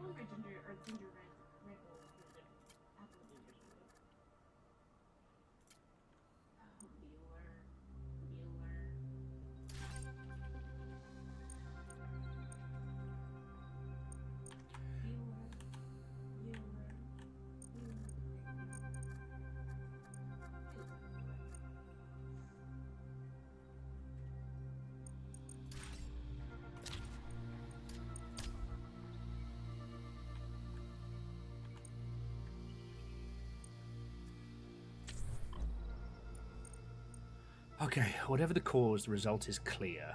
Demand for entertainment has surged across the colony. Oh, I'm sorry that keeping you alive isn't fucking entertaining. Put on some Shakespeare. I don't bloody know.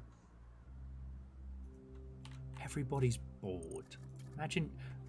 Sorry. My consideration for these folks is definitely is definitely waning. Alright, we got a cow. Did you ever see that there's news actually on this last day of the time? Yeah? Oh, what is this cow's name? What does this cow sound like? Milk cow.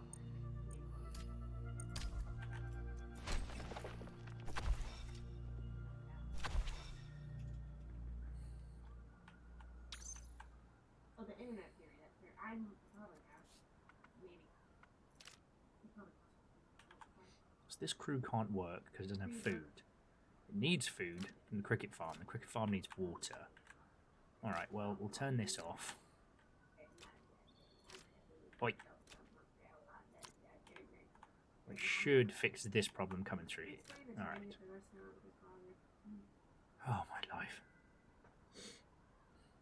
Yeah, surely someone in this colony knows how to teach improv. What the fuck? I will say, though. Is it? What does this cow sound? No, Outpost 13 is the... We almost have the full vibe. Outpost 11? Nope, that's not it. If it wouldn't have you sneezing for the rest of the day, I would highly recommend it. There was a book that got turned into a series, which was very, very good. Essentially about...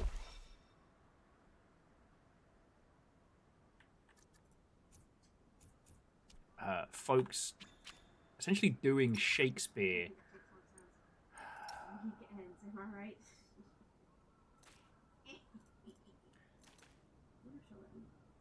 Ask Will how Eddie Wizard says.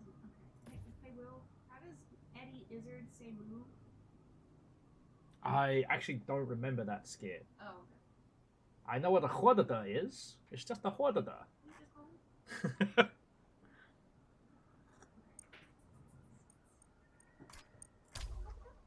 But yeah, God, why can I not remember the name of it?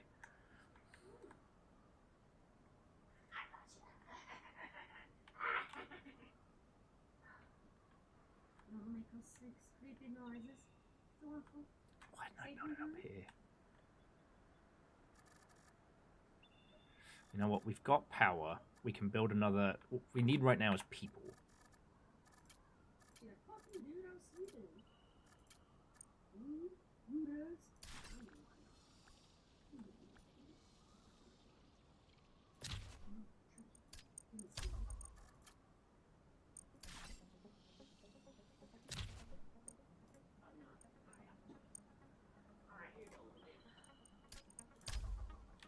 She been fussy, madam?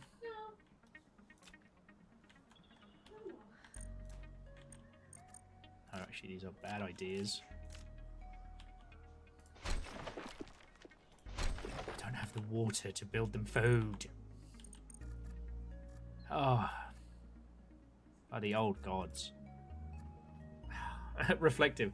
This is me basically suffering the realities of management whilst desperately trying to remember that show about a post-apocalyptic Shakespearean troupe that travels around performing and giving people hope through the medium of theatre.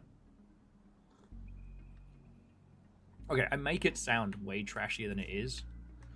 I just can't remember the name of the show, so I can't tell you if it's good, bad, or terrible. My people are bored. Oh, and their kids are missing. How are you? Tell me your tales, friend. I had a bunch of technical issues earlier on, so the lag might be very pronounced as well.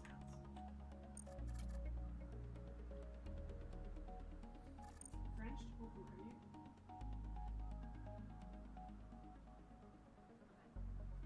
Mm-hmm.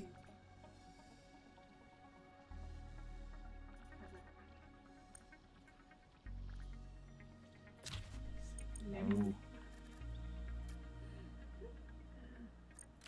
Station... No, was it Station 11? It was. Thank you. Yeah. That show slaps, and I cannot recommend it highly enough. For someone who's suffered through every season of The Walking Dead until I finally just gave up on it. Like, I've consumed a lot of post-apocalyptic media. Yeah, it was good. I do like ultimately that it showed how people end up falling to myth and legend and conspiracy in the ilk.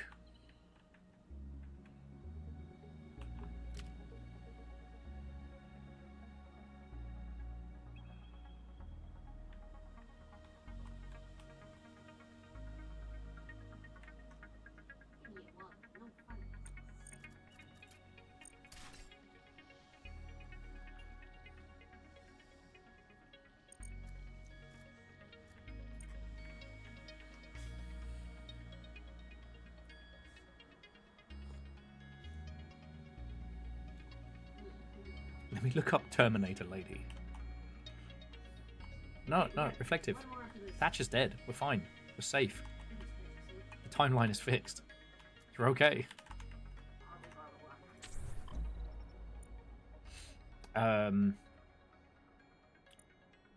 Is that the person who is one of the leads on Station 11? Because I need more people to watch *Halt and Catch Fire*, so I have someone to talk to about it. That show is fucking phenomenal. And it was this thing when all the stuff from *Halt and Catch Fire*. What is the snail's name? Snail death. What does snail death sound like? The Hey, you guys wanna go snailing? snail.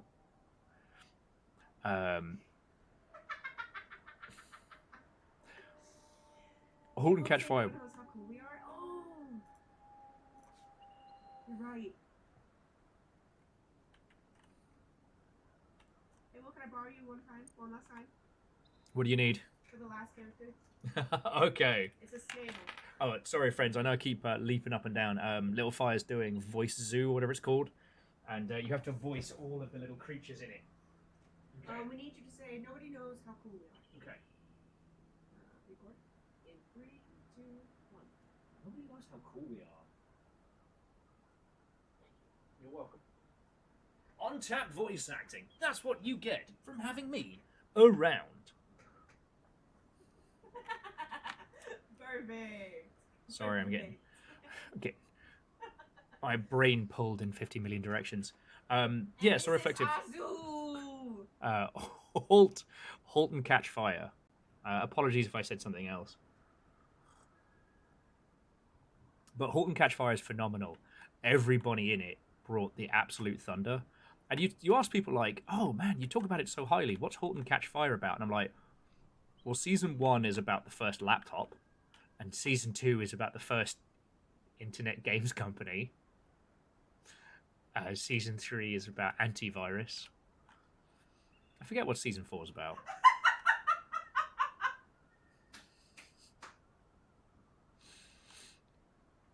But yeah, everybody in that was so good. It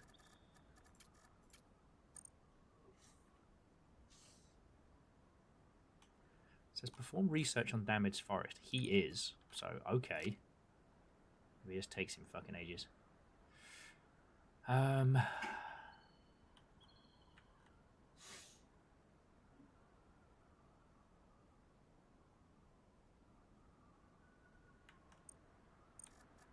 Yeah, we have, hold on. Okay. We have like a lotion that I can use, but I forgot what I got. I washed my hands. Couldn't use the lotion.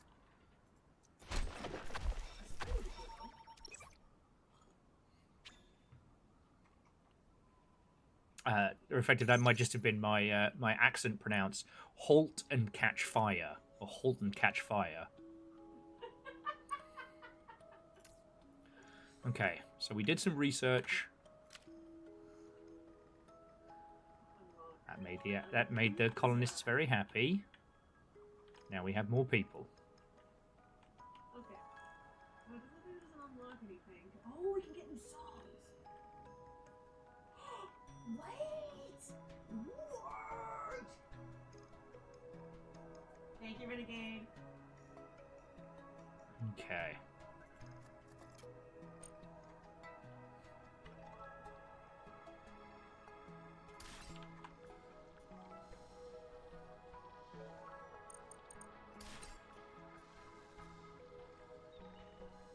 Okay, we gotta pick up people.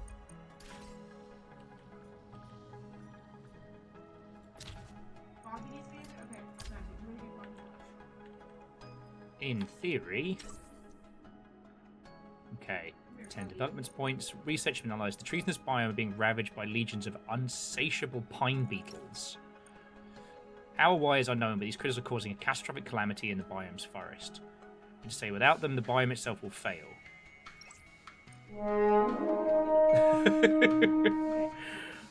Just as I said, catastrophic beetles, we have another raid. We have restless roots. How are you doing?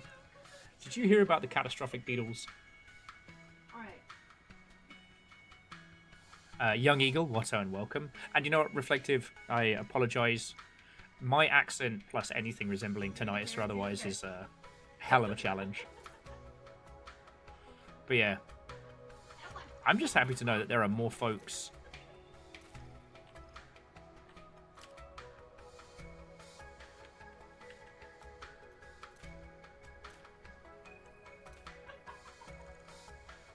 Pine beetles altered by scales are destroying this forest. So, further research expeditions will prove critical data. Okay, so how do I do research expeditions again?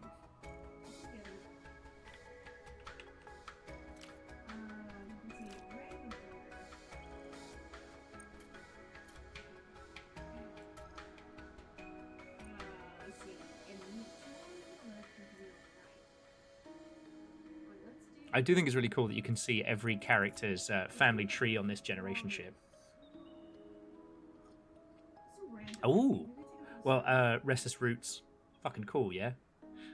Sadly, we can't talk about it for spoilers, but I'm so glad you're enjoying Tactical Breach Wizards. Like, if I see Tom again at like another, I ever go to another industry event, then I will absolutely tell him how much you've been enjoying it. It's alright, Reflective. Cockneys aren't actually real. Cockneys are to the UK what drop bears are to Australia. We made them up to mess with people. Peaky Blinders is a psyop. And Digital Seahorse, what and welcome. I'm going to change out patches, though. Let's give me a suggestion on which one you'd like instead of patches. I need it to be like... I don't know if we made one that's actually like... Oh, there we go. We click on the tile and then the research expedition. Everybody else has their piece in the numbers.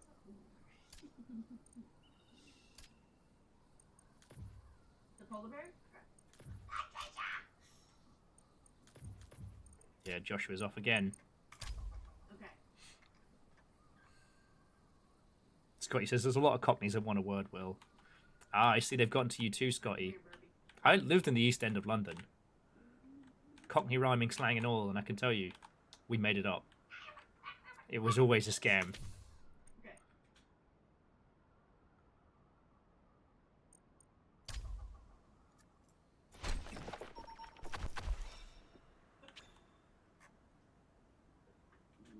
Okay.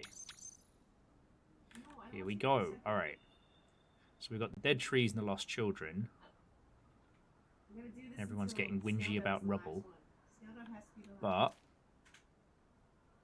let's turn this on.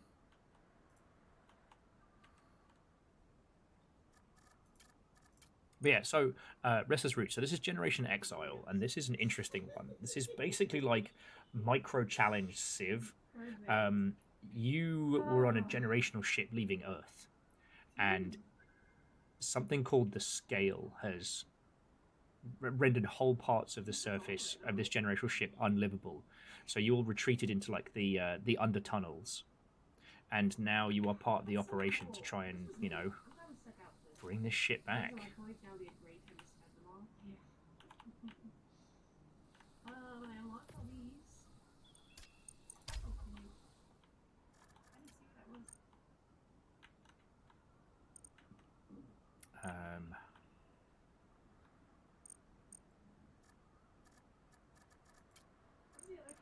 I think I forgot where that is. Down here. Oh, down here.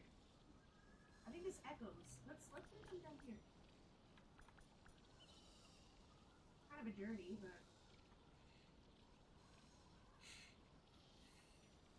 she could pick up more than one at a time. And did you see Horse? That sounds cool. I still have an old-timey TV that I would love to set up and have it, like, playing game stuff. Dick Van Dyke is the only copy I recognise. Good. Because I have this... When I moved into this place, I was given a very, very generous gift by a friend of yore, which was a TV. Unfortunately, that TV is a smart TV, and due to it being a smart television, it has actually resulted in it just being not fucking used. Trying to get anything to run with it is a nightmare. And if you plug something in, it spends like 5 minutes being like, oh, just adjusting your settings. And there's no way to stop it doing that. I even caved the other day and was like, fine, I'll sign in and use the in-TV features. I've got none of them to work. So now, I have a huge, great big honking piece of plastic in my living room, which isn't really useful for anything.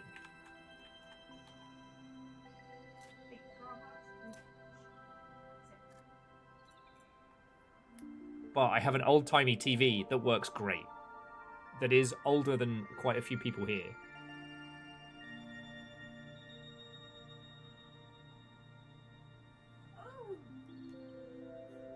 Like, honestly, if I have to... Next time I'm considering getting something, I'm just going to get a big monitor. I mean, DigiSeahorse, I'm not even worried about the tracking stuff.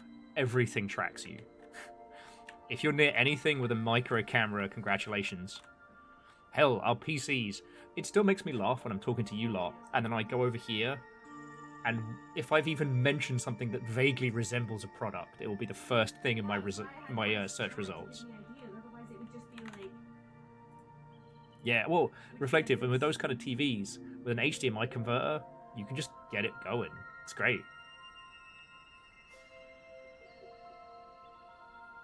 Alright, we did it though. We did it. But Scotty, that's the thing with this smart TV. Any input goes through its, like, we're helping features, and you can't turn them off.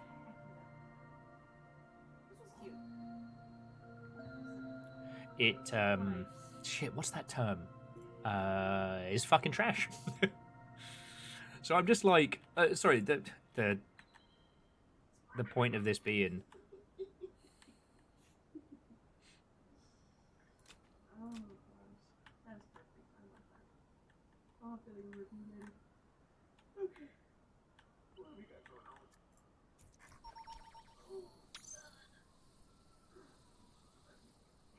Okay, the results of the research seem to be coming on in. As long as we keep sending Joshua on it, he's doing good.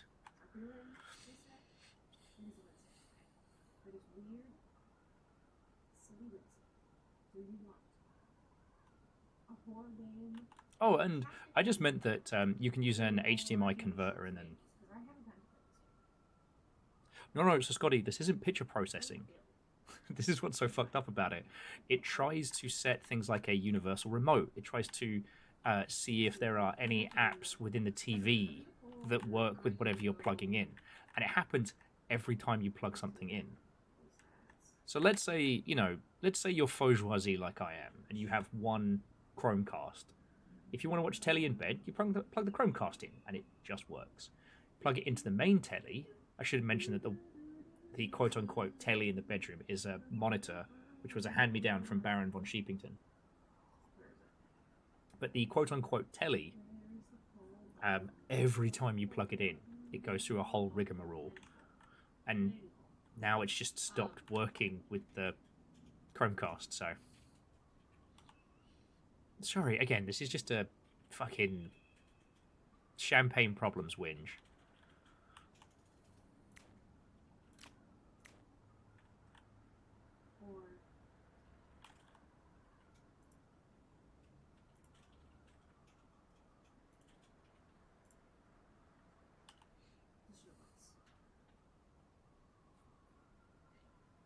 I mean, DigiSeahorse, I just don't think smart devices are a thing that we ever really wanted. You know, if I had a big fat old CRT, all I would have to do is plug stuff in.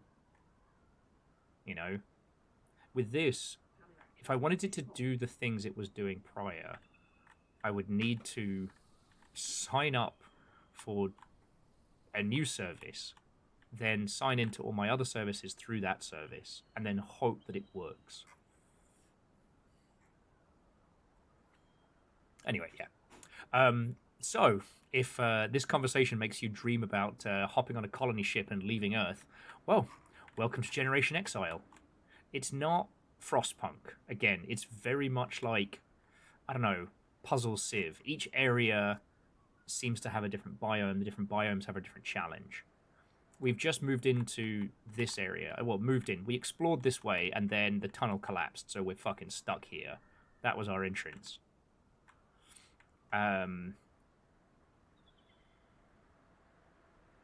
Oh, yeah, I mean, Jeffrey, does every TV need its own fucking login system? If the purpose of something is to make it more convenient, and it is not more convenient, then what are we doing?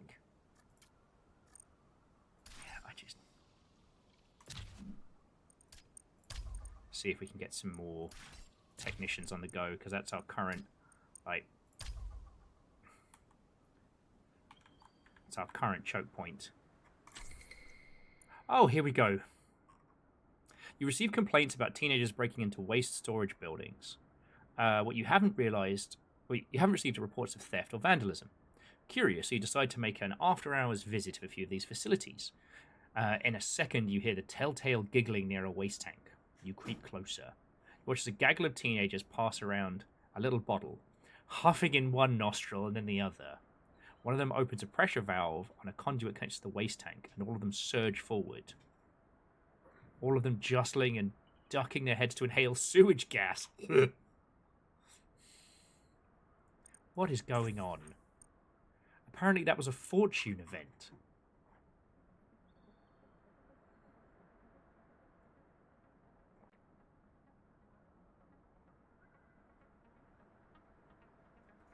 Ooh, warp stop. Alright, we're gonna shoot that baby. Okay, so basically, we found a bunch of... Ban Me Undies are offering a brand new deal. Pony Ban Me. Get 2 pressed sandwiches or panties and get an unpressed one free. Pani ban me. The Welsh guy killed the joke. Curry, thank you for the bits. This is fucking terrible.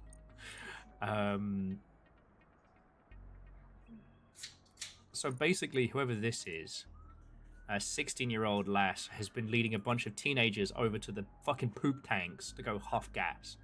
However, we've huffed it and gone, oh, this is great, we should huff poop gas. And now we're taking it over to the lab to be synthesized.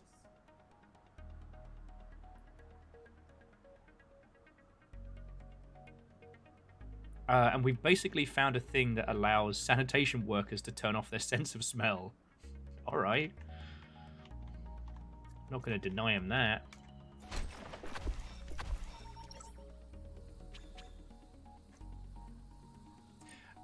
Rigorous analysis has identified a measure to temporarily alter the swarm's movements. We should begin development of a resonance relay right away. And be greenlit as a research project.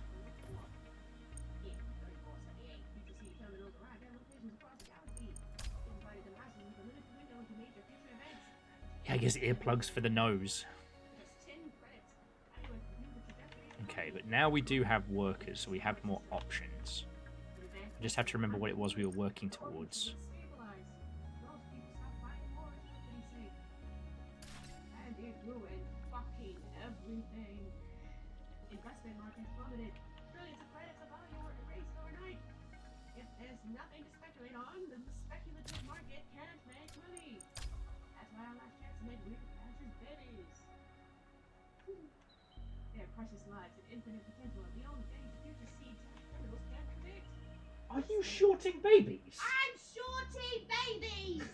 The best thing to do is simulate it.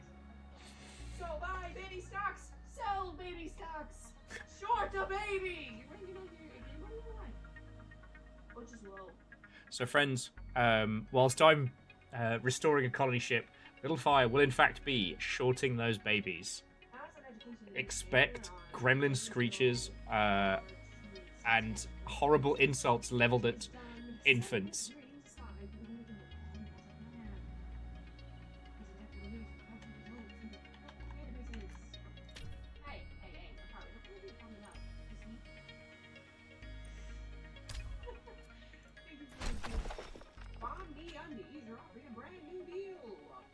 Okay, how is this a bad thing?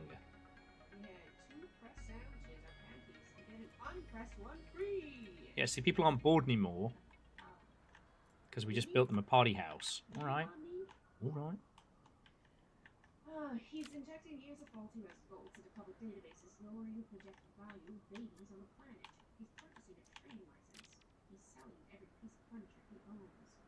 By the end of the week, he will buy a boat or go on a train. Day 1 of 4. Okay, let me know. We might need to. Yeah, one thing, did you see, Horse? I've seen folks that do like the CRT walls and stuff like that, and the tech around that is fucking fascinating. I'd love to work on something like that.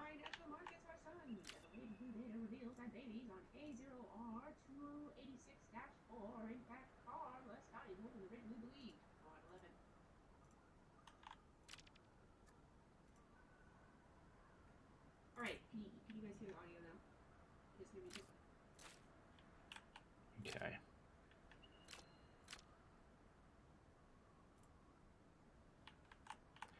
Okay. Sorry, a bunch of these structures that I desperately want to be able to... I desperately want to be able to, like, upgrade our heat and upgrade our, like, entertainment and things like that. We can't. Oh, hey! That's a trade interface hooked up, displaying the most profitable planets in the baby market, just like you wanted. Good show, by the way. Select any planet you have a trading license for, and enter your team. And off to the races. Because they were like, save your upgrade coins. They're very important. Like, save them for what? Okay. Operated by a HEST-core C deployment platform capable of forcibly terraforming an entire planet in one shot with fire. Okay, the resonance relay project has been completed. Now we can construct a resonance relay beside our research center. Investments companies from high and low, offering a multitude of trading opportunities.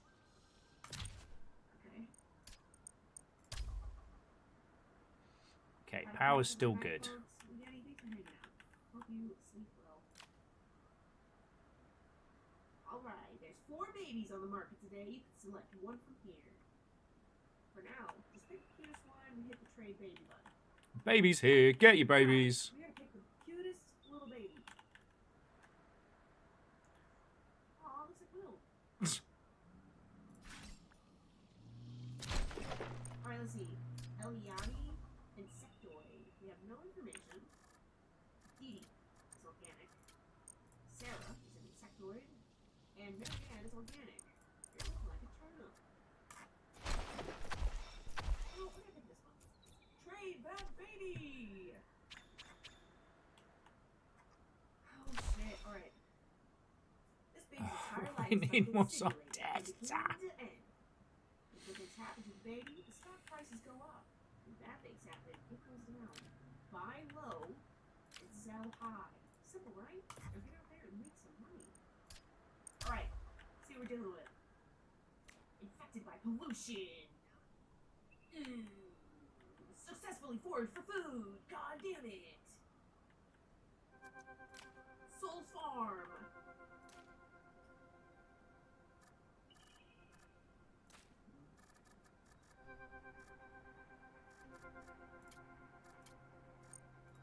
Oh shit, it burned in a wildfire. This poor child. Alright, here we go. Go up. No, don't sue a fucking corporation. What's wrong with you, you fucking idiot? You a baby? If you haven't played Space Warlord Organ Trading Simulator, then you are in for a treat. The older the baby, the more fragile it gets. This won't impact the baby's value directly, as long as the baby's still breathing. The second that kid croaks, though, that value goes to zero. Make sure you set your stock before that happens. Yeah, at least you got to ride a tractor. Has everybody should ride a tractor at least once. Okay, there's Okay. Another quiet air. Margaret went to go fuck with something and now she's more stressed. Keep on. Don't drink the fucking tranquilizer, you moron! Ooh. Give me one last good thing. Don't shoot the security. I'm fucked. Swept away by orbital wind. God damn it. This fuck ass baby. At least they got the UK is an entire theme park. Damn it.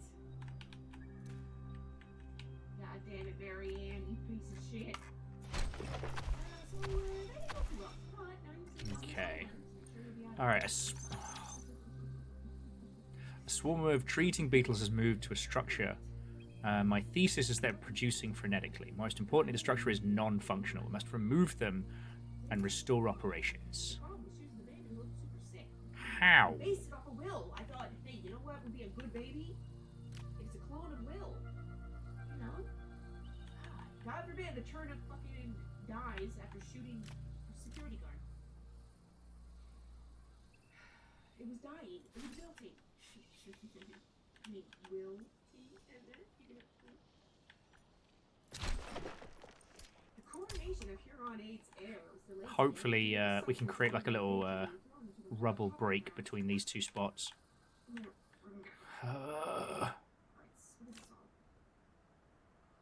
fucking fuck. That's a whole lot of reading, my boy. Okay. Alright.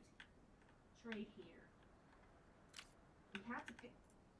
Oh, you can also hire consultants to give you more information about the babies in the market and in return for a small cut of your earnings. Oh my word. I should have mentioned that earlier. Yeah, you write it like an Alright. Gilmar. Dita. Pando. I think I'm just over here just being stressed. I think this is... Okay. Elderly gentleman who had his body liquidated and brain uploaded into the hollow AI network due to spam literally feels the ups and downs of the market. Or Farmer Popkin, former orphan trader, trying this whole baby-worthy thing to liven up his day on one bread cakes. Okay. Let's hire Confused Jampus. Average price All right. between 36 and 56. Sorry. I realise I've not been doing a good job of telling you all what's going on. So basically we have these like insane bug infestations that are trying to like eat out all of the forests. Obviously we need to stop that before we lose what little resources and air we have. So we built this thing.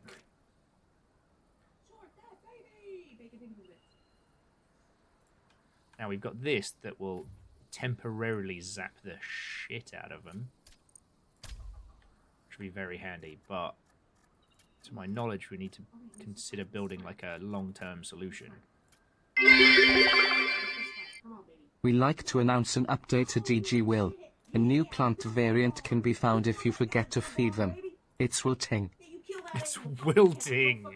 Don't fuck it. I meant like frick that cow, as in yeah, fuck that cow, but not like literally. Oh, don't burn the wall. Don't burn the wall. Lost home head. Ah, son of a bitch. Oh, good. We're running out of waste. Those rookie numbers, you can pump those numbers way up. Come on. Not infected by pollution. God damn, I told you not to drink out of that pond, Jimmy. We're gonna play Bando, though. Married for survival. Yeah. Okay. Oh, I should have shot. Can we short that yet? Or is it locked still? I think it's still locked. Step under the stars. Look, I'm not paying more. I paid enough. Yeah, you overdraft your bank account. You little fuck. Surely. Akari, if I didn't say it, thank you for the bits. Thank you all. I'm still trying to find a new normal. I don't think I'm there yet. Let's see what terrible things are about to happen. Demand for entertainment. Got party tang. Fuck is wrong with you guys?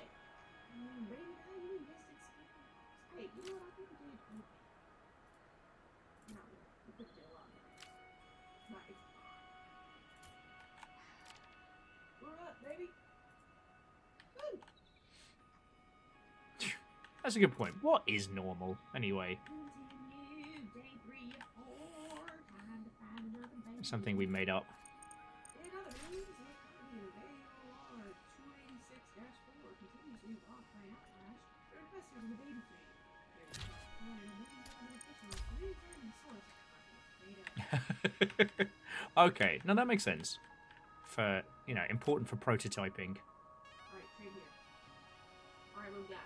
We got Torrent, Vito, Rail, and Diablo. We gotta investigate.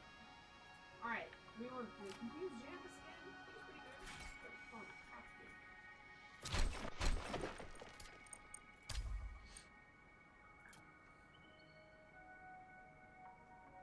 You know what? We'll live between 92 and Not that there's anything wrong with Mandarin, obviously, but you're right.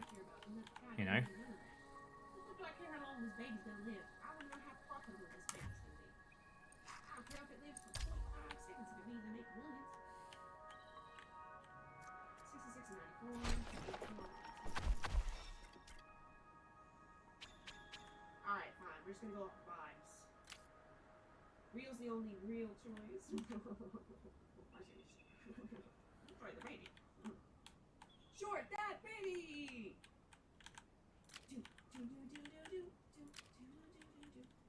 The baby. God. Sorry, this. The other thing I've noticed is like a forest that's been logged isn't an empty tile. Come on, baby. Make me money.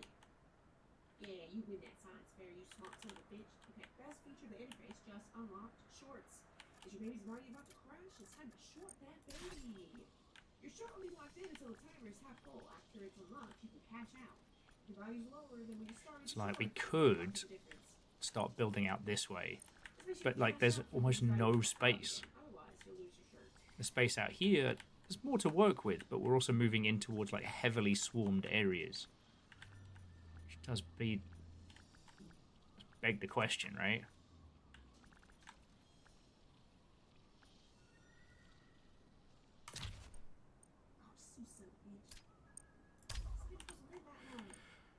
Oh, you kiss my fucking ass. You stupid bitch! Fuck you! Do some cocaine or something! And again, Somebody give this baby some methamphetamines! there's nothing like a child getting its life together to ruin your run, eh? Goddamn banjo! Yeah. So log the forest, it doesn't become empty. So my plan was to start logging this area so that this would be a nice open space for us to work through this. I am not confident.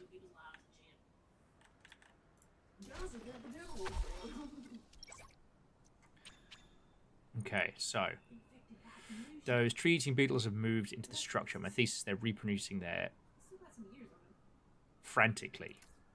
More importantly, the structure is non-functional. I know! Well, Oh, I should have done that. Why would you do that? You idiot. Why would you press that? That was stupid. You were doing so little. so all we can really do is blast what we have. All the waste facilities are completely chockered. We're out, baby. We have no people left to get rid of what's there. This just in. The confidential baby values on AOR 286-4 have been traced to a package of fraudulent data concerning the public sources by a former education administrator. Authorities are now tracking down So I culprits. think we can move this one Keep it on, ladies. back over to there. Didn't get burned in a wildfire. Smile, these Okay. people. They are babies. Alright, the ecologists' All housing right, capacity. we got Lewis. Creech. Their expeditions to hasten our understanding of these swarms. Well, okay. Are we back to researching them? Or are we still just hitting them with fucking lasers? Average price for Lewis would be $271 to $386. $390, $326 to $520. Kari said that there's a Log Horizon TTRPG book. Okay. It's always the hard thing with those, right? Like, TTRPG books based on a concept are kind of rad, but does the concept have enough to make it pop in its own right?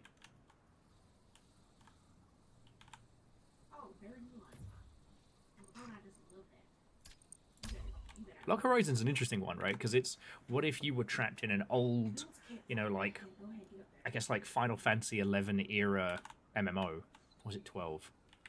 One has Bonnie Girls, one was the MMO. Okay. Anyway.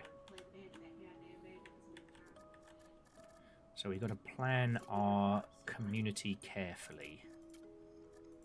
So first things first, we need heat.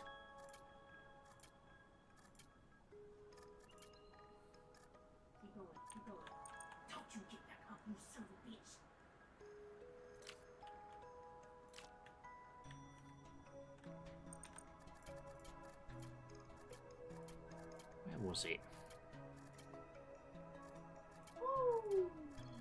Oh yeah, community heater.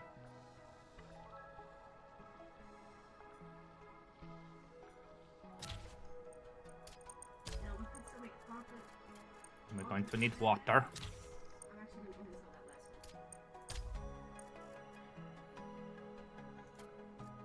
And we're going to need food. So let's get all this going now. Best as we can.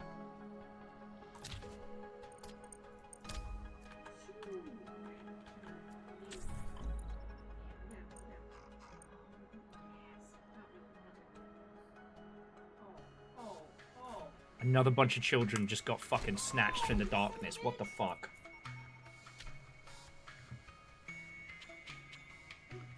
I know! 100 turns in and this is all going horribly wrong.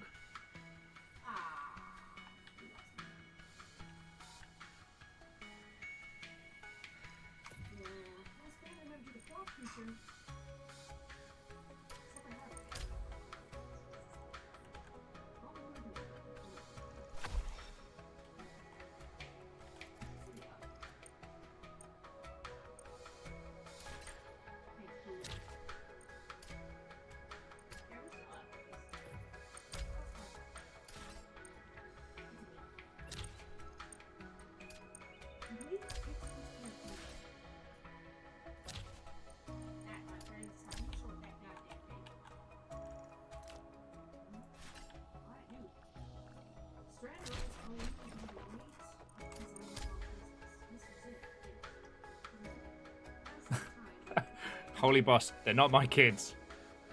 I have my shortable space baby right here. It's actually usually riding upon one of the great snails.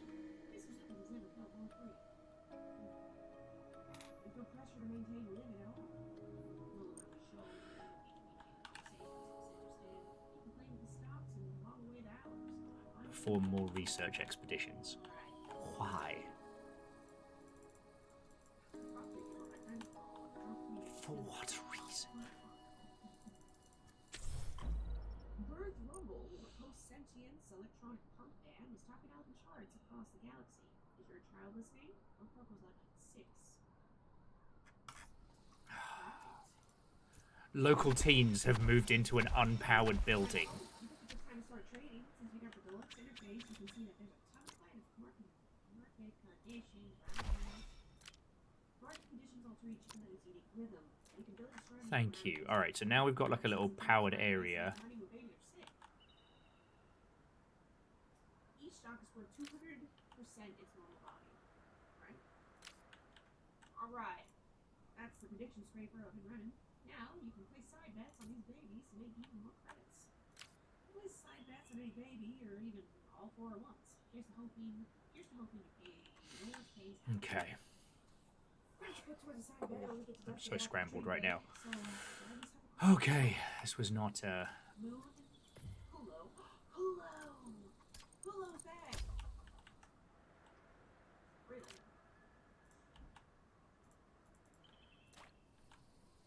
Dirksen, long position. Stock value will reach 1,548. okay. 18%. We need more 3 other active.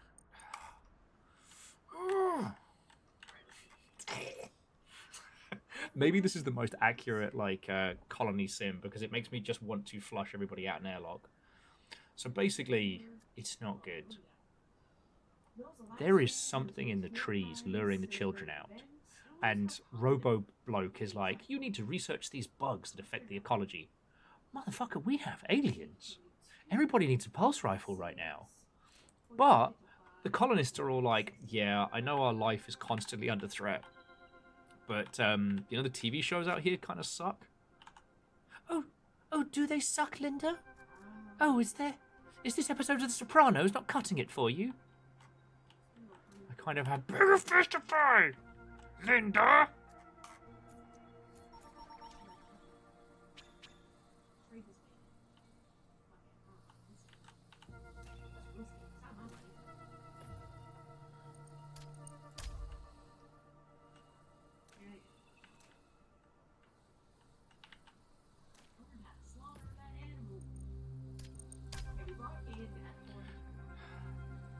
Oh, and we need yet more waste management. There's nothing you can do. Okay, look. I'm going to be a bit of a dick here, which is not usually my modus operandi, but what I was hoping from this game was that it was going to be about, like, ecological restoration, but really it's just about, like, can you burn through all the resources in your environment before the game hits a game over state? It's more of a planning game than it is like a... Get fucked. There we go. Okay, come on. Boost it up.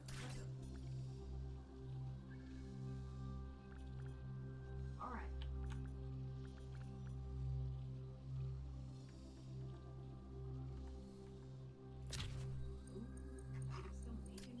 God, I wish the stewards tab would just disappear.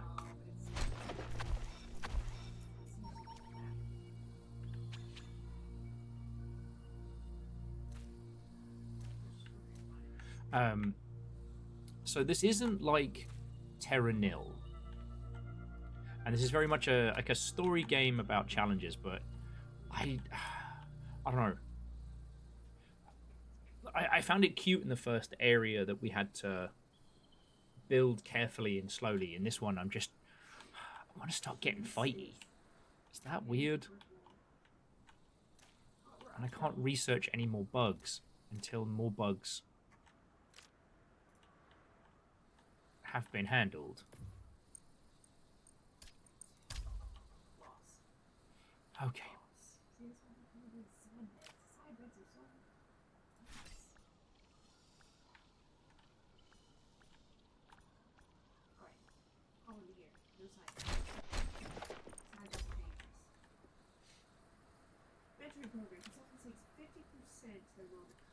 Okay, so everyone's a bit happier because they're now...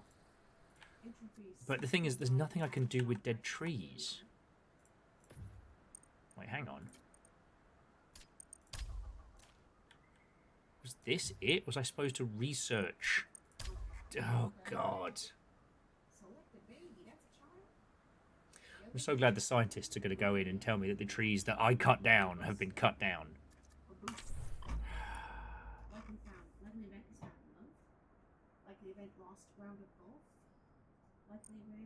Oh, okay. Information scattershot. Fuck's sake. Okay. This is even worse. So we don't have space aliens. We have Babadooks. We are in a tier Babadook situation. Atlas de Guzman, one of the concerned parents, brought up his child has been drawing a black figure holding a glowing light. Soon, other parents affirm their kids made similar drawings. They call him the Lamp Man. The Lamp Man? The fucking Lamp Man. I came here to rebuild a colony ship from the ground up, and I'm having to deal with a fucking Babadook.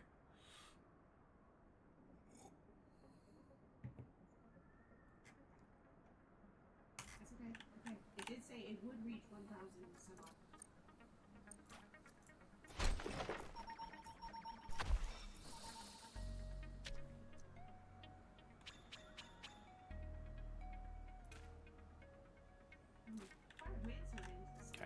we can build a basic habitat here, which is good.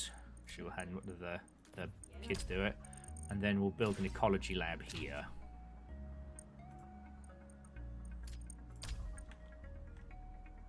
What's a Babadook? Well, you take a Duke, right? You take a Duke and you babber him. Actually, I don't know if the Babadook exists outside of the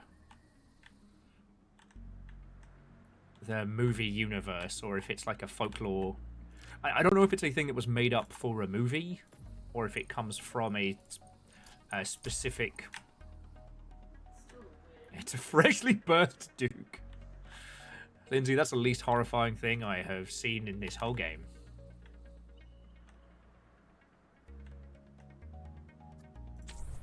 We're about to have another terrible thing happen.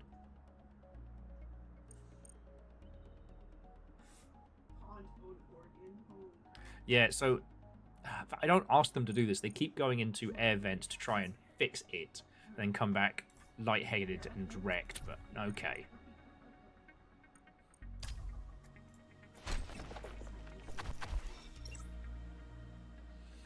Okay. This is good. Some clever humans at the research center have pheromone traps, so that's to lure the swarm to designated areas. Perfect for capturing the offended beetles. Alright, once again, research begins.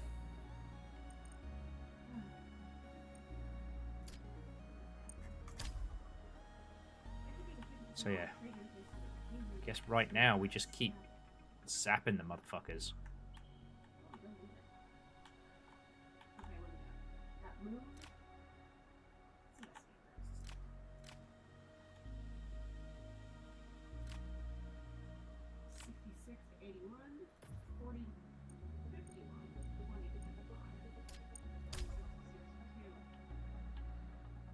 Okay, it does seem to be letting me research just about anything. So, fuck it, why not?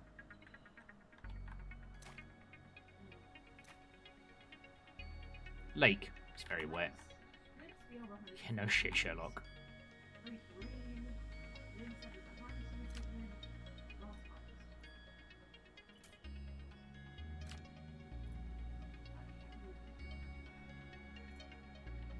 There we go.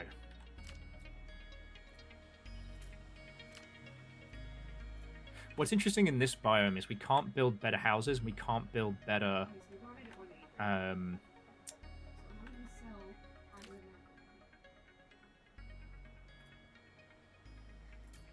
we can't build better food supplies or otherwise because of the cold. So I don't know what we're supposed to be working towards here other than bug smashing.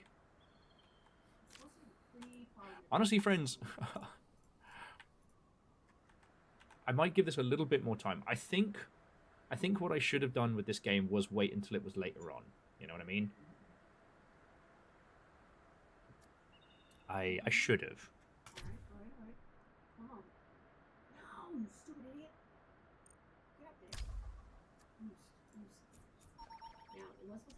The number of random events does seem to be not as random as I might have hoped.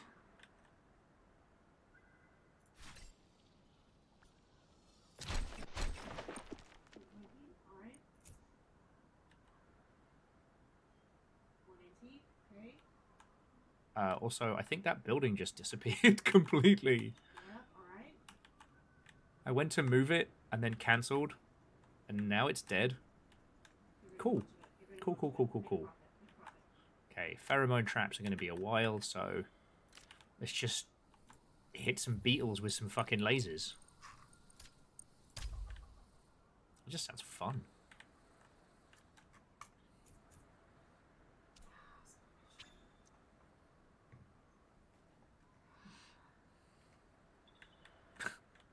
Can I use your bathroom? Sure, but no shit, Sherlock. What you did there? I saw it. Hope you like beetles. Are you fucking kidding me, man?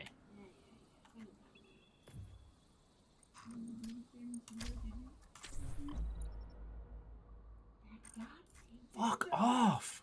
We've got to... Okay, Okay, look. I understand. I really do. We're in space. Everybody's stressed. That's fine. But is it my fault you're bored? How do you have time to be bored? We have a bug infestation. We're fighting the cold. We're all eating cricket stew. And there's a fucking Babadook. Fucking baby. But yeah, no.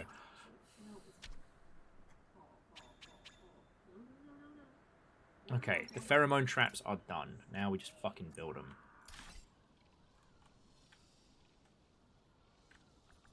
Notes and banjos, dude. Fall.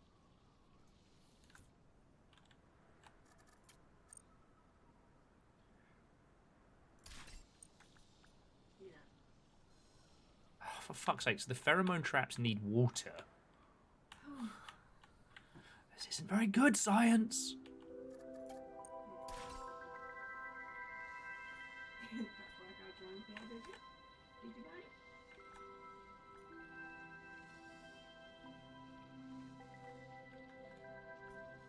Oregon wildfire. Yeah, we did good that one. Try one here. See if we can make it work. So I guess we need more power to extend our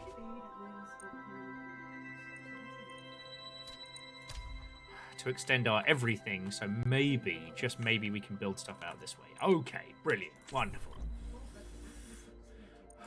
Every turn, wow.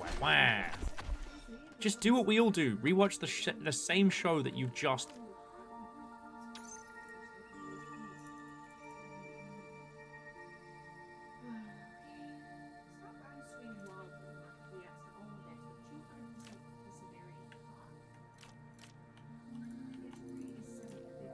What are my scientists fucking doing?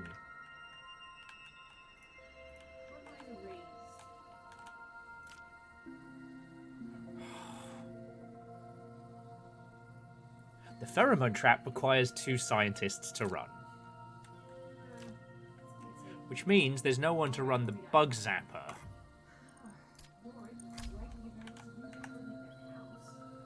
Friends, I'm going to take a little break. I'm going to take a little break. This game is kicking my ass. And I'll be back in just a second.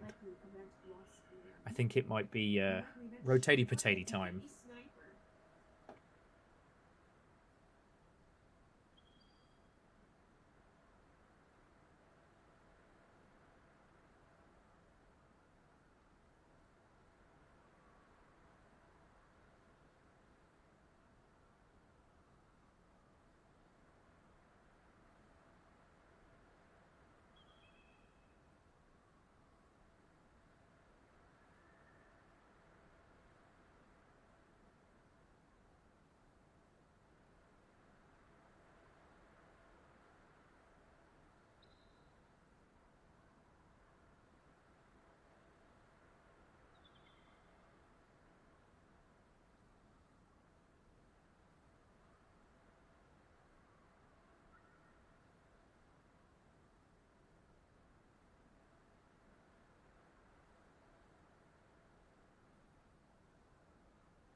short that fucking baby. I just watched Littlefire curse out a child for getting off drugs and fixing his life. That was almost a 12 grand win.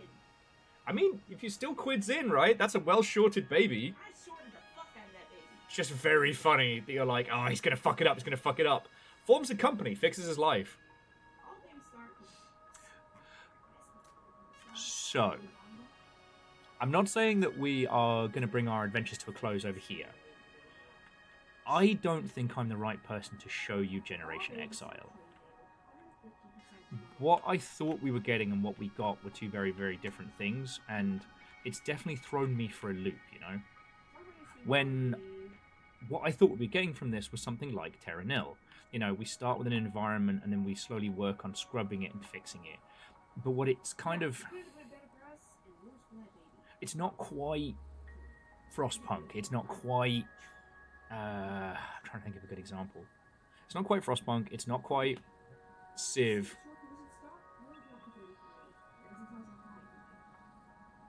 And the ecological element of it really just comes down to you have to be very careful where you build something with future planning. But the problem is you can't know, because there was no way I could have known we had to face these bugs. And that the pheromone trap would lure over the bugs.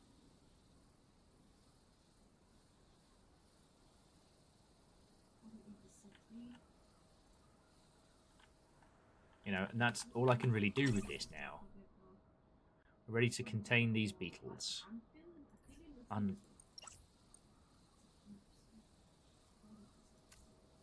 Okay, so now this... Either maximum or maximum. What do you think? What do you guys think? So we need more scientists. Or maximum?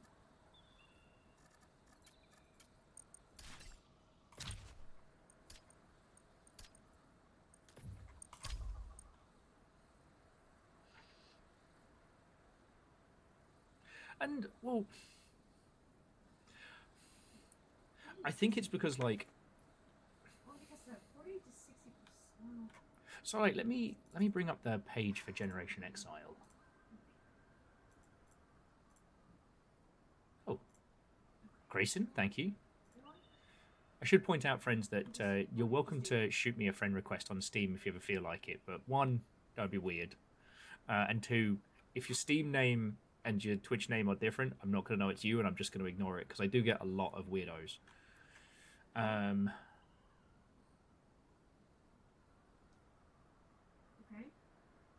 Yeah, so with this one, the pitch of Generation Exile is rebuild settlements entirely within a colossal generation ship, expand your city, manage your limited resources, and optimize production chains. Whereas in actuality, it's like you have to make sure you make the right choice very early on, or it kind of fucks you, because it requires more resources to unfuck it than it does to get it going. And you combine that with the additional factors like, you know, the shade, the bugs, etc. I don't know.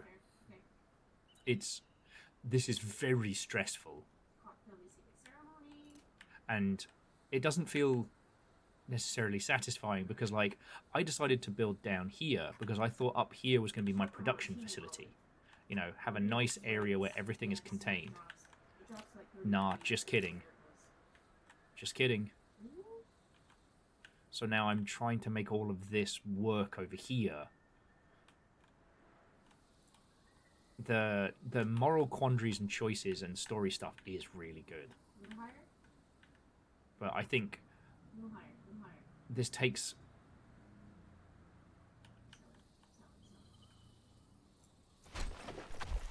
This takes a level of knowledge of the game before you can do it, as opposed to something like this with it being a story focus, that there should be a way to maximize optimization after you've learnt the parameters. Like, oh shit, now we need so many more scientists to bring this together.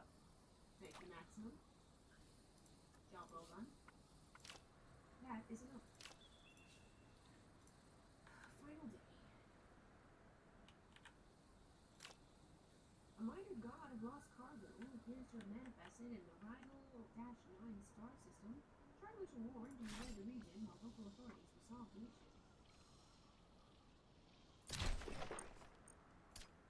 because we're 200% its normal value. Or...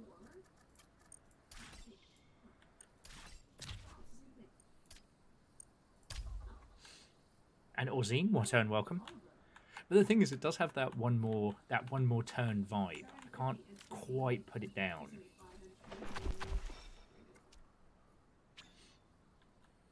Alright, we got Loeb, Minero, Callum, and Flat.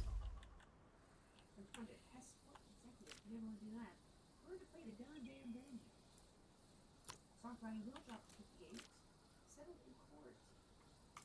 Doesn't mean innocent. Okay. Investigate.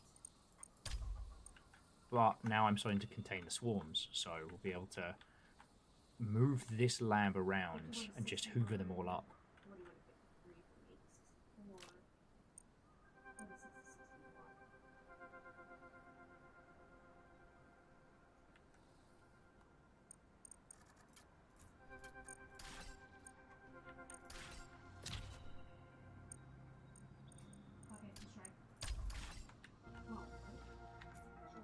Okay, let's try. Okay. Orzine, what turn welcome. So, I guess I'm just kind of like summing up my feelings on Generation Exile. If you have the right pitch for this game, I think it pops. But you need the right pitch, i.e., this is not a relaxing eco-restoration game. Yeah, not in a way. Their life is supposed to be pretty positive. So, just gonna wait. And now we have a staticky message. Just gonna wait. But what does it mean? It's alright,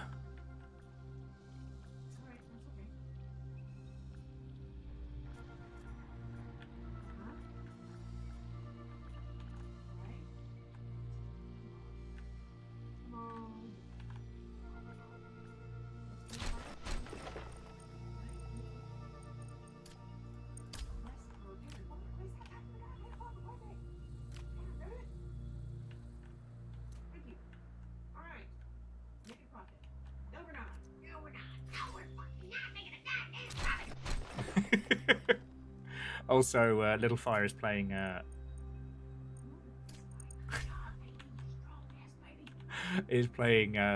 Space Warlord Trading Simulator and is becoming more and more southern as it's going on. It's frankly impressive. Settling goddamn court, you fucking genius. You fucking genius. Hell yeah. Yeah. You settle in court, you fucking criminal. As for what's going on in this game, currently we're fighting the fucking Babadook has been unleashed on the ship. We've been isolated. It is stressful. And, like, I don't mind, like, the thing is with Frostpunk tells you from the outset, this will be a challenge. This will be a fight. You've got to do this. I'm totally okay with that. You know? Thank you, Mom. That was successful. Cover schematics for a biome bridge. Okay. Activate the bridge project.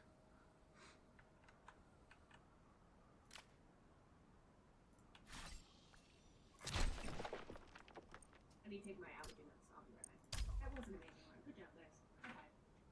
Bye-bye. Oh, look, it looks so cozy. It's like an empire builder. I mean, okay, like, joking aside, it is interesting, because it's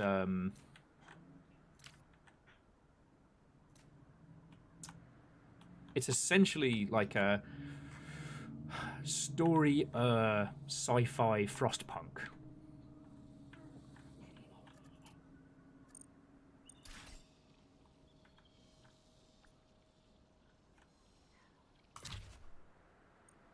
You know what? I think we can do it.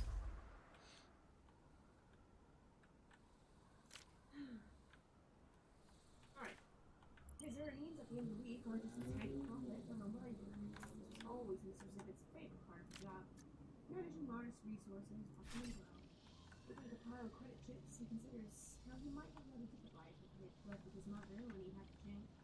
Reflects. After all, he's tired of thinking now. Okay. I'm going to take that from down there. Alright, new. Glendale. Disgraced agent for Child Stars, the Galaxy Over. Wendell is organizing his combat tour. Alright. We have 6 days. Did Wendell invest all of his cards on it into an insecure... So Orzine, there wasn't a discussion stream for Just Crow Things, but that was because we played the shit out of Just Crow Things. We were there at launch. Between you and I,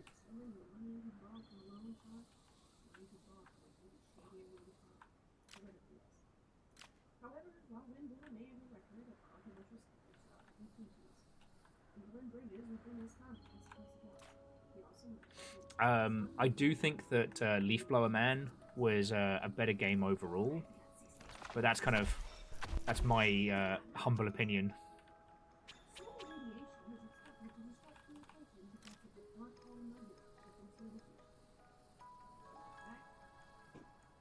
Your reputation and death precedes you. You cannot visit the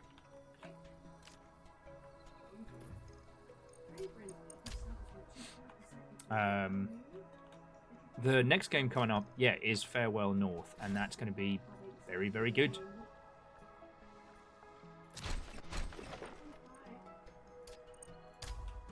I've actually been saving Farewell North as a game to stream with all of your lovely selves, so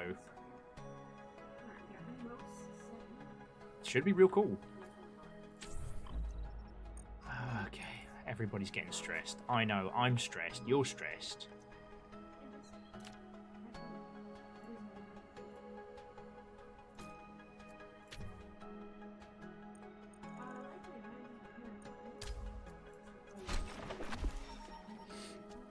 So yeah, it was a bit of a tricky one. I had to talk with Guy about it, and I was just like, you know, it's a game we've already streamed and a game we've talked about at pretty great length. Oh wow, the bugs didn't actually come over to this time. All right.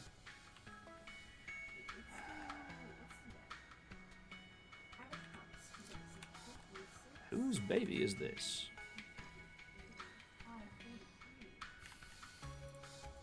God, that's the other thing though. You notice I can't seem to stop fucking playing this.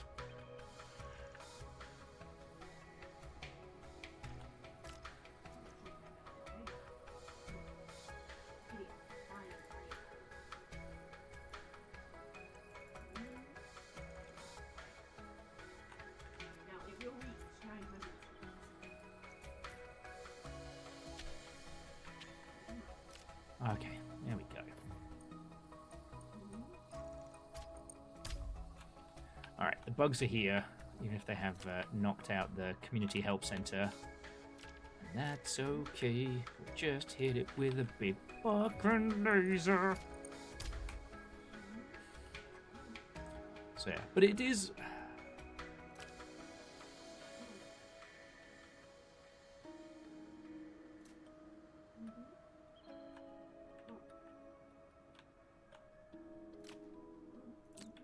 It is an interesting challenge with stuff like that. Like, how do we cover something on the game club when it's something that we've already played loads?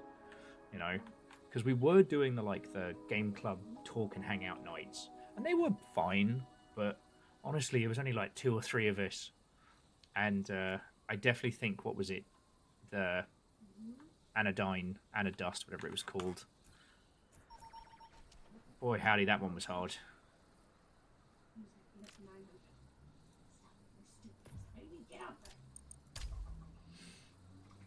Because it was a thing of like, Clemmy, I swear to God, on the one hand, fucking turnip. Get the fuck up there.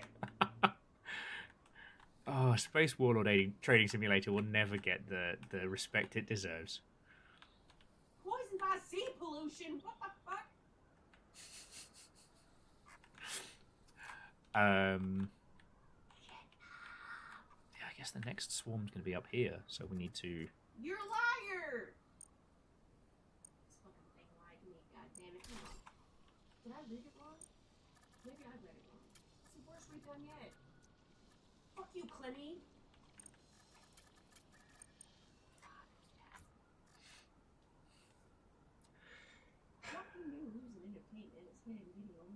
You know what it is because...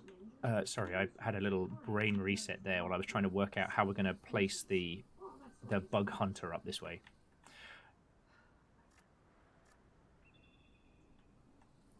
I'll give it another turn. Due to the excessive stress, Margot de Guzman has gained the reckless trauma. Oh, good. But has lost a lot of stress.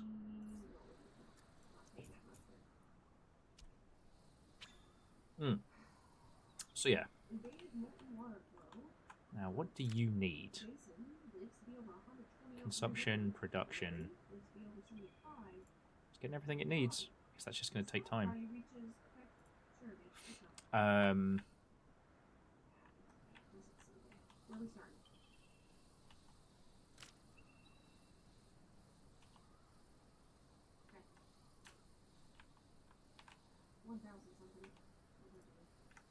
Allegedly.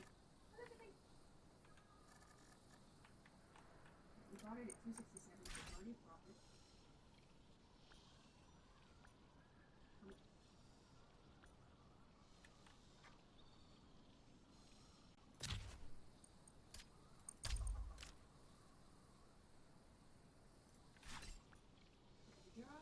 Good job.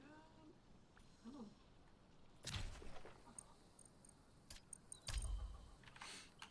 I've captured 4 of the 9 swarms, so I'm working through it. I guess that one's a fucking pillar.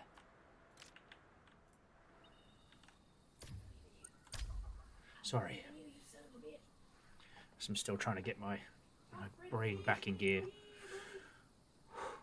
But yeah, so with Anodyne, it felt bad dunking on it, you know? I think it's a game maybe I should have spent some time just like actively playing ahead of time rather than diving into it when we did. There it is. There it is. Drop. Come on. Fall. It was really hard to find things to love about it. And maybe if I'd spent some more time with it, like, directly, maybe if I'd been able to spend some more time with it directly, I would have had a less, you know, like, what's the term? I would have had a less critical vibe on it, you know what I mean?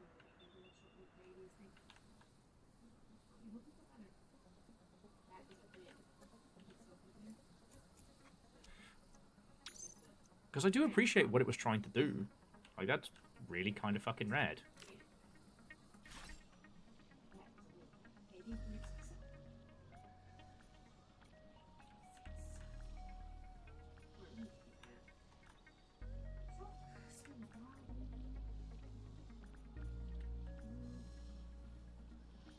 God, also, it's fucking hard to find a place to put this.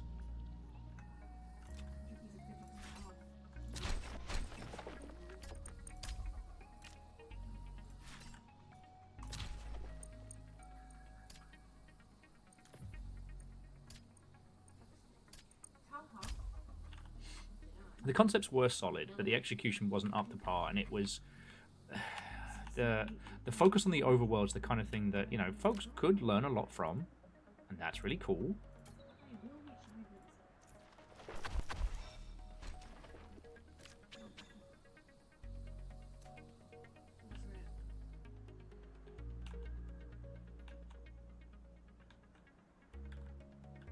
God, I got no way to clear this shit out. Quite literally shit. Oh, by the old gods. You know what? Deal with it, Stinky.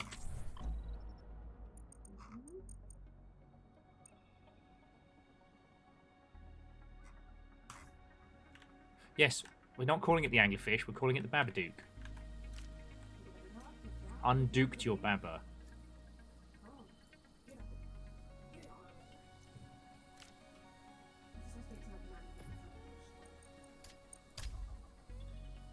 Sorry. God, this game is just... it's very, very involving, and it's incredibly stressful. So yeah. I'm not in the habit of shitting on games. That's not how I do.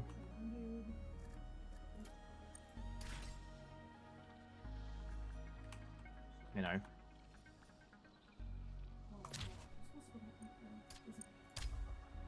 And it really felt like with Anodyne 2, it was hard to talk about it without feeling like I was just wailing on it. You know, the car transformation stuff, the hints at meta-narrative that never really pay off. You know, usually with a title like that, I don't know, a little bit of research ahead of time and things, like we wouldn't be in the space of... Hey, Bugs, can you... You're supposed to be coming towards the pheromone track. Can you do that? Please? Fucking life.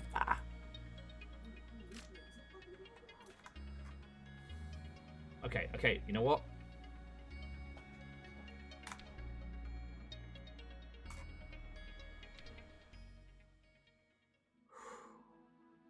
There we go. I'm not saying we have to stop right now. I think it might not be a bad idea to do some thank yous and some banters. I'm definitely getting stressed with this, but not in the correct way. I don't think this is bad. Because we were talking about Anodyne 2 and I couldn't hold a train of thought. Anodyne 2... And the thing is, like, you can't fault it for trying to do something big, to trying to do something interesting. It's actually really kind of feckin' cool.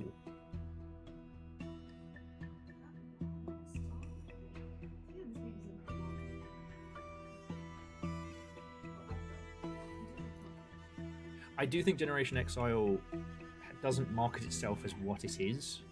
You know, again, it's...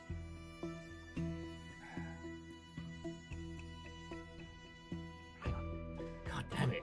When your brain is too full of things you need to talk about, you'll get wedged in the door. So yes, jumping back, with Games Club. Sorry, with the Game Club. I'm looking forward to Farewell North. And I think that's going to be an interesting one to play and discuss. Because there's a dog. Whatever happens, we've got a dog. With Generation Exile, I think if you know what you're getting into, that this is basically like colony ship Frostpunk, but segmented. Like that each biome presents new challenges that you'll have to deal with, and they're kind of like chopped into pieces. Oh, collies are lovely. Collies and spaniels. So, like, I thought what we were going to be doing is something similar to a terra nill style, like, restore and build game. And I really feel that's how it was marketed, which is fine. However, like, terra nill is beautiful because ultimately you restore everything and then you pack away all your construction, and the last thing you do in terra nill is you put the last of your little plastics on a little ship and you fly off. This is more of a survival management game. Like, it's got fucking Babadooks in it.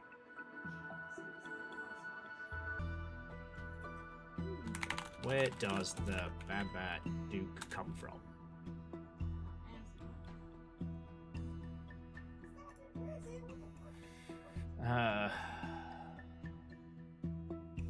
Based off a 2005 short film called Monster.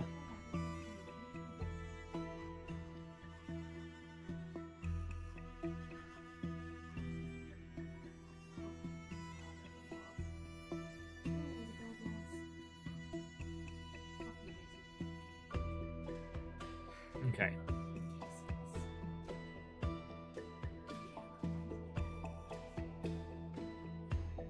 So the Babadook does not come from any culture or history or what have you. It just comes from the film. So there we go.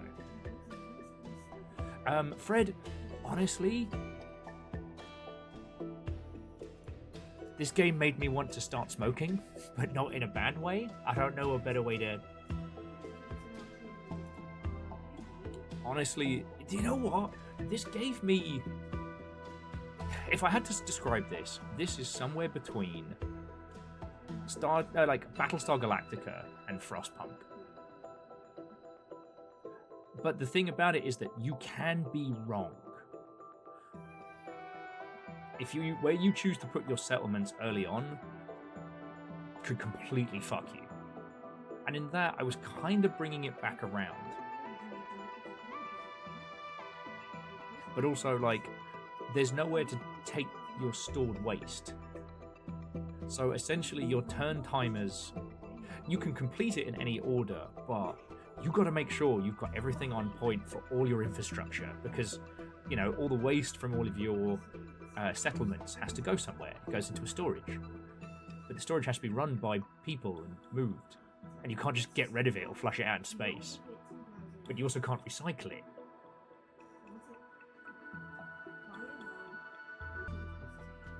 You know. In early Civ, you don't have to worry as much about your construction placements in the ilk, because it's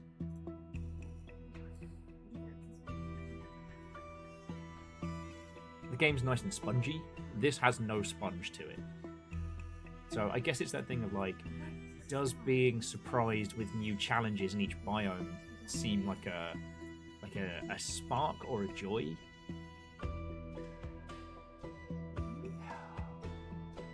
Alright. I'm gonna go in a weird direction here. But this conversation that we're having right now is why marketing is important. There's something called clarity of message, but I think it's more like fluidity of concept.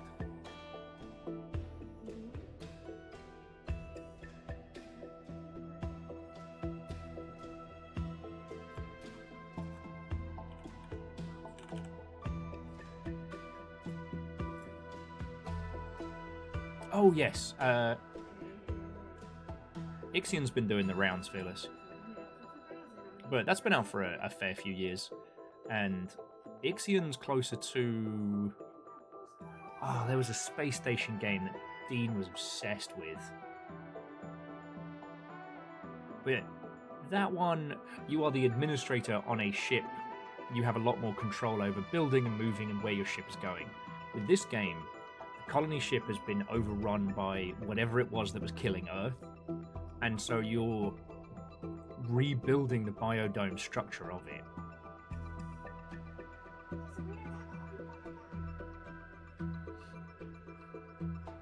Ixion does look really cool. I would not stream it because you would not get a word of conversation out of me. I'd just be like, bleh.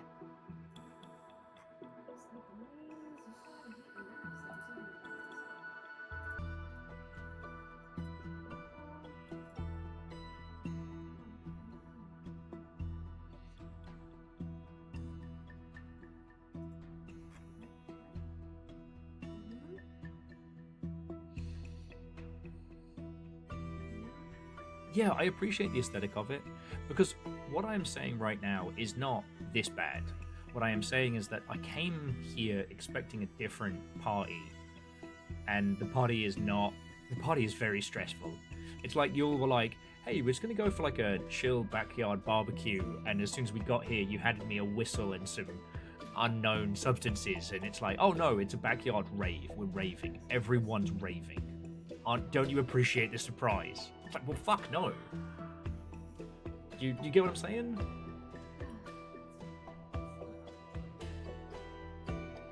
Anyway, it's not like the creators are going to hear this. It's not like I'm...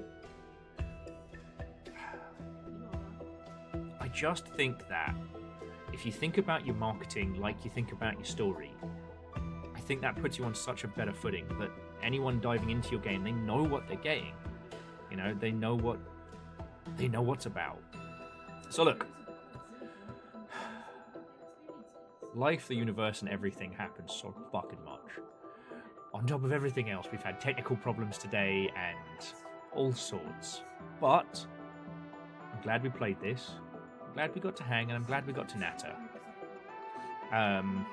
Tomorrow is going to be Blueprints, and as we're moving towards the weekend, I wanted to make a proposal that this Saturday,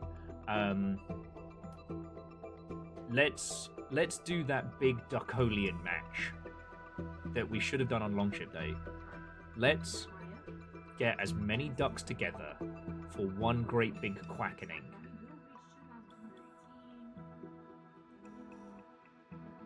I think that's the play. Because I planned out all the games this week. I didn't post the schedule yet, but so we have this today. Blueprints will be tomorrow. We're gonna play a Winter Burrow on Friday. The quackening must not be invoked without preparation. Fred, that's as long as we're on holy ground, we can talk about the quackening all we want. I am going to throw you all over to Little Fire because Little Fire is playing Space Warlord Baby Trading Simulator for the first time, and there's nothing quite like hearing someone cheer at the downfall of a baby.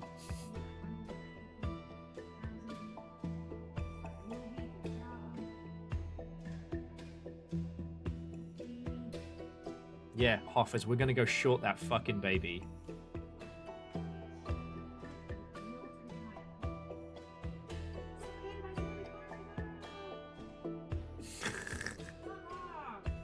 Caught being selfless.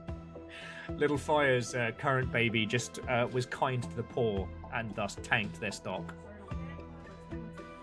Yeah, Jeffrey, Winterborough is lovely, and I think it's going to be a good day for it. Although I didn't expect this whole week was going to be like fucking burning ass sunshine. What the fuck, the sun? Sort your shit out. So yeah, I'm going to roll credits. I'm going to say my thank yous. I'm still recovering. But we're doing this. We're doing this. Right! And to that end, I would like to thank the following people.